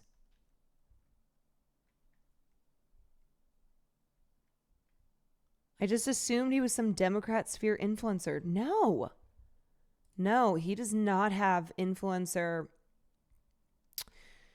He does not have influencer numbers, and also not like that's not his career. Wow. Okay.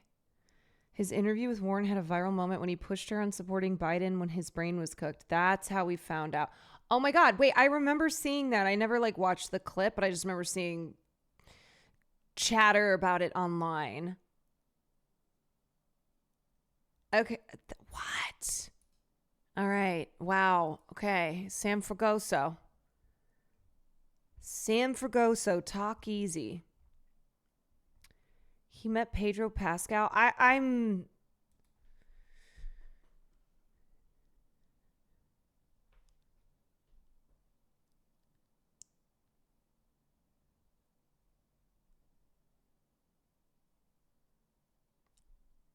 Ugh, I'm jealous now. Yeah, that's what I'm talking about.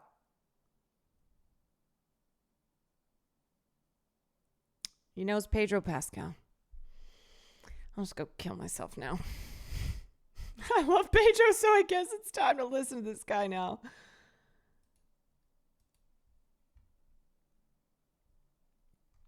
Wow. He did film reviews, met Ebert, who told him to keep going.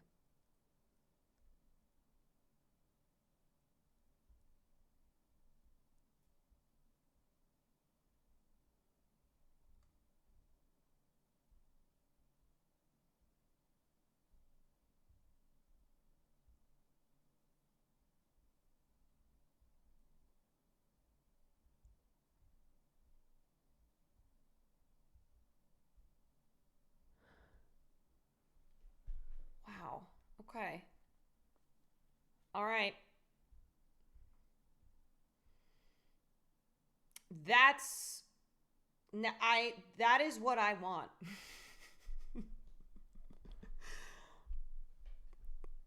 I have to take out Sam Fragoso.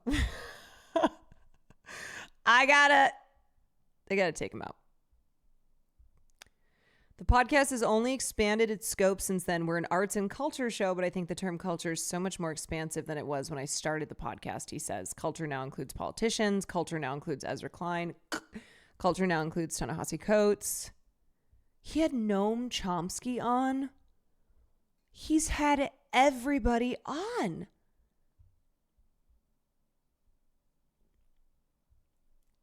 That is amazing. He's been working in the industry for 15 years and he's only 30. Wow. Now I feel lazy as fuck. Unless his parents just are, I don't know, Mr. and Mrs. Culture. I'm fascinated now. It always fascinates me when somebody is that young and has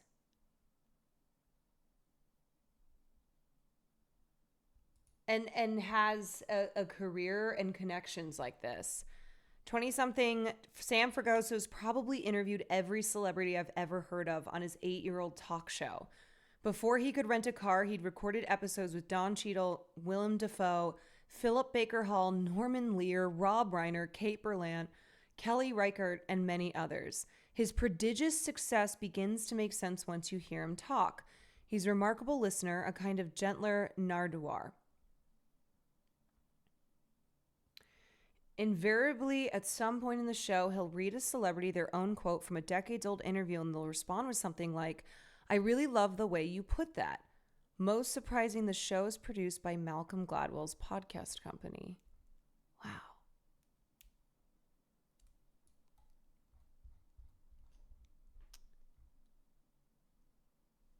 Okay, I have to extract myself from this. I have to extract myself. Now I'm going to go listen to this podcast. I'm going to add it into the rotation. This is you. It should have been me, not him! It's not fair! I mean, it sounds like he's really good at what he does. He's asking the good questions. I must study him. Yes. I must study him. It should have been me, not him. All right, gang. Have you covered the racist white lady at the park? No, I haven't yet. I was about to get into some gaming, but yeah, the racist white lady at the park who's raised. Last I had checked, it was a couple $100,000. Probably more. She moved the goal to $1 million. Oh, it's over 500K. Yeah. So if you're a white person who calls a black child the N-word, racist white people who believe and want in a race war will give you $500,000. I'm sorry for sending you down the rabbit hole by linking the... I forgot. That's how it started. We watched the clip of Viola Davis. Well, technically it was whoever linked that clip. Yeah, so that's how... Wait, his dad has been a teacher at CPS for 30 years. Oh, no, I have to move on from the Sam thing, even though this is big. His dad is a teacher at CPS. Okay, so this is just a wonder kid. This guy is just like, he's just a child prodigy.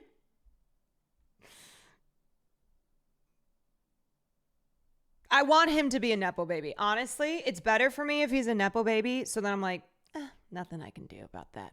Right? Nothing I can do. I didn't send the clip for this takeaway. No. I know. No. It's funny. It's a funny rabbit hole to have gone down. Okay, what were we talking about? Yeah, the racist white lady who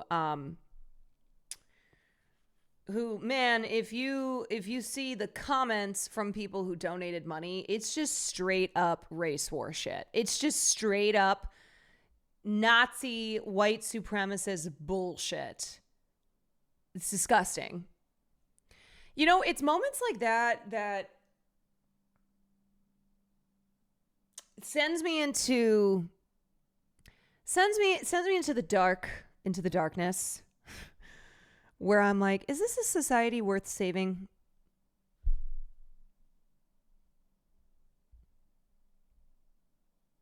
I don't know. When a psychotic, evil white lady gets $500,000 because she called a 5-year-old the N-word and then said it like again. It was repeated times. And then the guy who was filming her, she also said it to him.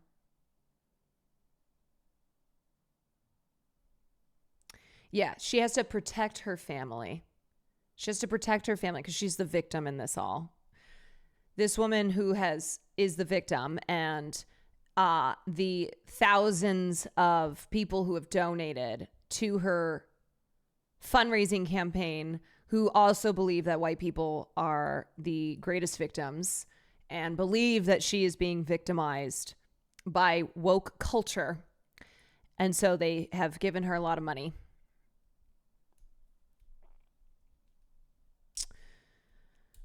Did the 5-year-old get a GoFundMe? Yeah, right. It's like, take all that money and give it to that child. How about that?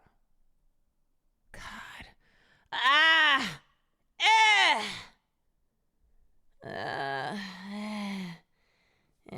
No, we can't give up though, because we can't let these fucking people win. Okay, they're so vile. They're so vile.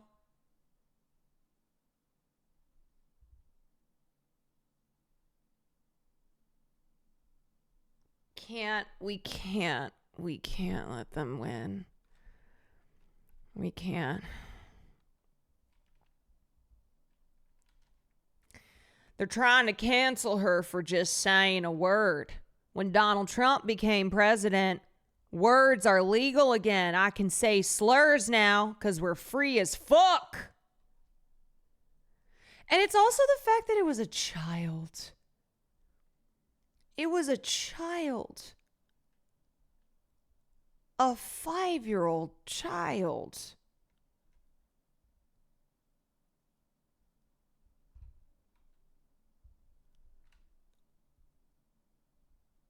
Yeah, I love calling kids racial slurs. The kid was autistic too, right? Oh, I don't know.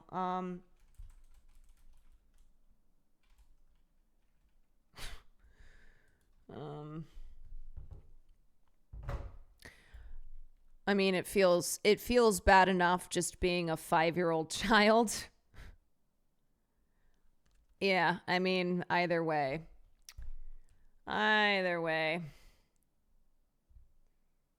Crazy line to join into. Well, you missed the sloppity slop.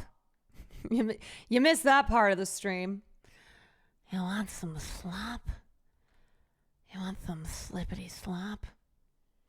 We're just a slop-ass country. Omar said the child has autism spectrum disorder from the... from the article.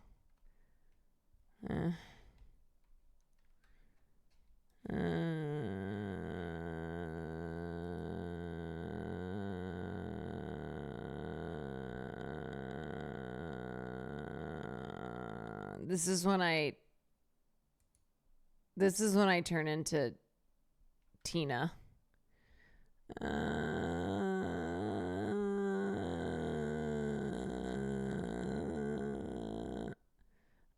Oh, hi Bonnie. Thank you for the raid. Gotta lock in. Welcome in. Welcome in, y'all. Hi. I hope you guys had hope y'all are having a good night, day, wherever you are in the world. Bonnie, I hope you guys had a good housewarming stream, I think it was. All right, you guys, this is a good time to switch over to gaming. It's Saturday night, live from my stream setup. It's Saturday night. I'm going to change things up. Because I've been playing a lot of LA Noire. And I was looking at my gaming list, and I've done like 3 games off of the list, off of the bucket list of games that I had said I want to finish, get through the list by the end of the year. And oh my God, it's May. Oh my God, it's May. I'm not doing Subnautica because Sam and I are going to start that next week.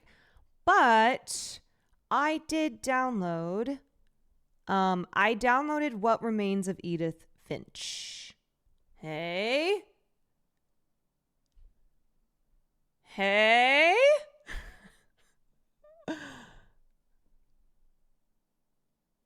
All right. Great. So that's what we're going to be doing tonight.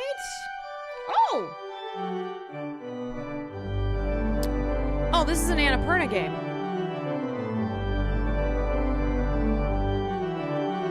Okay, Oregon. Pop off. Goddamn. Oregon going crazy. It's Ginger Panda. Thank you for the 4 months.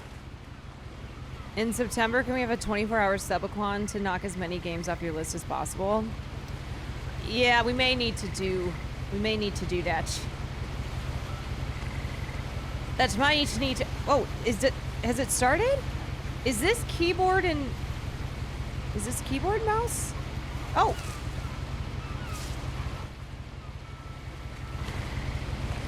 Oh.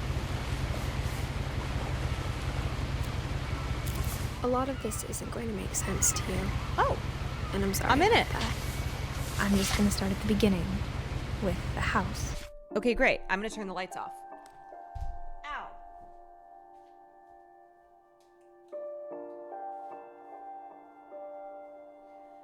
Okay, is this a horror game? Is this going to be spooky? Yeah, I'm going to beat Red Dead Redemption 2 in 1 hour. It's cozy and good story. Okay.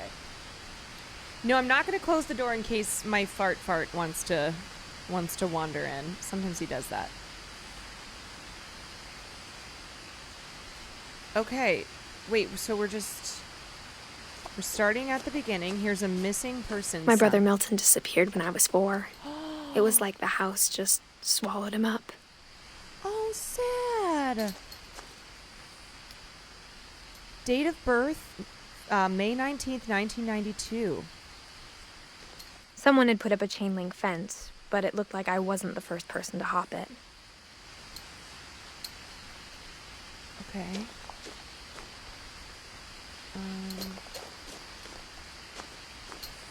How do you... Oh, I forgot to set my game category. Yes. What remains of Edith Finch? This game has 3 viewers. Okay. Am I supposed to go that way or do we go this way? Oh, that's a zoom in. That is a zoom in. Okay, let's go this way. I lived here until I was 11, but I wasn't allowed inside half the rooms. Oh.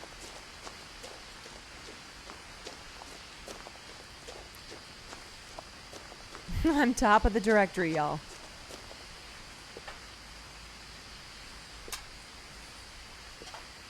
Inside the mailbox were bills from 7 years ago, marked urgent, open immediately. Oh, shit. Maybe I should just ignore those. You know, who wants to pay the bills? I hadn't been back since my brother Lewis's funeral.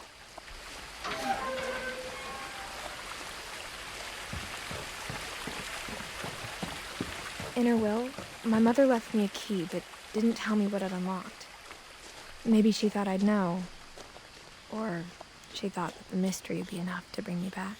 Oh. The mystery. Wait, which way am I supposed to go? Left? Or right? Does it matter? Is it just an explore game?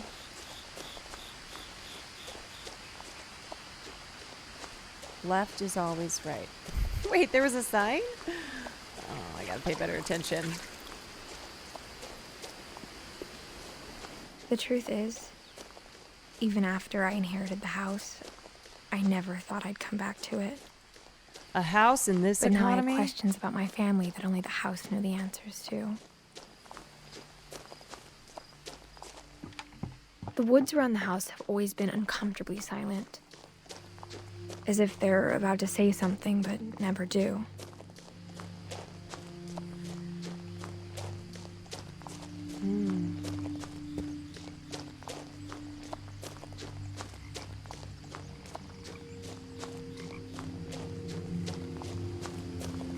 Whoa, is that the house? The house was exactly like I remembered it. The way I'd been dreaming about it. Why does that look like it's out of some, like, series of unfortunate events book?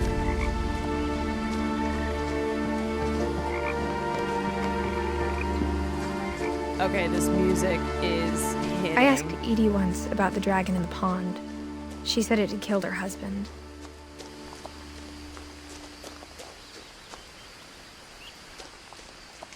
Kind of looks like the Weasley's house, too. Yeah.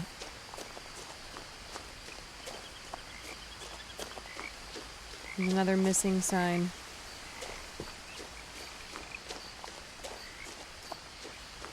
As a child, the house made me uncomfortable in a way I couldn't put into words.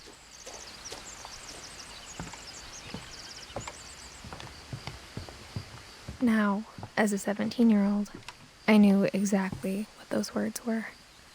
I was afraid of the house. Oh, fuck no.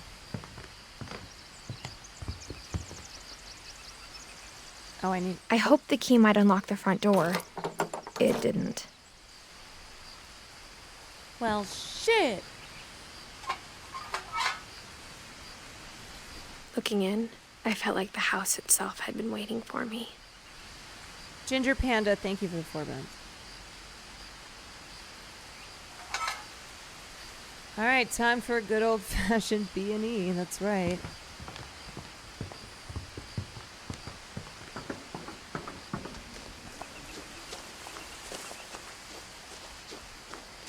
Now the question is where to B&E.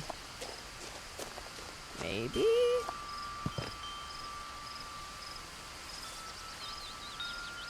Oh! Through the doggy door. Crawling through the doggy door used to be a lot easier when I was 11.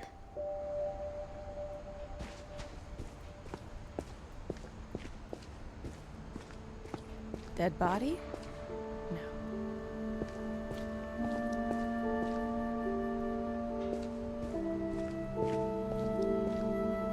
The power had been turned off the night we left. Probably because the bills weren't paid. For the first time in years,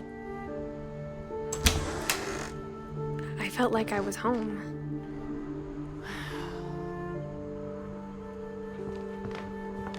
A lot of books. But instead of a family, there were just memories of one.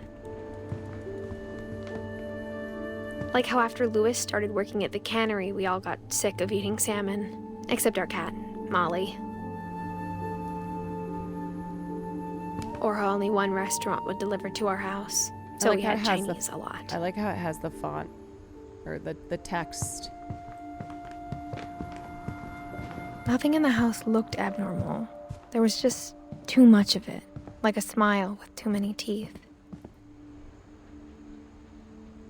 A lot of things got left behind in the whirlwind of that last night.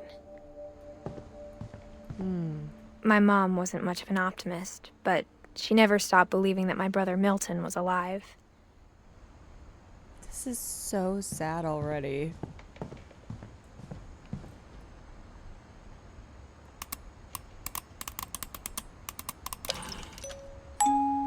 Great-Grandpa Sven built a music box for Barbara, along with the rest of the house. Mom always told me to stay out of the basement, so I wasn't too surprised when the key didn't fit. This damn key. Why was I not following it? How? W game? Welcome in. Even the fireplace had a story. Edie told me the bricks came from the original house, after it sank.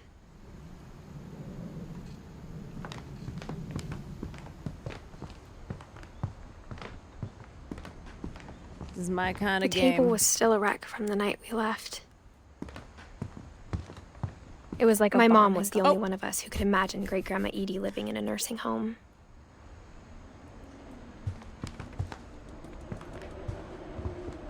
The voices. The voices. I know, it's called stepping on your own line.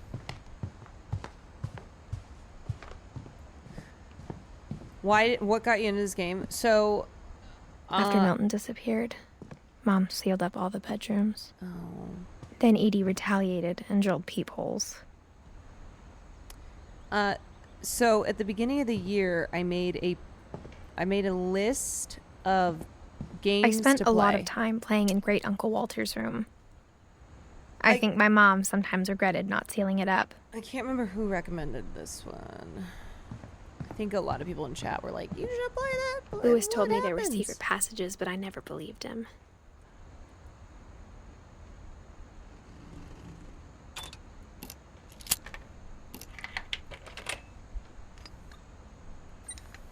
Turns out, my mom was really good at keeping secrets. Oh.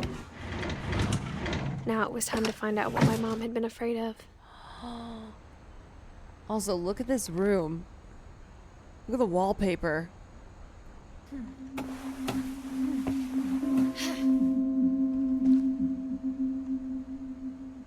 What are you hiding, Reading Mom? this, maybe it sounds like I had a plan.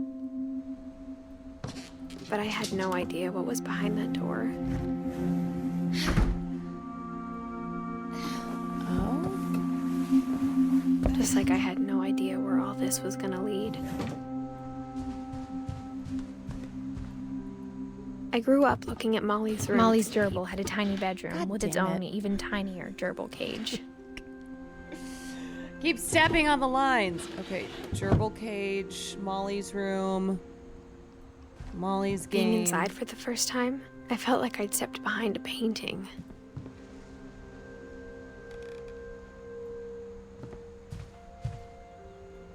I'm speed running.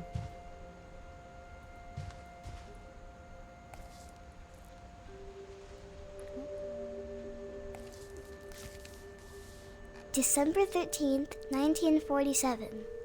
Dear Diary, I'll be gone soon, but I wanted to tell 1947? somebody about what's gonna happen. It started when Mom sent me to bed without dinner. I woke up and I was starving, so I looked around for something to eat. Oh, I'm the little girl. Okay, should I eat this? The gerbil food was dry, but I didn't mind it. Oh, okay.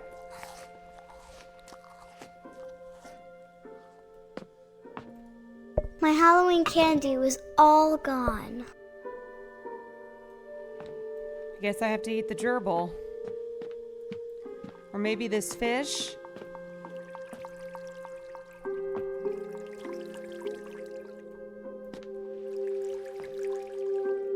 about eating Christopher, but I held back. Okay, this is dark. This is dark.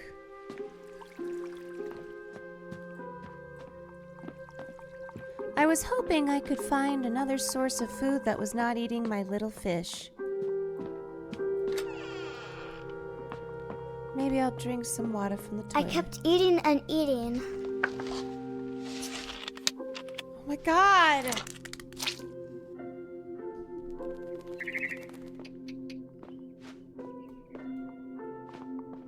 I ate a lot of things that night. Are those plastic fruit?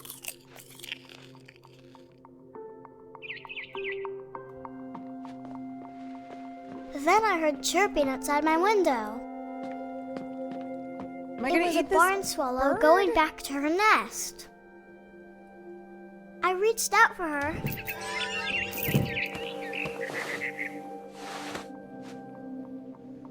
And suddenly, I was a cat. Okay, I think it's because of all that shit this little girl ate.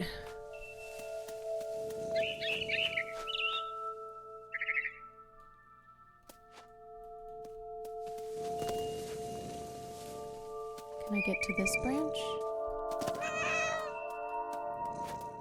I tried to be quiet, but the bird was really scared.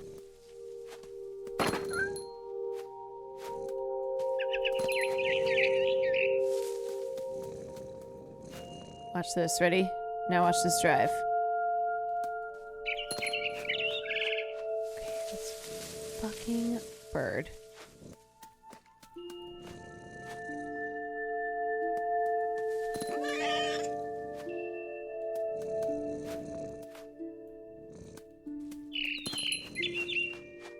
When am I supposed to get this fucking bird?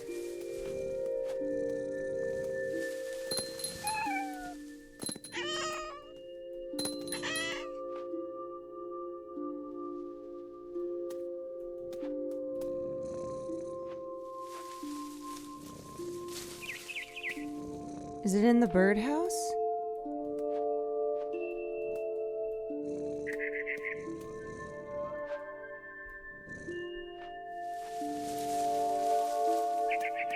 She's drugged. She's, oh, it's fucking back over here.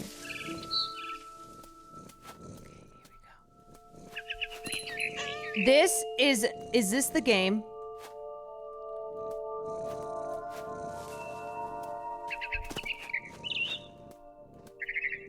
Is this the fucking game? I have to get this bird? I jumped and I almost got her. It's a cat simulator?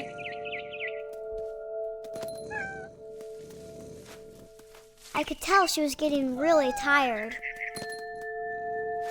This is fucked. Now I was up in the big tree. I promised Dad I wouldn't climb it anymore. All I cared about was eating that mama bird. Oh my god, this is kind of fucked. I gobbled her up. And suddenly, I was an owl. First, Okay, all it's I definitely heard- those plastic berries. Then I heard little teeth nibbling in the grass.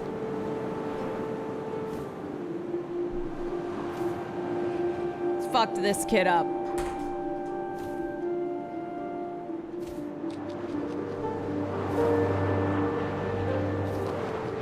You'll never catch me, bucko.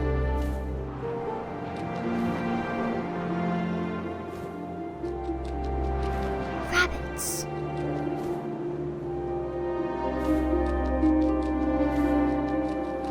You know, it's kind of nice being an owl. No, I'm not. My hands are off the steering wheel.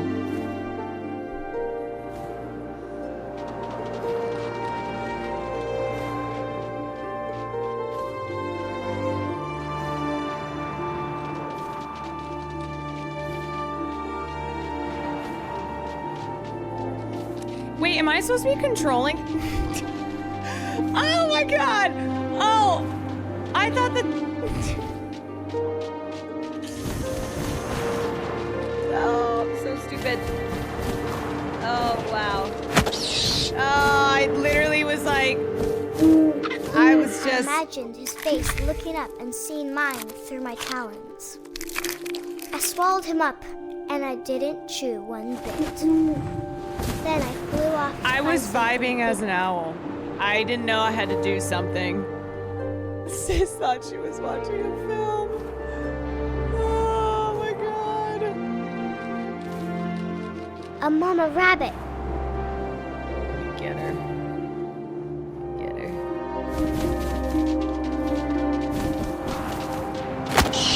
Got her! Got that mama rabbit. She was almost too big to carry. I started choking, but I couldn't stop eating. And suddenly, I was a shark. Oh, hell yes. Oh. Oh. Am I supposed to... Am I... Okay. Yeah, no, this is good. Everything's good here. All good. I rolled off a cliff and into the ocean. Now, I was hungrier than ever. Dun-dun. Dun-dun. Dun-dun. I wanted fat, juicy seals. Yeah. I want that seal. I tore off her.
Something I had to have, so I'm I swam insatiable. towards it.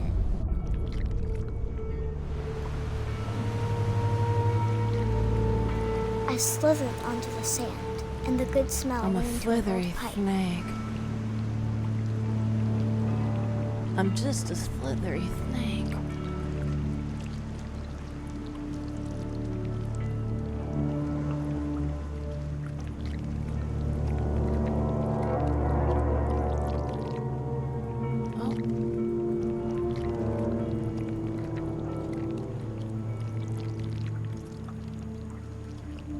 I got closer and closer. Oh, it's a little Molly. Wait, do I finally get to eat the tiny fish?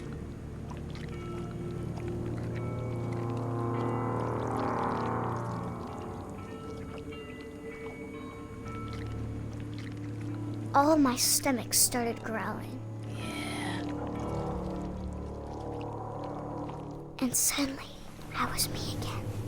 I held my breath for a long time, but I couldn't hear anything. I think it's waiting for me to fall asleep. But it's not going to wait much longer. It needs to feed, and we both know I will be delicious. Ooh.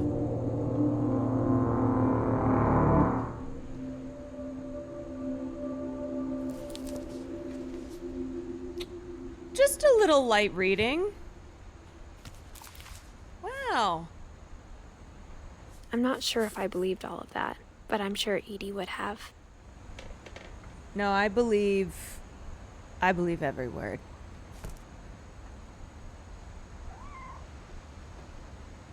I got the sense Edie had spent a lot of time here.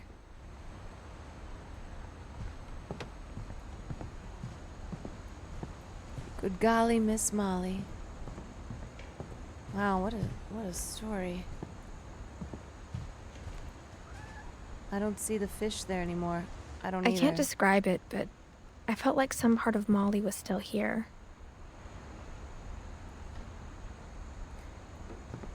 In the fish?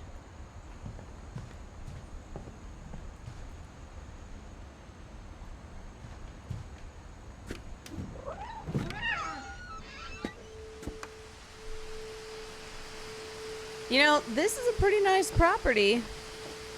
This will be obvious later, but my mom never told me any of these stories. Edie would have, but Mom didn't like bringing up the past.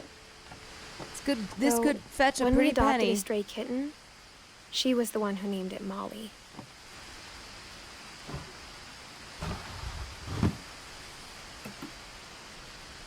I spent a lot of time in Great-Grandma Edie's room. Louis died a week before we left, but Edie had already started to memorialize him. Oh. Her room was like a museum. Whoa, whoa! For 500 years, the Finches have Kaylor, been famous thank you throughout for the Norway 3 for their months. fortune and misfortune.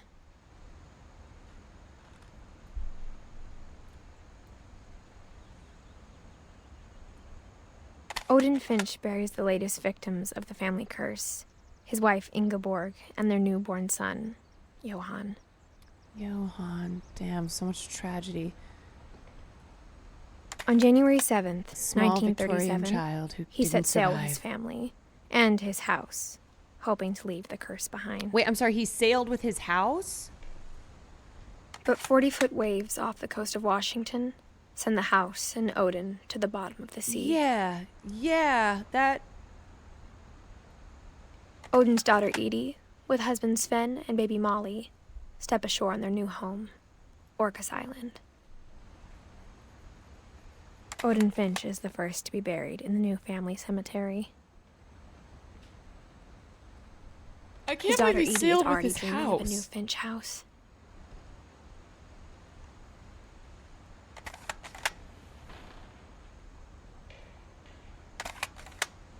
Oh, okay. Now, how do we get... How do I release myself from this? Oh, there we go. Whatever's wrong with this family, it goes back a long ways. Yeah, this family has generational trauma.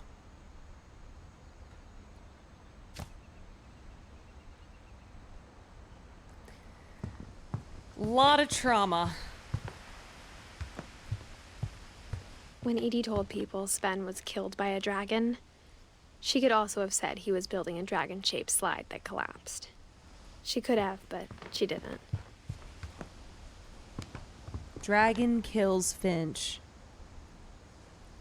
Even in her 90s. Sometimes Edie seemed a lot younger than my mother.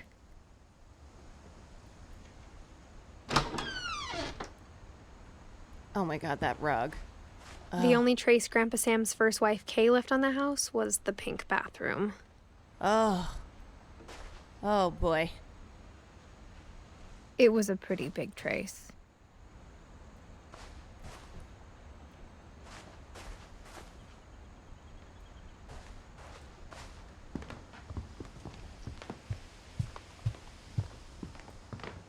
Sven and Edie. I already can't keep track of who's who. You know, carpet in the bathroom, it's crazy. It's wild. Edie gave a big interview about a mole man living under the Finch house.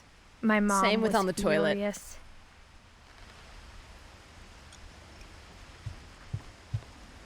Sven is Sven and Edie is Edie. Okay.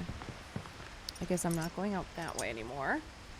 So, let's go. I hadn't thought of myself as Edith Jr. for a long, long time.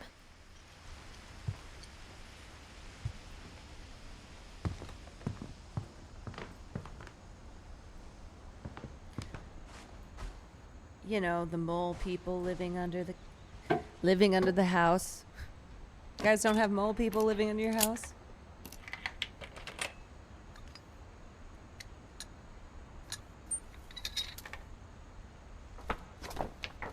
There's a secret in this bathroom. It's in the last place you would look. It isn't in the cupboard. Oh my god, I used to love these types of books. It's hidden in this book. Oh, this house is so cool. Yeah, the pop-up books. Loved those. Sven gave Sam an old camera he'd refurbished. He never put it down.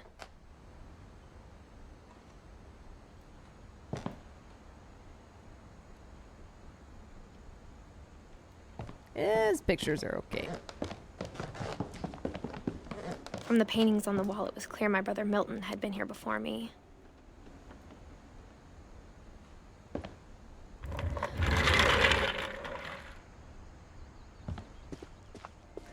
I know a maze house with secret passages. So cool. Okay, Fort Calvin. Oh, this house is huge.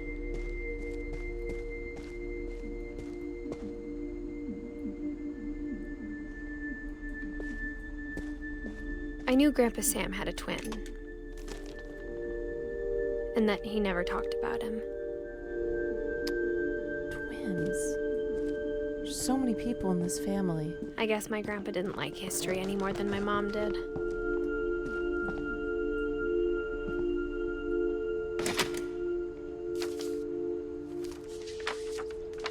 How I Want to Remember My Brother by Sam Finch.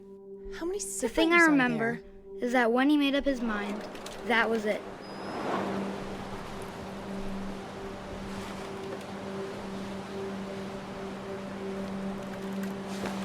My brother said he'd die before he ate another mushroom.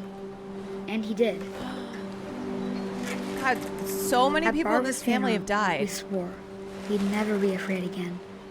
And he wasn't. I think Calvin always wanted to fly.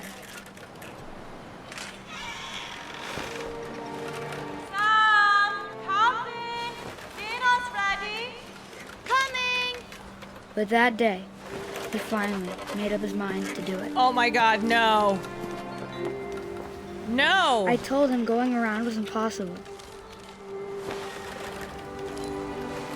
Maybe if I hadn't said that. Calvin, I'm not gonna tell you again. Maybe if the wind hadn't picked up. Oh, God. Then maybe he'd still be here. Oh, God. I think he'd already made up his mind. Ah! That's what I want to remember about my brother.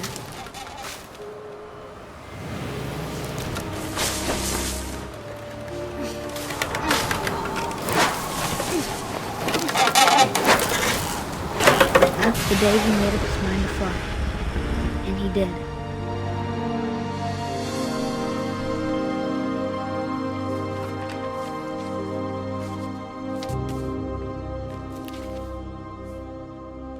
Calvin's story felt strangely familiar. Why are they when all I was younger, dying? I remember trying to do the exact same thing. Why are they all dying?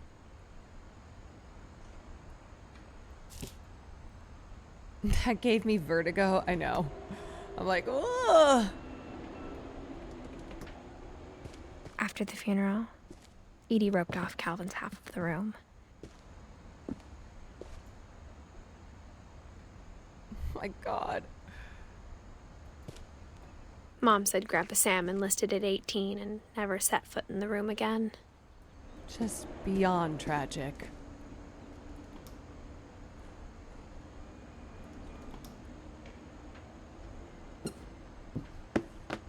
The hungry, hungry caterpillar?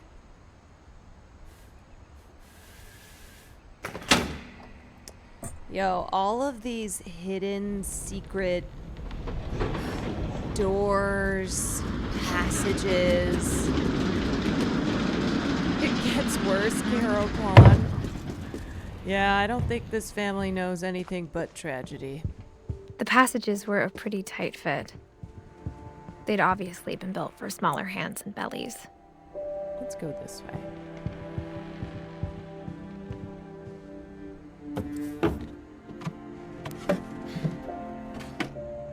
Growing up, I always thought of Barbara as a child star. My friend Bigfoot? Is that a fucking Oscar? No. I never thought about how hard it must have been for her afterwards. Is that a moldy pita with candles?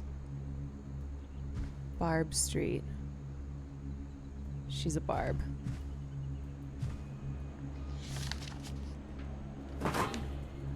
Of all the stories people wrote about Barbara's death, I'm surprised Edie saved this one. Okay, so everyone in this family has died.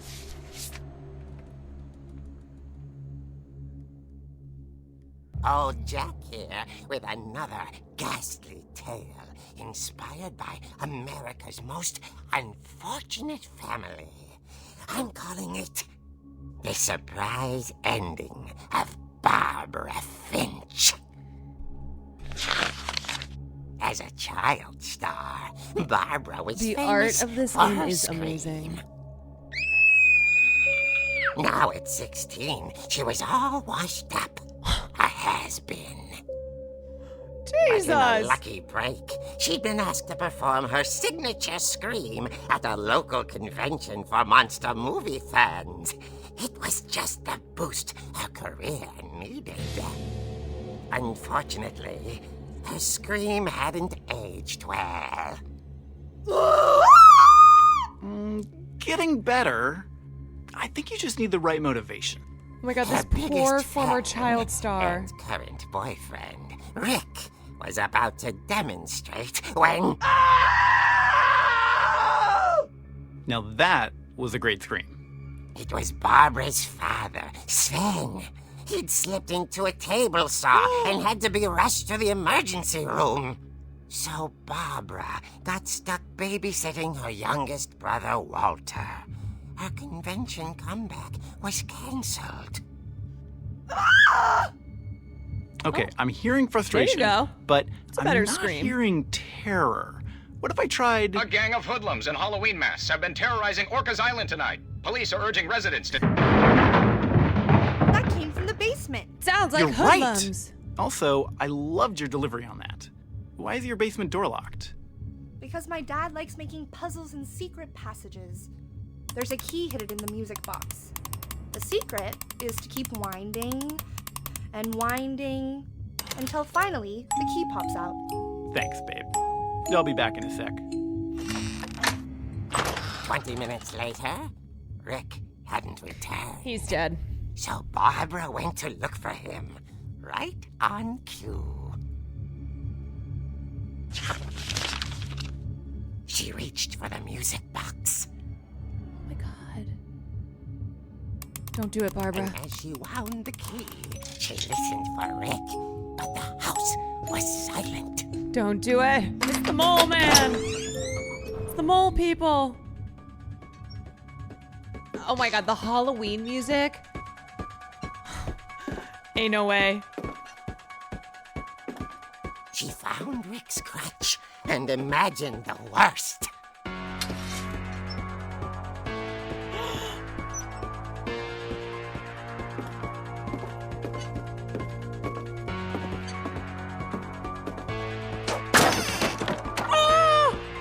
The gang's leader is the infamous Hookman killer, Dr. No. Carl Hamill, who impaled and No, ate not his the family Hookman 10 years killer. ago tonight.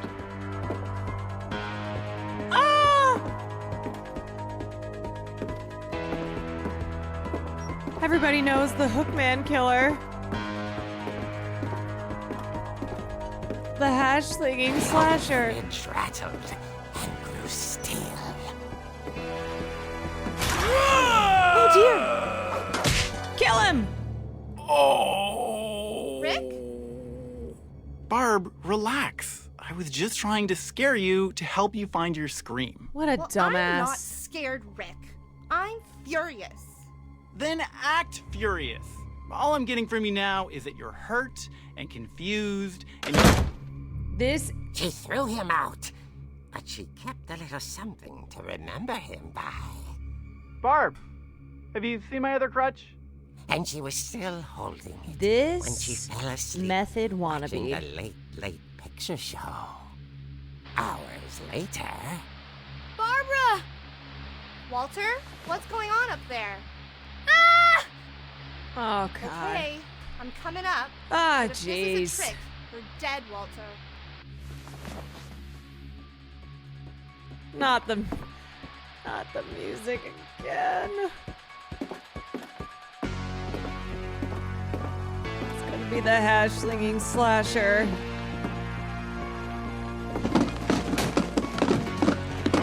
Oh, God.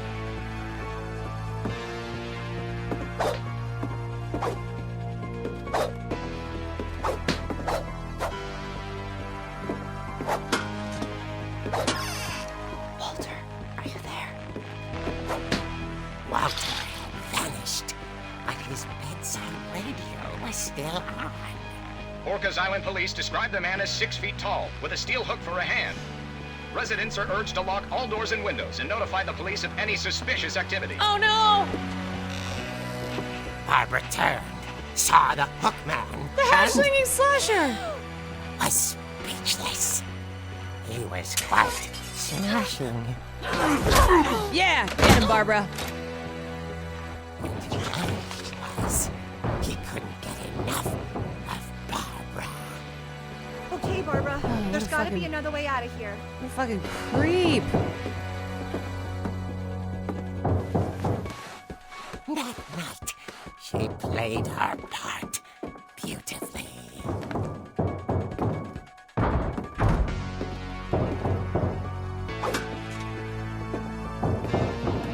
Molly's door hadn't been opened in years.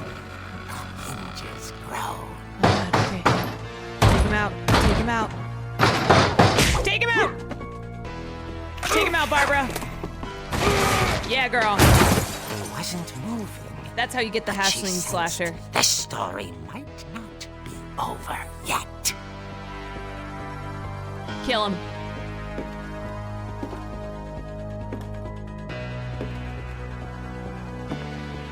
right.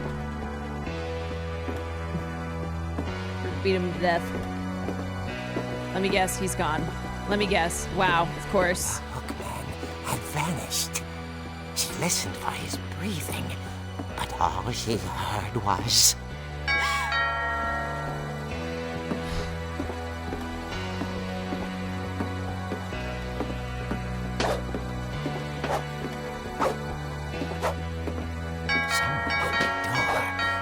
dying to speak to young Barbara. Hello? She heard whispering. It was coming from inside the house. Oh my god, it's the mole people. It's the mole people. Fuck. Oh dear. Surprise! Bravo, Barbara! You were wonderful! Wait, The what? monsters had come to surprise her. For Barbara, it was a dream come true. Then she saw what kind of monsters they were, and she realized what was about to happen. She was going to be famous. And with her final breath, Barbara Finch gave the performance of her life. Scream. I wasn't there myself, but I hear Barbara was magnificent. Poor girl. She had a taste for stardom. But unfortunately, That's how so you did that's her how you do acting. fans. Of course, the police blamed it all on poor Rick, who disappeared the same night. And little Walter? Oh, Walter. Hiding under his bed the whole time.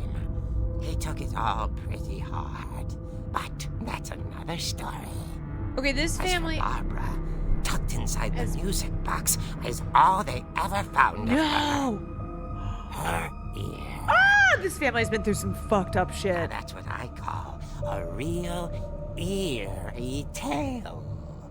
Oh my god.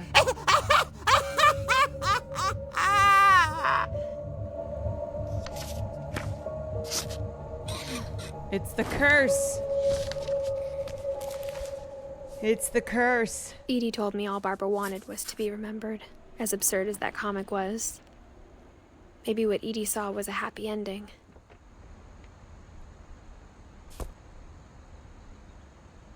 Oh, Barbara. Gave her life for acting.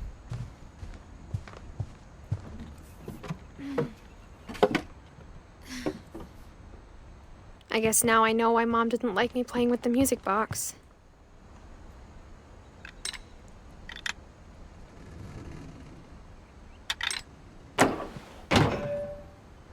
Mama, I'm a star. Whenever people ask me about my family, the first thing they always want to know about is Barbara. Edie's father, Odin, built the original house. His father, Odin. Honestly, there's one too many of these Finches. Okay, we already went in there. Gregory. Okay, we gotta get into Gregory's room. Sven and Edie, we already been there. It's funny. All those times I played with the music box and never found the basement key. Mom must have locked the third floor stairs on the night we left. Well, I guess I gotta find the music box.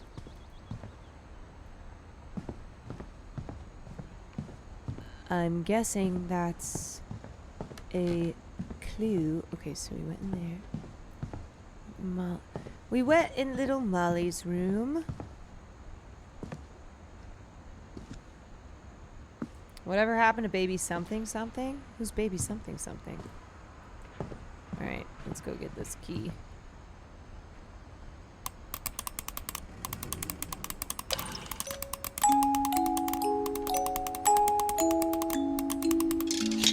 Got it.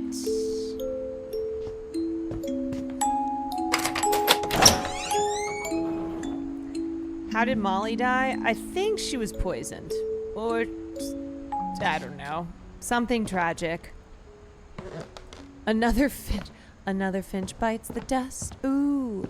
Another Finch does. Another Finch bites the dust.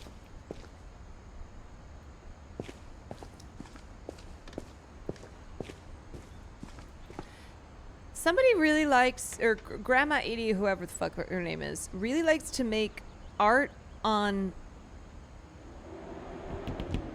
wood. Mom said the basement was off limits, unless I wanted another tetanus shot. Oh, nice outfit. Do you need, what's going on with you? Just gaming. Just finished my stream, but I'm gonna game some more. You just finished? Yeah, but I'm gonna play some art. Oh, okay. How was it? Mom's kind of a buzzkill, I know. Did you get food?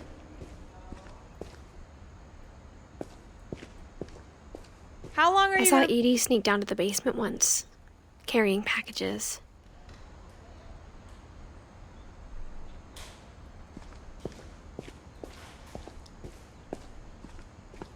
Farley can jump. I thought maybe she He's was got hiding hops. presents. He's got hops.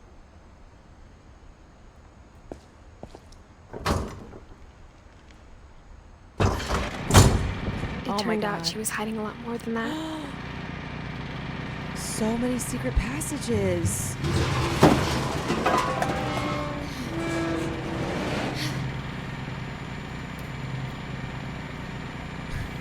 From what I understand, Molly died from being poisoned by toothpaste and mistletoe berries. That can kill children. How the fuck did I survive until now?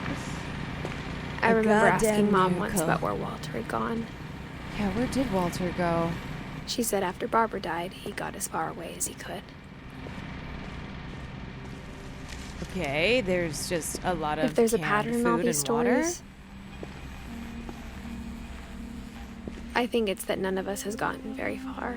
Yeah, I think the pattern to the stories is that anyone in the Finch family dies a horrific death.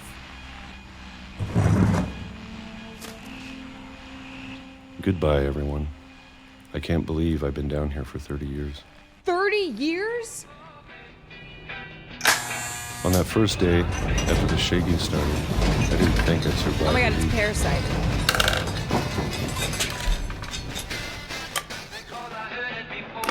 It's literally But Parasite. after a few days, I settled into a routine. That's what kept me sane. Having a schedule, living for today. I always expected to be dead tomorrow. Oh. God. But if you wait long enough, you'll be used to anything. If you wait long enough, you get used to anything. Even a monster on the other side of the door starts to feel normal. Almost friendly.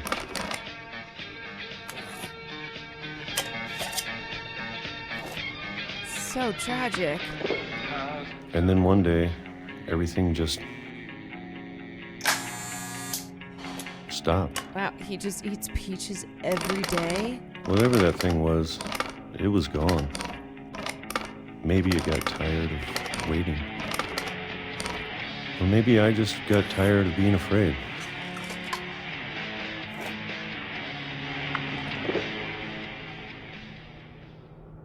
It's been a week now, the longest in 30 years.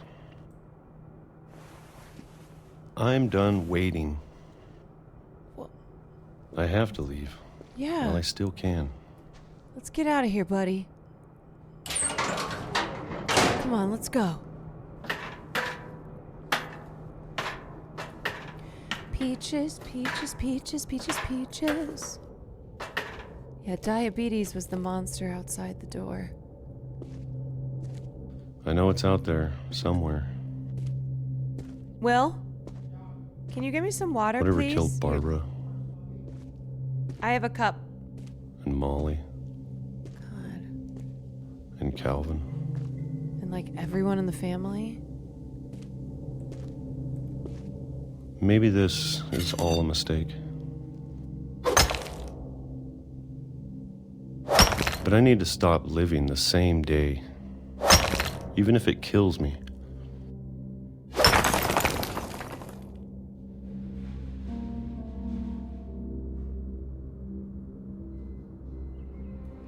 You Whatever's can do out it, there, Walter. I want you to know I'm ready for it. You can do it, Walter. I'm going to appreciate all of it, especially the food. Thank you.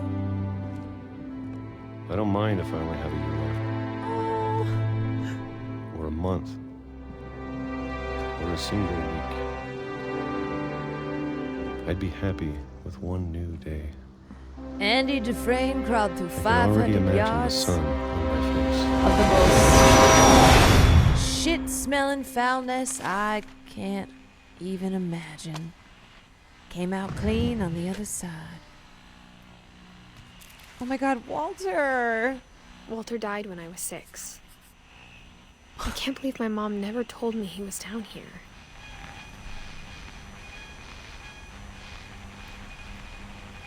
God. Mom really kept a lot of things. Look at the peaches. They're probably still good, right? Maybe I can I'm have sure my some. mom was trying to protect me.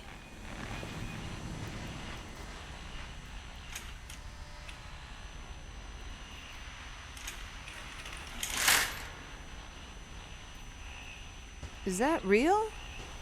No, that's a painting. What the fuck?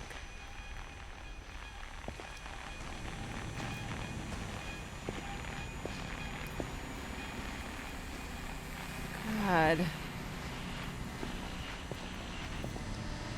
He died the one day he touched grass. Yeah, this is why you can't touch grass, you guys.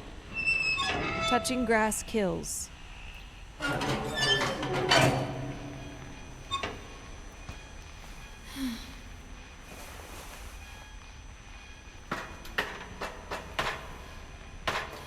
Maybe she was afraid I'd end up like Walter.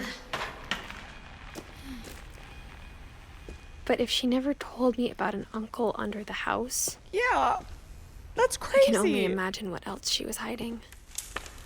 Just an uncle living under the house. I don't want to make the same mistakes she made. Oh my God. Where's Uncle Walter? Oh, he lives Trying under to the bury house. something that's still alive.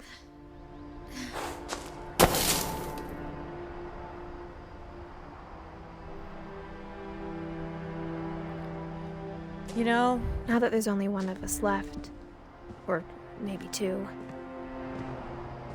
I thought it was time I heard the stories for myself. And found out what happened to everyone else. Who doesn't have an uncle under the house? But now I'm worried the stories themselves might be the problem. Maybe we believed so much in a family curse, we made it real.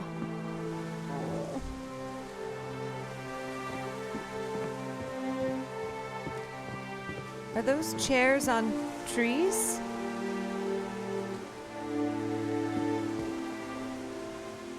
Wow, this is so Gorgina. Look at that. I think I'm the uncle under the house. Raise your hand if you're the uncle under the house. I don't know if I should even be writing this.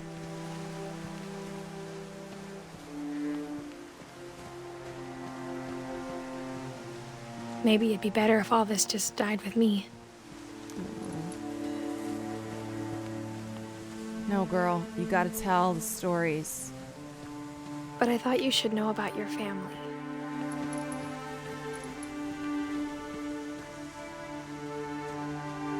And the history you're a part of. Yeah.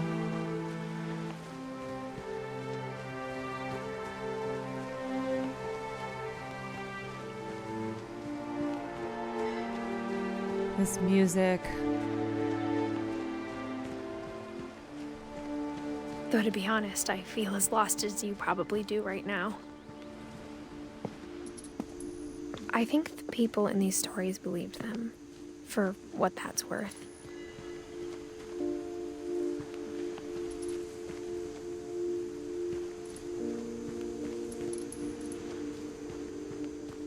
I gotta lock in. I didn't know I'd be crying. This game is unbelievable.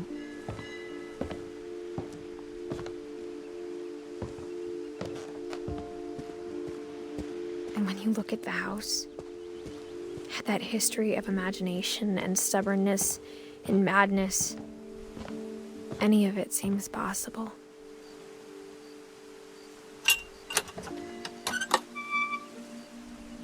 Kwan in the club.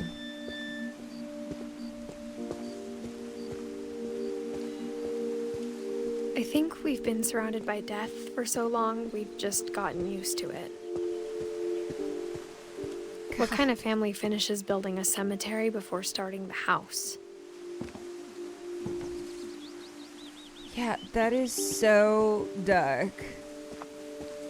It's embarrassing for me to admit this, but the pet cemetery made me more uncomfortable than the human one. Oh, Derpy? 3 of the gerbils were mine, and 2 had been my fault. Derpy and Derpy Jr. and Burpy and Chirpy, Furpy, Lurpy, and Zerpy.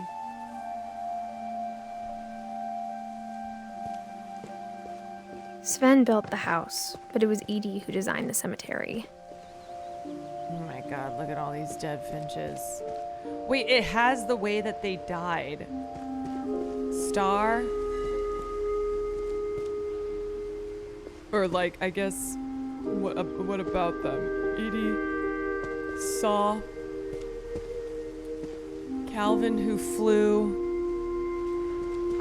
Molly who was a cat. I'm sure Odin's monument had been Edie's idea. My mom was always trying to move on, but for Edie, the past never went away. Odin on the house.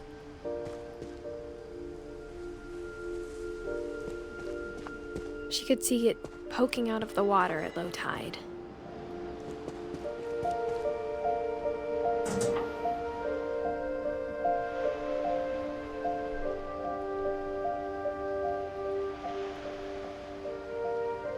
Edie said she dreamed about the old house every night. I think we gotta go.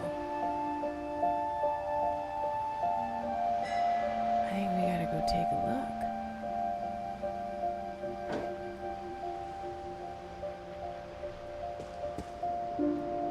How do we get to it, though?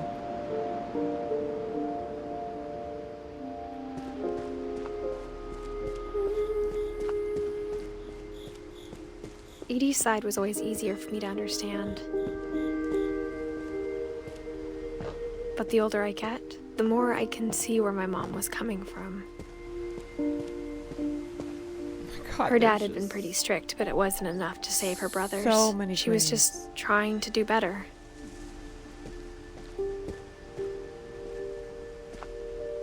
She lost 2 of her brothers, just like I did. I get why she tried so hard to protect us. We never found Milton's body, so my mom insisted we were putting up a monument, not a tombstone. Okay, now I get how the brother disappeared, because everyone in this family dies. There's so many things I wish I could ask my mom now. Part of me thinks this is what she wanted all along. For me to come back someday and find everything out for myself.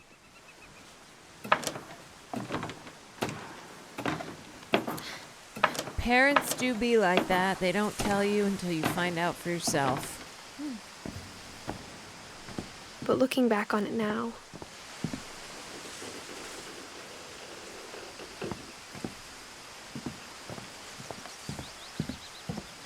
if she told me there was going to be so much climbing, I never would have come when I was 22 weeks pregnant. Wait, what?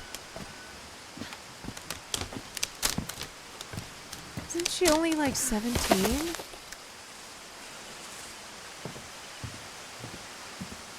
We're pregnant?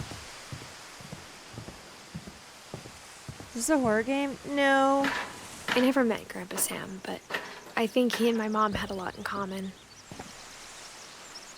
22 weeks pregnant? How many months is that?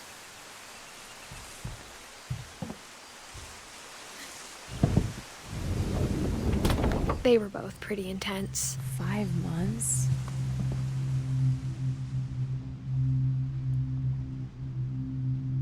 Ah!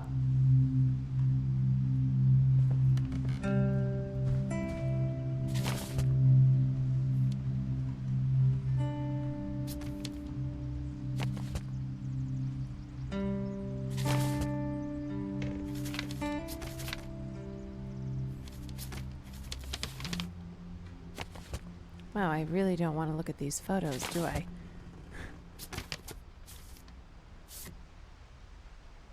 Oh. Okay. Dawn, I promise, you'll never forget this weekend. Yes, sir. These memories are gonna last a lifetime. Hmm? Am I gonna have to shoot anything? It's a hunting trip, Dawn. Shooting is strongly encouraged. Shouldn't we be leaving? Just want to get a shot of you, Dawn, then we can take off. Wow, these photos are so gorgina. I'm over here, Dad. What? Perfect. It's gonna So much rain for the the one whole game we weekend, played, isn't it? Lush Foil.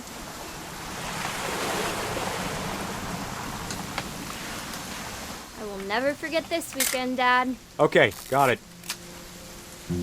I'm gonna take some pictures, okay? Just be careful. The camera's older than you are. Is that the bird that the Molly cat eats? You're right, Dad. It's starting to clear up. Still freezing, though. Wow, look at these photos. Yeah, also flashbang warning. So I might just take pictures of these fucking birds.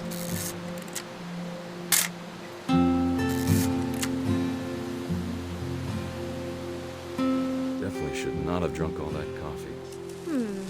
Oh. Hold still while I take a picture. Hey! Oh! That's a keeper.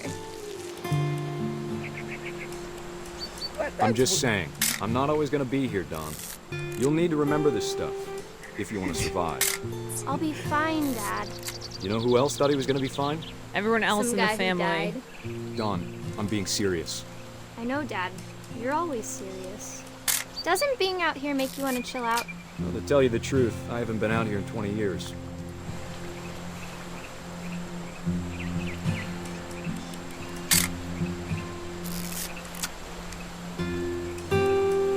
Last time I was with my brother Calvin. Oh. Man, that was a great trip.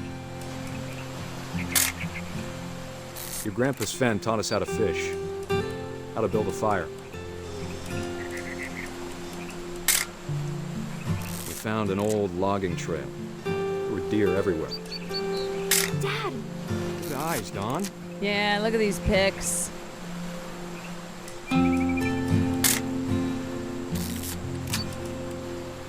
Before you take the shot, let me get a picture of it.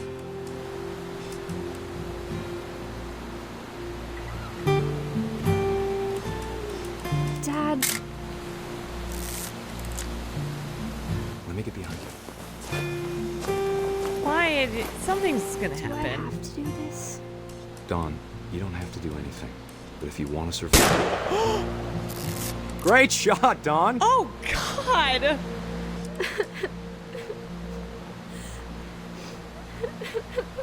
That is so fucked. Why are we still taking photos? I'm proud of you, Dawn. Why are we Always still remember that, taking okay? pictures?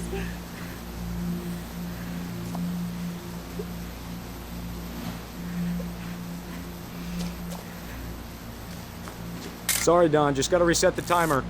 Oh, okay. Wait, hold on. Ready? All right. So, click and now run. Run so I can take a picture of my crying daughter. Dad, it's twitching. With I this think That's it's totally deer. normal, Dawn. Just focus on the camera. Try not to think about... Oh my God!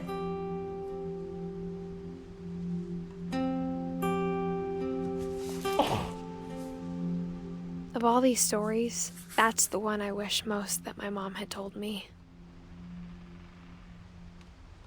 I can't believe her mom didn't tell her a single story.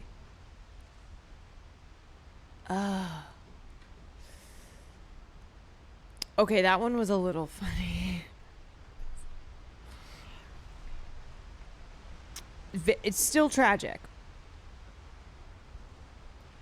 But you gotta find the humor in things, you know?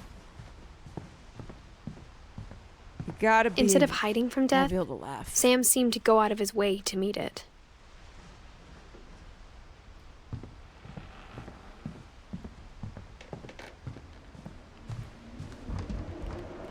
Oh.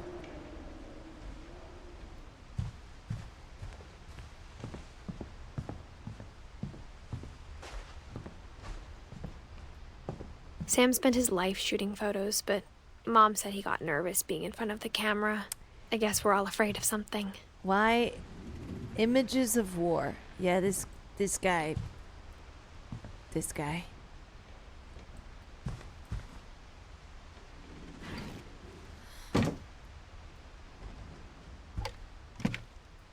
Yeah, he lost to a deer.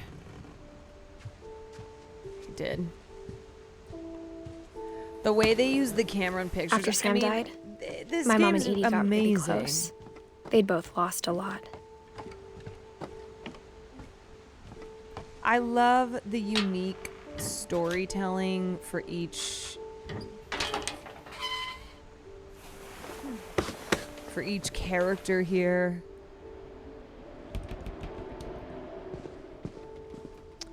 Oh God, a dead baby. Oh God.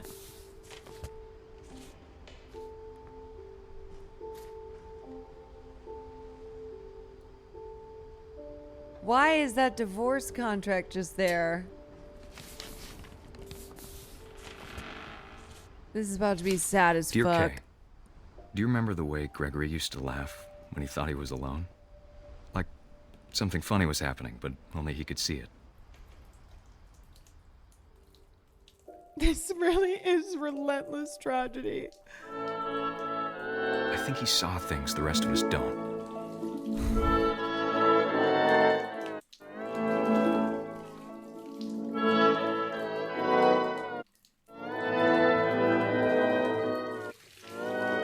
Yeah, this is like so sad already.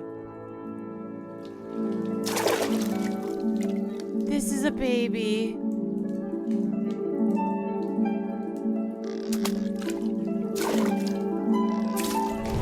Send over Gregory. It's time to. Wait, I'm sorry.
I'm the frog. I'm sure he's happy. He'd want you to be happy too. Good luck, Kay. Love, Sam.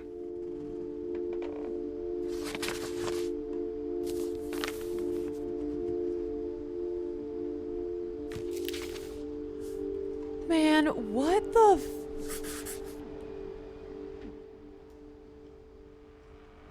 what the frick? This is damaging. But also, it is your fault. Like, I'm sorry. I'm sorry. I'm gonna say that one's on you. You left your baby?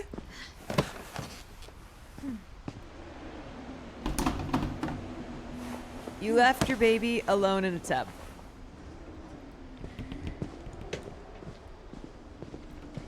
Yeah, man. Yeah. A poem for Gus, who always said the wedding was a bad idea. Our father never hit us kids, at least not very hard, before the day my brother said with teenage disregard that he'd be dead before he'd see a wedding in our yard. What the shit?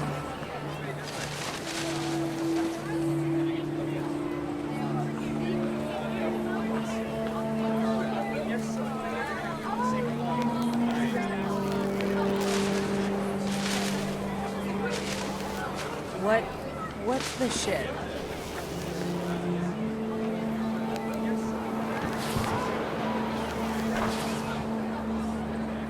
Oh, I've got my kite.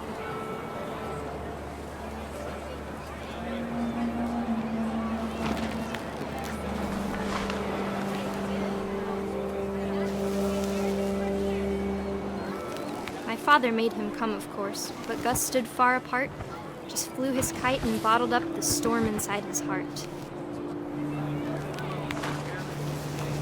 At least not very hard.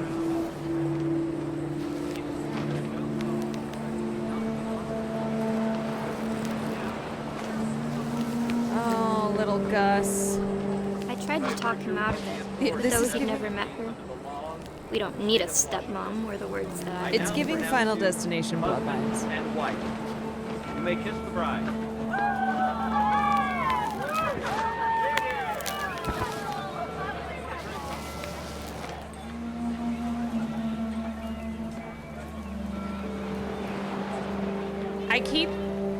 I keep watching every one of these now going, all right, how the fuck are they gonna die? How does this happen? Yeah, it's like lightning strike.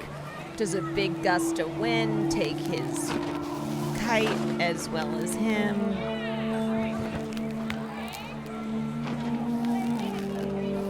Is there an earthquake? Maybe another train shows up. I don't freaking know. When the time for photos came, Dad ordered him to come here. But Gus declined, and as a sign held up his middle finger. Fuck you, Dad. It's not a phase. Just a missile blows him up. Yeah, I mean...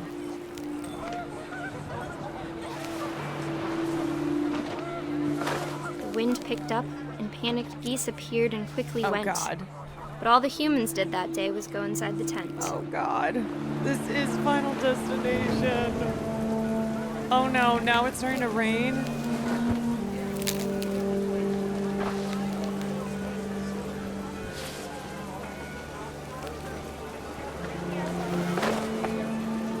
just flying my little kite.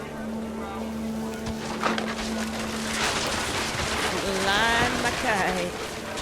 The rain came down in buckets then, but no one seemed afraid that nature might destroy the tent our dad had crudely made.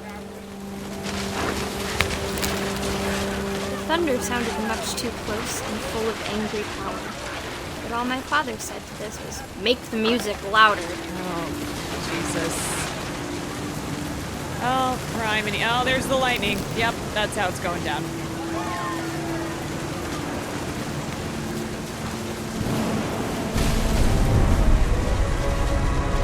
Oh. Oh! There's like 100 ways this could go down.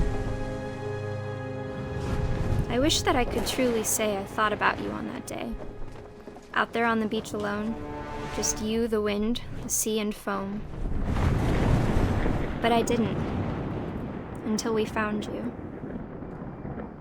I can't imagine my mom ever writing poetry, and yet... So the tent... She never talked about him. The tent killed him? Mom told me once if I was a boy, they were going to name me Gus. Oh, God. The tent bludgeoned him to... Didn't see death by tent coming. You know, I didn't see death by tent coming either, but... You never know with this game. My mom moved up to the loft after her brothers died. At the time, it was as far away as she could get. Like, at some point, do you move out of the house? Like, that's what I'm thinking, you know?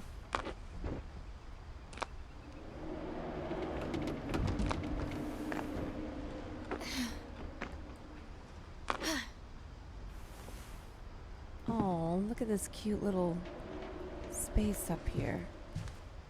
Dawn and Sanjay. She spent a summer building houses in Calcutta, where she met my dad, Sanjay. Sanjay?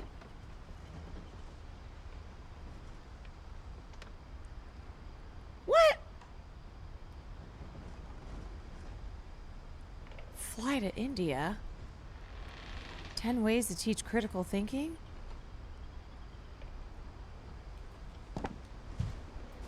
Religion was another thing my mom never talked about, but I think it helped her a lot after her dad died.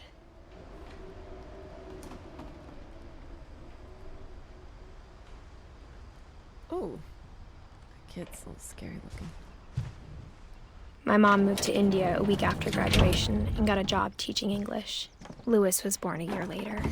Okay. She and Sanjay, they got busy. When my dad died, I don't think Mom knew where else to go. I'm sure Edie was happy to have her back. So, like, and to see even kids in the house again. Even marrying into the family, you are cursed with death. The house had to get a little bigger, but Edie was used to that. Had to get bigger? This house is huge. And for a while, things were good. Almost normal. All right. But it didn't last. Who died in this room? Each room, it's like, okay, is this the death room? Is this her dad? Kind of a Chad.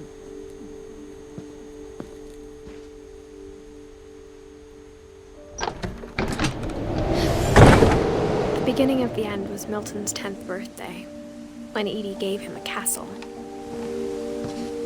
That is sick.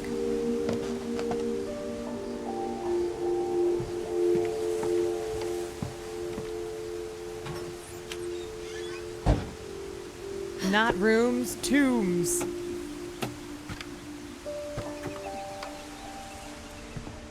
The house just made me remember the kids' book with the sideways school. I loved that book. Wasn't it a series? Oh. Guess I'm headed out. We're going back in.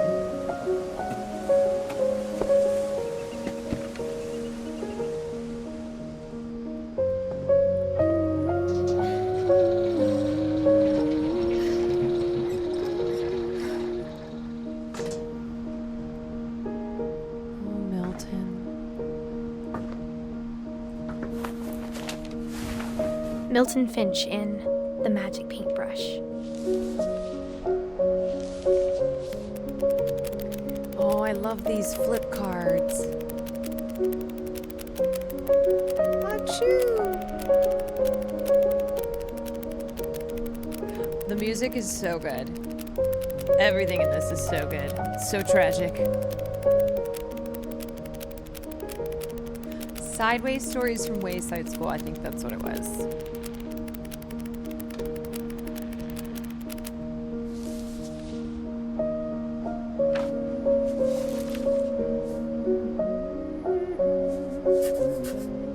I was 4 when Milton disappeared. Oh, Milton.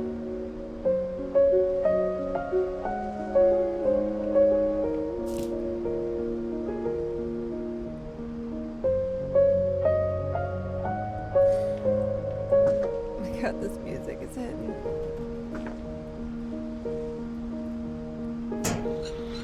Mom spent months searching for my brother. Then she sealed the doors. She's like, well, everyone in this goddamn family just always fucking dies. Whatever Milton had found in the house, Mom didn't want it getting out. Oh. Just got an ad for Final Destination. That is too real. 1 AB Games, thank you for the raid.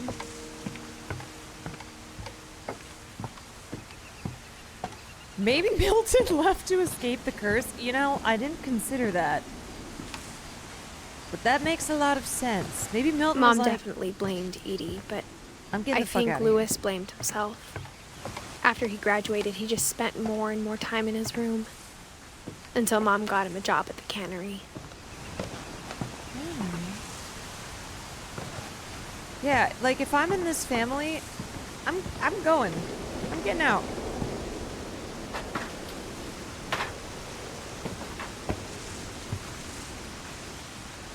Okay, this is a nice spot. Look at that. Look at this. I'd hang out up here, have a beer.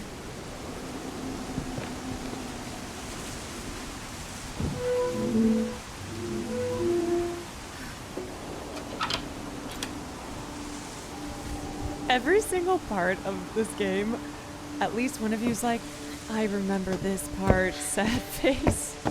Lewis's room smelled very, very familiar. Like weed? That part of him lived on.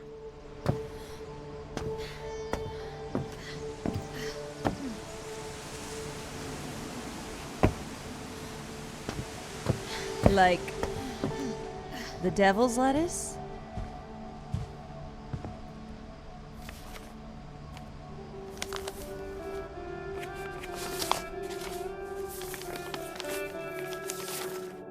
Dear Mrs. Finch, as Lewis's psychiatrist, I can Aw. understand your desire for an explanation.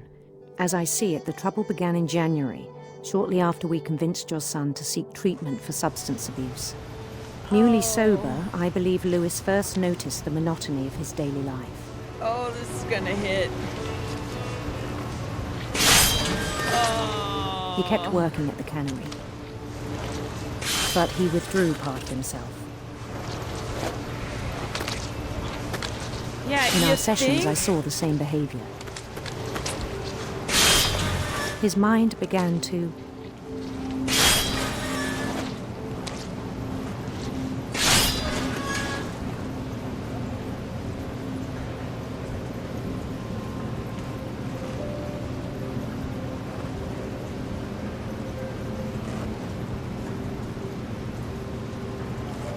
Yeah, watch, they made him quit smoking, he became depressed. How do I what is that? wander. Oh. Oh.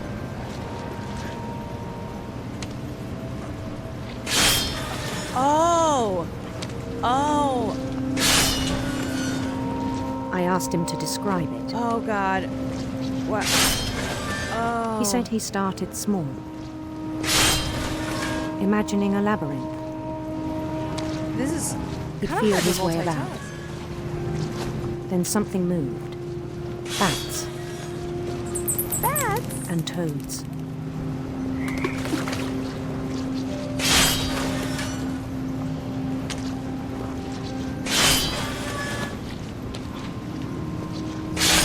This is wild. And things that have not names. He knew it was all in his head. Why do I feel like Lewis is gonna cut off his arm or something? But he took it very seriously. I had hoped he'd find himself.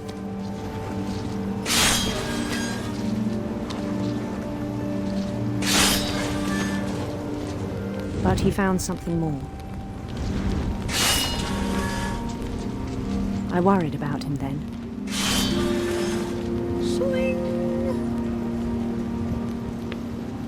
Daydreaming at the cannery.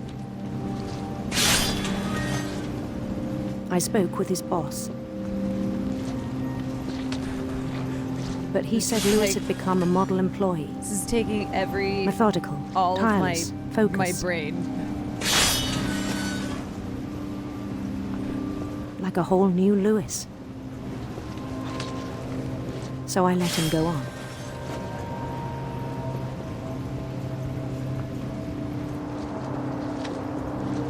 I even encouraged him. It seemed very promising at first. Notice how this is He told me taking he'd over made a more. new friend.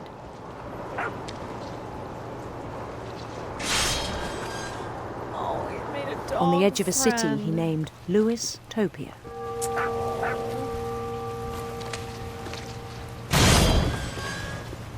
He built the city up slowly, brick by brick. Then he made musicians. Oh, hell yeah, this kind of... Okay. Me when my therapist encourages maladaptive daydreaming. And songs for them to play. He talked about starting a band. Yes. Yes.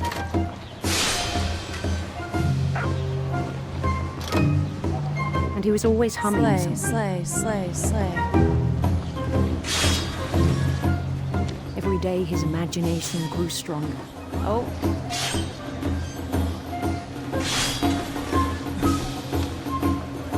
He no longer spoke at the cannery.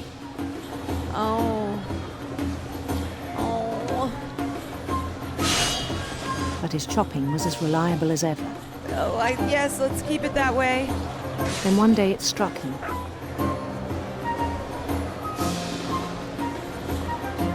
That all the cheering crowds, even the stones under his feet, were all in his imagination. So he could do whatever he wished. Okay. That's good. Yeah, what a 9 to 5 does to a motherfucker. He held an election for mayor. And he won. Okay, let's go, Lewis. They begged him to stay, Mr. but his mind was Popular? already wandering.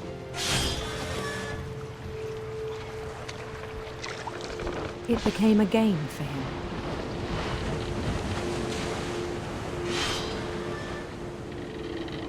Lewis Topia. He'd conquer a city, then immediately push on. Okay, colonization. New Louisville.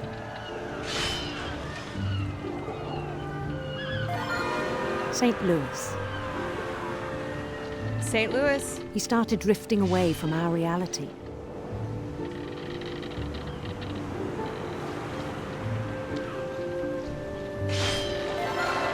Minneapolis. Until one day he forgot to go home from the cannery. Oh no. Even as his mother pleaded with him, part of Lewis kept sailing on. Oh no, this just always gets so dark. Maybe we should have given him the drugs back. In Lewisburg, he heard rumors of a beautiful prince? Beautiful prince. Yes. Let's go get that prince, Lewis.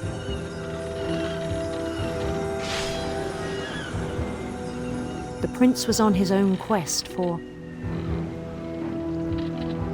some rainbows? Radiant rainbows. Wow. Oh. Wow. He followed the sound of his harp. Silver harp.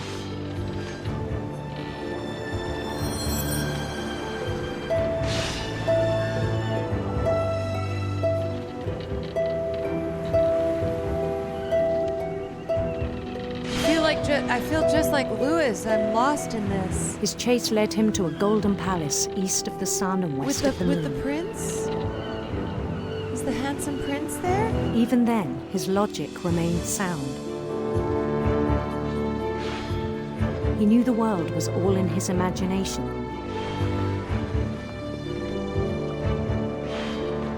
There's so many fish.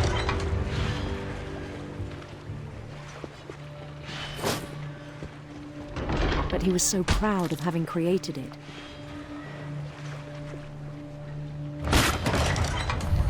In his own eyes, he'd become something greater than a king.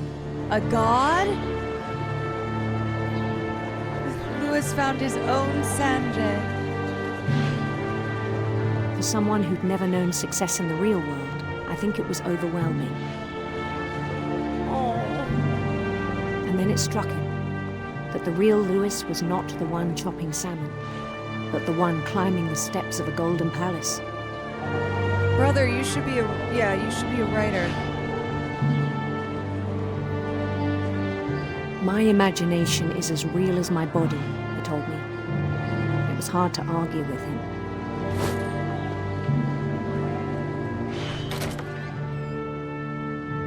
Oh. Wow.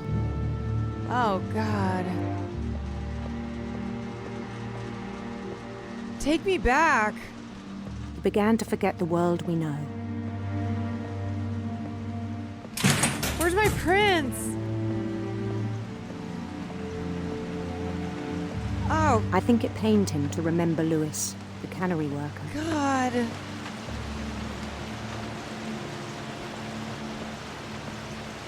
Wait, if he's not going home regularly, when the fuck is he talking to his therapist? Good question. Oh. He began to despise the man with a royal contempt. Uh-oh. Where am I going? I still thought I could save him.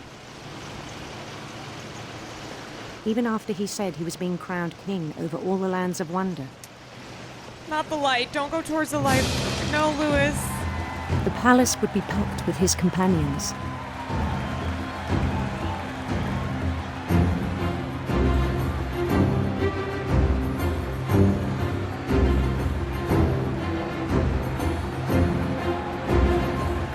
Including the wise Calico who'd insisted on inviting him.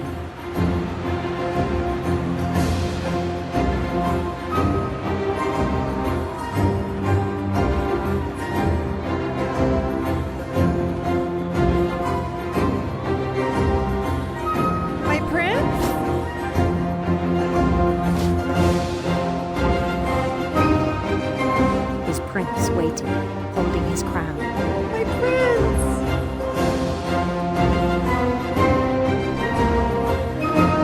There was only one thing left to do.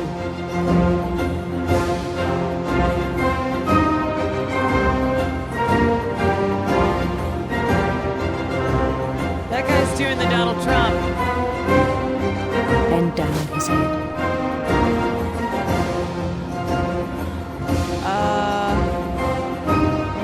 Oh no, oh God, oh no, no, no, no, no, no, no, no! And the rest I think you know. Mrs. Finch, your son was a kind man who will be missed by all of us who knew him.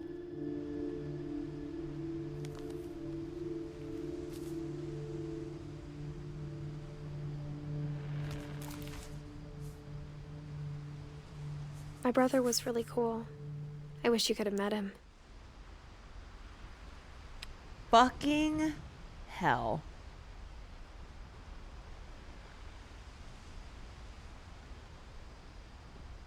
God.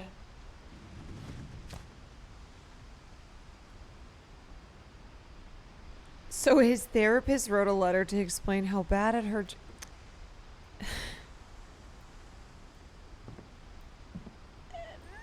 Maybe we should take our lessons away. God, that is so... This is not okay. This is not okay. Oh no, I don't feel good. I don't feel good. I feel like we were with that one for so long too that it's hitting. Legalize marijuana. Why didn't we just give him his weed? Come on, man. Fuck.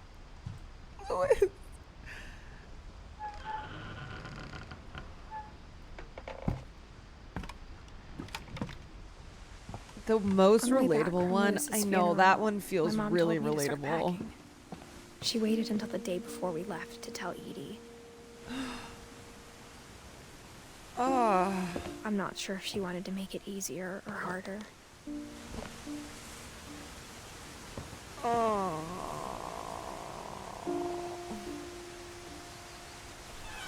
Oh.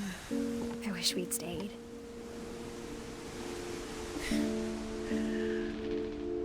Man. But I understand why we left.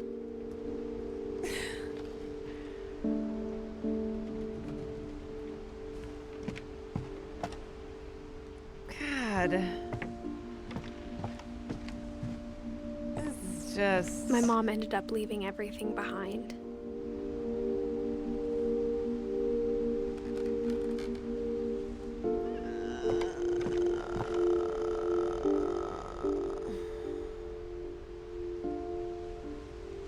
Yeah, you know what?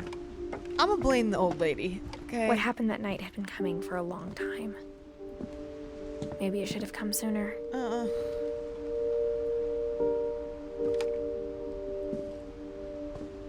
Oh, this is nice. But it had to end one way or another. Oh. All that's left now is to tell you about that last night. Okay. This is a nice room. The real Caroline Reaper was the depression that we got along the way. Yeah.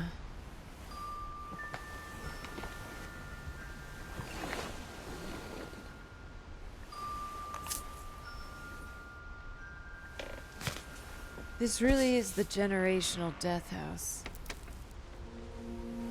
That whole last day, Edie just watched us pack and didn't say a word. Until supper, when she raised her glass and said, "To our final night together, and all our final nights Chinese food. Grandma, you know what I said about alcohol. Some of your medications are very Edith, specific. I left a present for you in the hallway. Why don't you go open it? The grown-ups have to argue now. I'm sorry, you're right. We're all leaving tomorrow. Let's just enjoy our last... I'm not leaving. Edith, you're excused. This is bleak. This is bleak.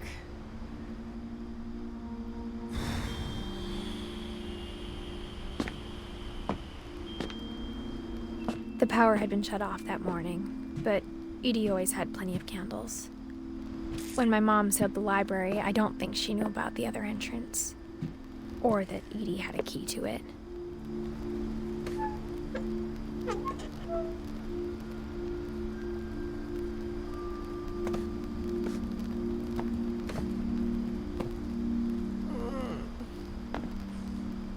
That thing you're afraid of isn't going to end when you leave the house. Let's try, though. Edith has a right to know these stories. My children are dead because of your stories. I think it's best if Edith and I leave tonight. We'll have the nursing home send a van for you in the morning. Oh. Okay? God. Ugh. This is just so bleak all around. Man. Dear Edith, there's so many stories I wish I could tell you, but there's only time for one. This is about what happened on the night you were born. That night, the tide went way, way out. Is this gonna end with Edith also dying because everyone in this family is dead?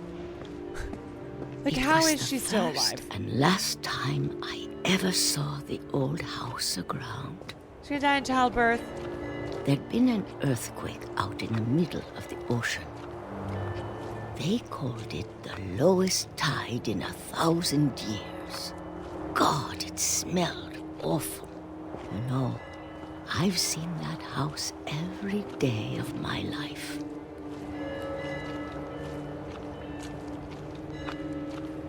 But I never thought I'd go back to it. When the fog rolled in, I lost my way. Oh, gee. Oh, boy. I think it was the left, maybe? I got turned around. Oh, no. Oh.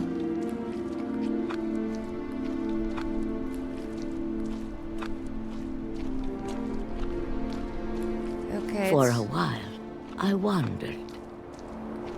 It's fine. I think this looks familiar. I started seeing things. The deer!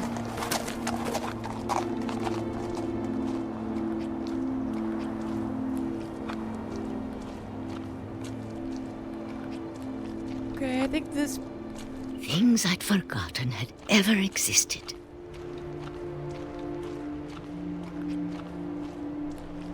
But when I saw them, they felt like old friends. That night, a lot of things came back to me.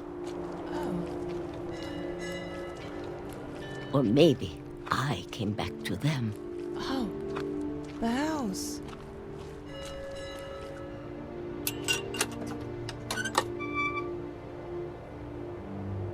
Things I can't explain, but that I need you to try and... Edith, what are you doing in here? Oh!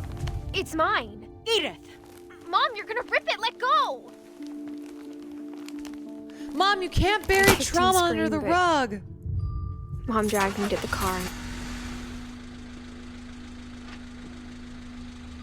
I never saw Great Grandma Edie again. The next morning, the van came to pick her up, but she was already gone. Not the van for the nursing home! After that, we moved around a lot.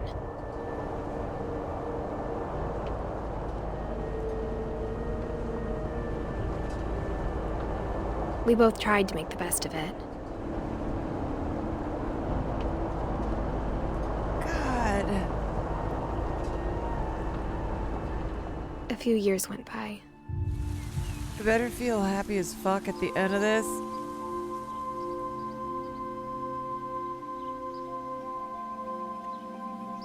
I don't know if that's gonna happen. My mom didn't like to talk about it. But she started getting sick a lot. Oh no. The rest happened pretty quickly.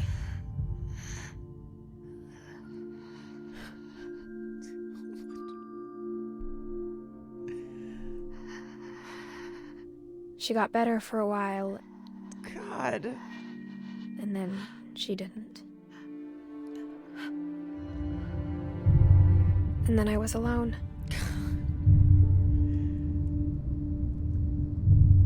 The last Finch left alive. What remains of Edith Finch? Until I found out about you. The baby? I'm still not sure what to tell you about all this. If we lived forever, maybe we'd have time to understand things. Me? But as it is, I think the best we can do is try to open our eyes. And appreciate how strange and brief all of this is. Don't tell that baby shit. This journal was supposed to be for you. now I hope you'll never see it. I just want to meet you. And tell you all these stories myself. Wait, is this the baby moving through the canal? I guess if you're reading this now. The birth canal? Things didn't work out that way. Oh.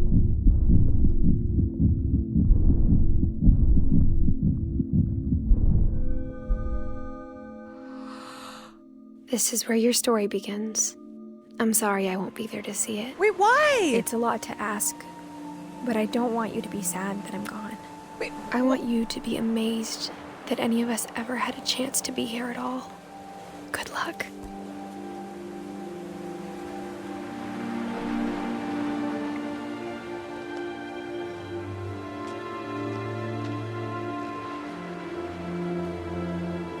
Wait, did she actually die during childbirth? I was joking about that.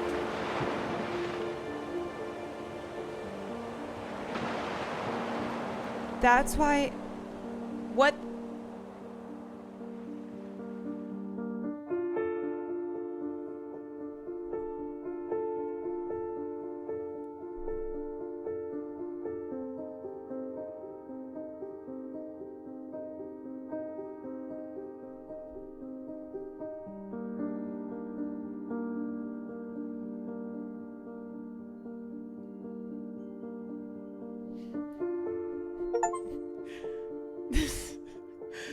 Okay, even like these child photos are getting me, man.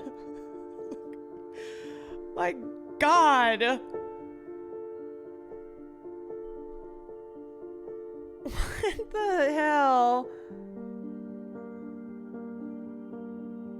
Can't believe kids made this. Can't believe kids made this game. These poor kids are so fucked up.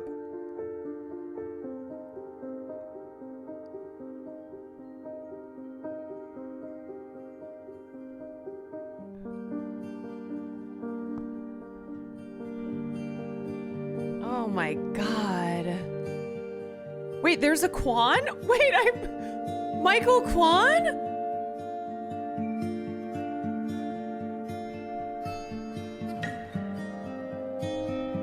Oh my God, I'm a part of this.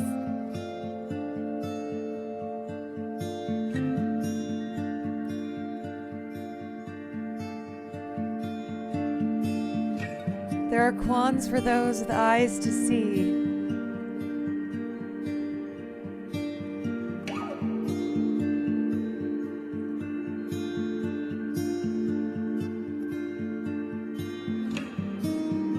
Oh my God.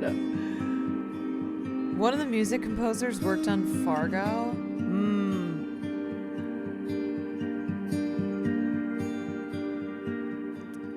Wow, what a gorgeous, I mean,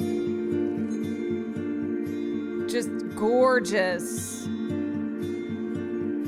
heart-wrenching, brilliantly told story.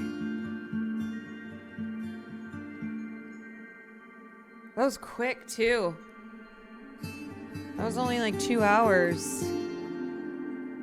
This game made me understand this medium can be art. Oh, absolutely.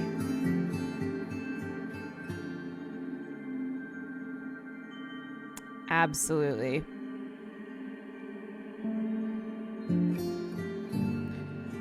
Wow. Have you played The Last Day of June? It's almost the same as this or even more depressing. I haven't.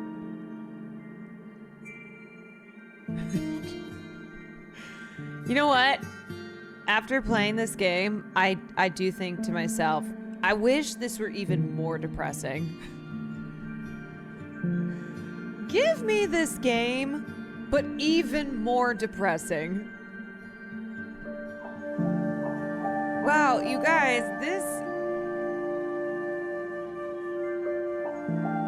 this was heartbreaking. I didn't think it was going to be this sad. I thought it was a horror game.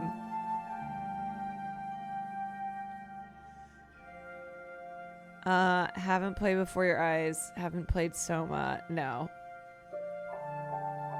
All All right, I guess I'm gonna cross this off the list. Yeah, The Walking Dead, Edith Finch, Silent Hill 2.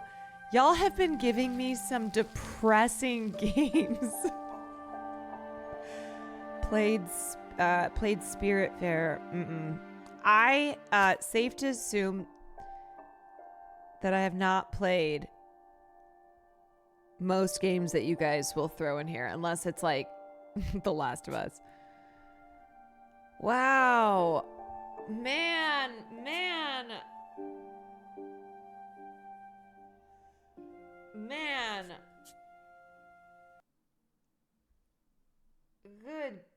Good God.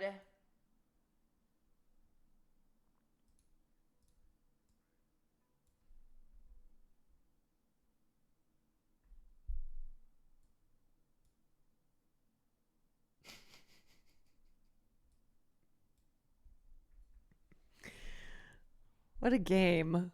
Holy moly. I actually did play Silent Hill 2 on stream. I played the whole thing. Man, games really are art. They're incredible. It's granted, I probably wouldn't have started playing video games again if I hadn't started streaming, but it makes me sad how many people have never experienced video games.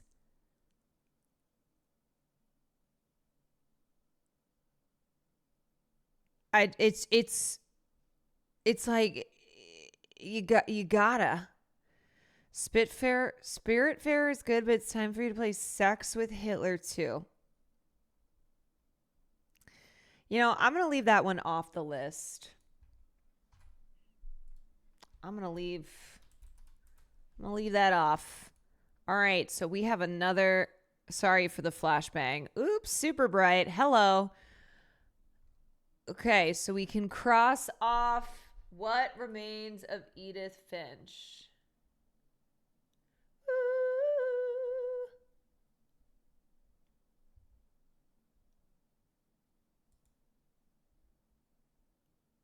Okay, let's go through this, and I'm just gonna highlight in yellow the games that I have played. Okay, I did BioShock. Selma, no. Subnautica, that's coming up. I've played a lot of this, so I'll make that yellow. This one is yellow. Untitled Goose Game, I did that one.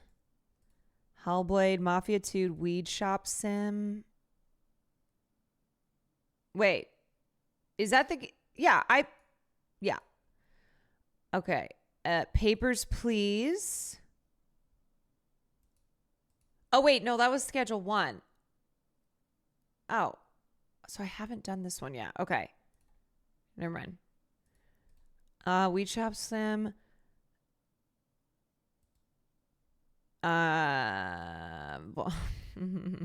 Shadow of the Colossus, Cabin Factory. Is that all I've played? You guys, this is not good. Does this mean we're not going to finish it? No. I just I'm going to treat that. So basically I like to play that game when that's like a really good nightcap game when I only have like an hour of gaming in me. I need to step it the hell up.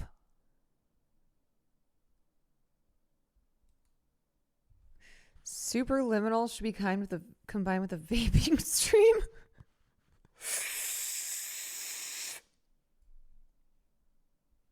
Oh my god, these alone are going to be so much.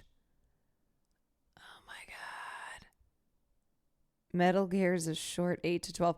Well, it's okay. It's not to say that I'm going to finish every game. I did play Stanley Parable. Was that not on this list? Did I just play that? Because I'm like, I'd love to cross another game off.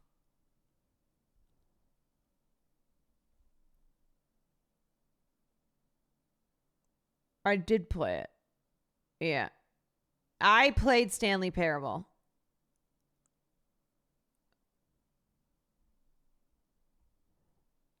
Now, there are a couple games on this list that Will said he will play with me because they're his favorite games. Metal Gear is one that he said he would. You should mark the ones that can be finished in one stream. Well, they are. So the pink is long. Right? Wait, the pink is long. The green is medium. Or wait, no, the blue is medium. And then I think the green we said could be done in one stream. I should have made it. Blue is me. Okay, so pink is long. Blue is medium. Green is short. That's the key.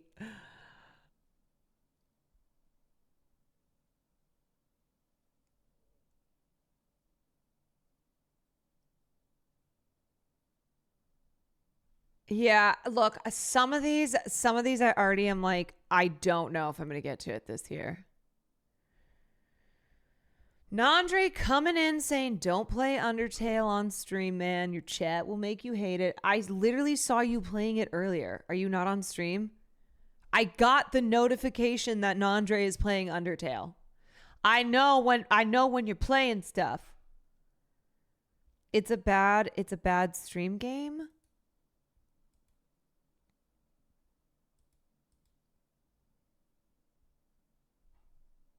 Undertale fans are insane. I feel like for the most part though, I kind of can handle people who get crazy about stuff cuz I'm just kind of doing things my way. You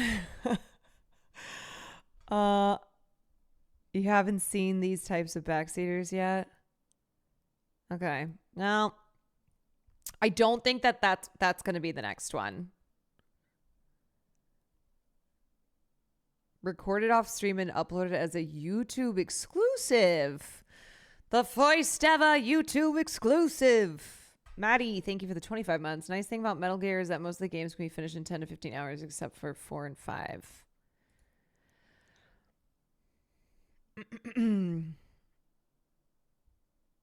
Mods are going to go on strike the day that I play Undertale. That's fair. That's fair. Damn, what is it about the game that makes people so crazy?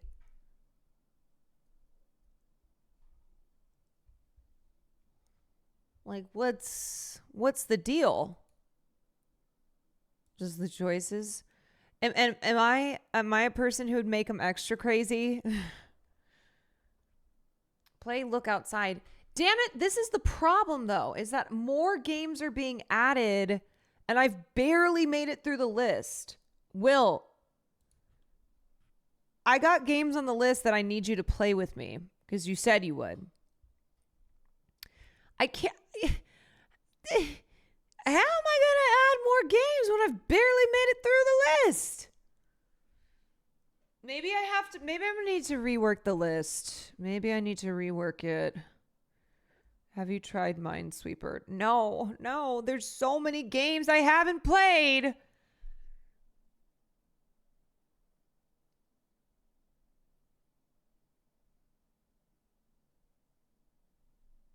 I know. I have very much so not been locked in. Very much so not been locked in.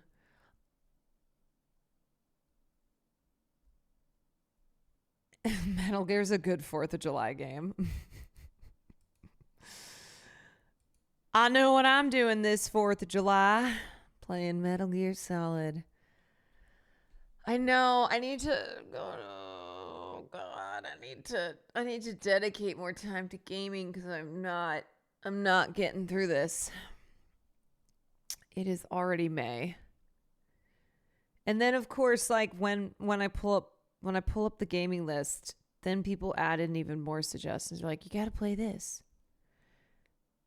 Asking if you've played Minesweeper is like asking if you've played Solitaire.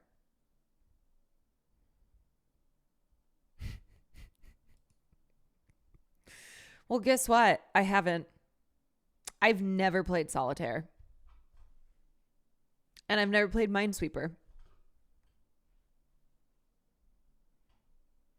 I've never played solitaire, and I've never played Candy Crush. What do you mean? I've never played them. No, like never tried.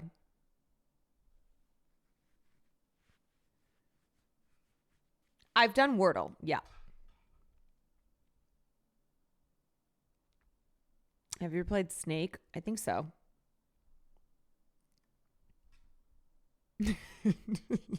Never alone. Next year tells you didn't play Mouse Hunt. What is that? Mouse Hunt. Mouse Hunt Windows game.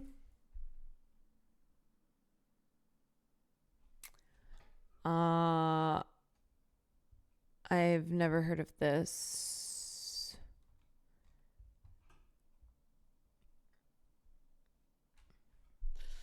Been touching grass my whole life. Lizzie, thank you for the 19 months.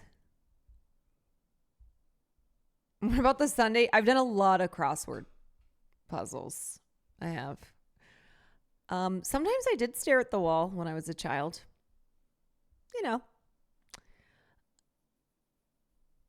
You ever played 3D Space Pinball? 3D Space Pinball.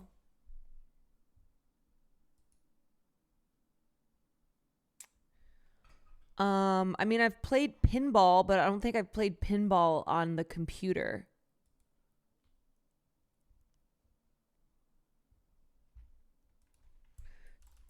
Do I know what cool math games are? That sounds familiar.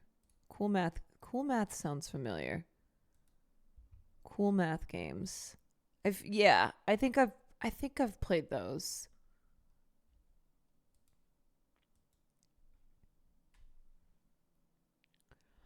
I bet you've never played Super Monkey Ball. I don't know what that is.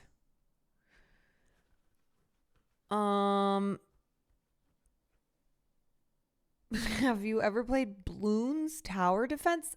I can't tell if like some of these you guys are making up or I just don't know what any of these are. Bloons Tower Defense? No, I don't know what that is. Bloons. These are all real. Nothing has been made up. Oh God. Did you ever play Jetpack Joyride on iPhone? No. Honestly, okay. I like haven't really played phone games. I haven't really played I've never played Angry Birds, I don't think.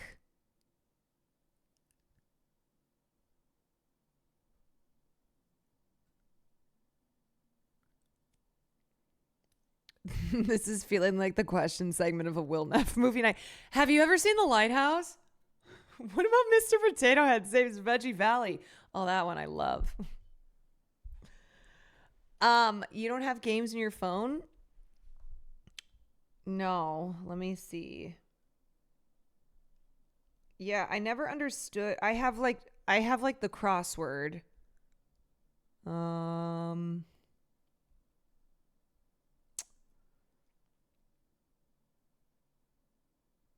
No.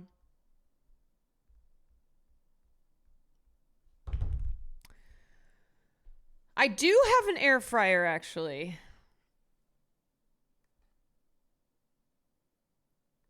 You got games on your phone? Yeah, no, I just never got into phone. I didn't really know about phone games, but also because I didn't play like any type of games that weren't board games. So I wasn't playing games on my phone. I wasn't playing games like as an adult.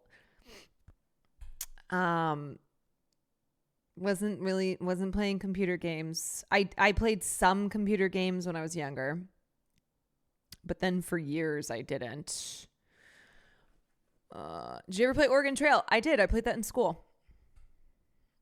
Oh yes, I died many times. Next meme school is Newgrounds, The Rules of the Internet, and Racist M Double I Gunner. Yes. We got to figure out when we're doing meme school next. Plants vs. Zombies? Nope.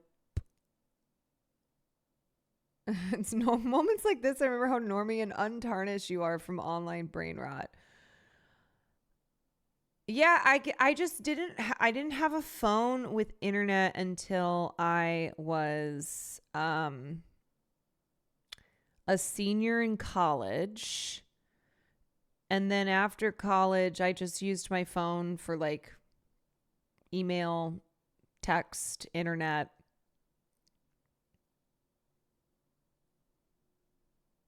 Did you play board games? I love board games. Yeah, I played a lot of board games. Did you know Kevin O'Leary owned an educational software company that bought Oregon Trail and ruined it by firing the dev team? Why is he also a person who's always at the scene of the crime? Do you know what this image is? Yes, I know that this is an Angry Bird. I know what an Angry Bird is. I do. I recognize the image. Why does it sound like I've been in a coma? I've been in a coma for 20 years and I wake up and Nanchai's my doctor. He's like, do you know what this can you recognize this image? Do you know where you are? He has a name. Okay, I don't know his name, but I do know that he's an Angry Bird.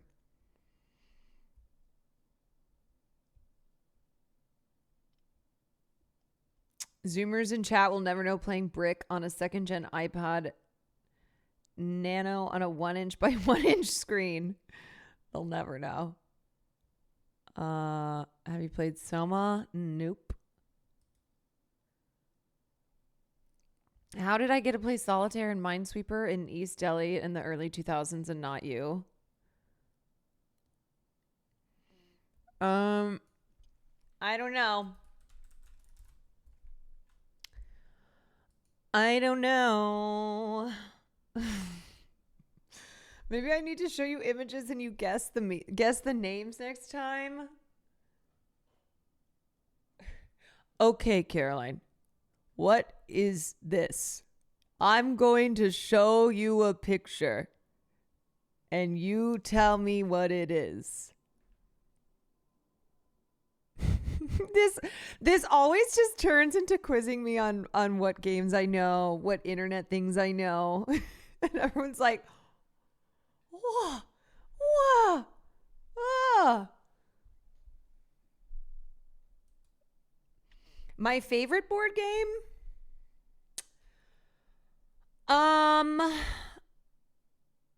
When I was younger, it was probably Life. Now,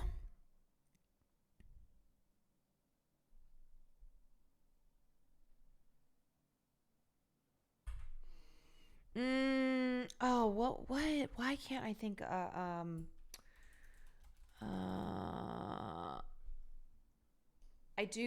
do really love Monopoly. I do love me some Monopoly. Oh my God, why am I blanking on the name of a game that Will and I would play all the time? What the fuck? Why can't I? I love Clue. Love Clue. So fun. Oh my God, why can't I think of this?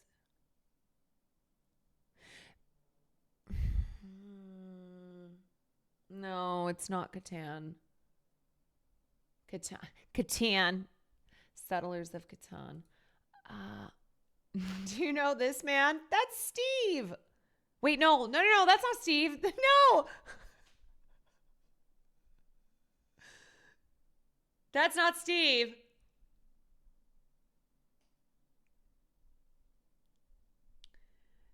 That's Herman Bryn. That's Herman. That's Herman. Yes, that's Herman. Say his name. Oh, you know what I really love? Probably my favorite board game is Trivial Pursuit. Hell yeah. This classic this classic blue. Classic edition Trivial Pursuit. Great game. If you've never played this, this is a classic. This is probably my fave.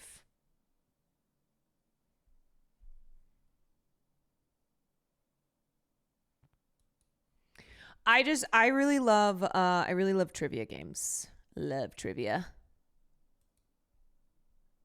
Big trivia girl. Okay, you guys. Have you ever played Disney? Seen it? I think so.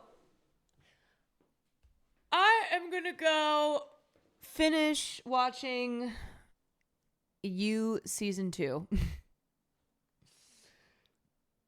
Which is not very good, but I'm still watching it. With me, duh. I was kind of killing time to let you game more because I don't want you to be like one more game and then you come in an hour. So right now you've played 12 hours of Arc Raiders. Okay, I'm finishing game. Are you finishing game or are you starting a new one? Because last night you said, oh, I'm going to play another game. And I said, oh, okay, that's fine. And you said it's only going to be 20 minutes. And then it was 40.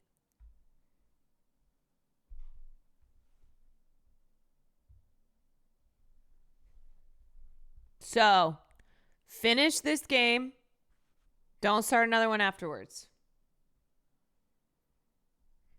This is why the internet is brain rot. You gotta save him. Today was like one of his rare day offs where he didn't have anything to do. He has been crushing Arc Raiders. Yeah, when Will has free time, when he isn't like on a call or having to box or having to go to something, he is gaming. He's in his room. He's in his room and he's gaming.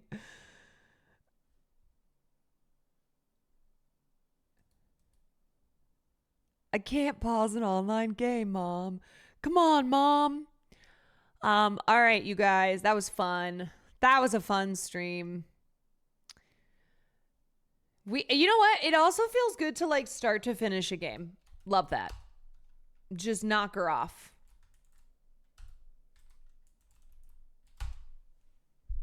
Just knock her off.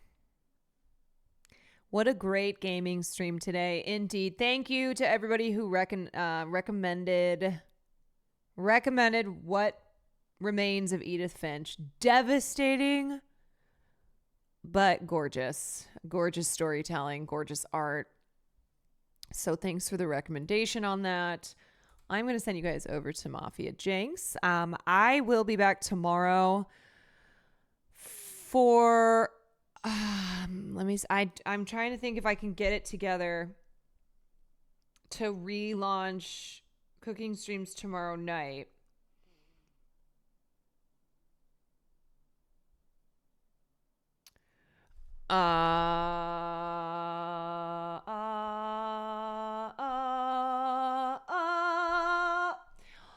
To be determined.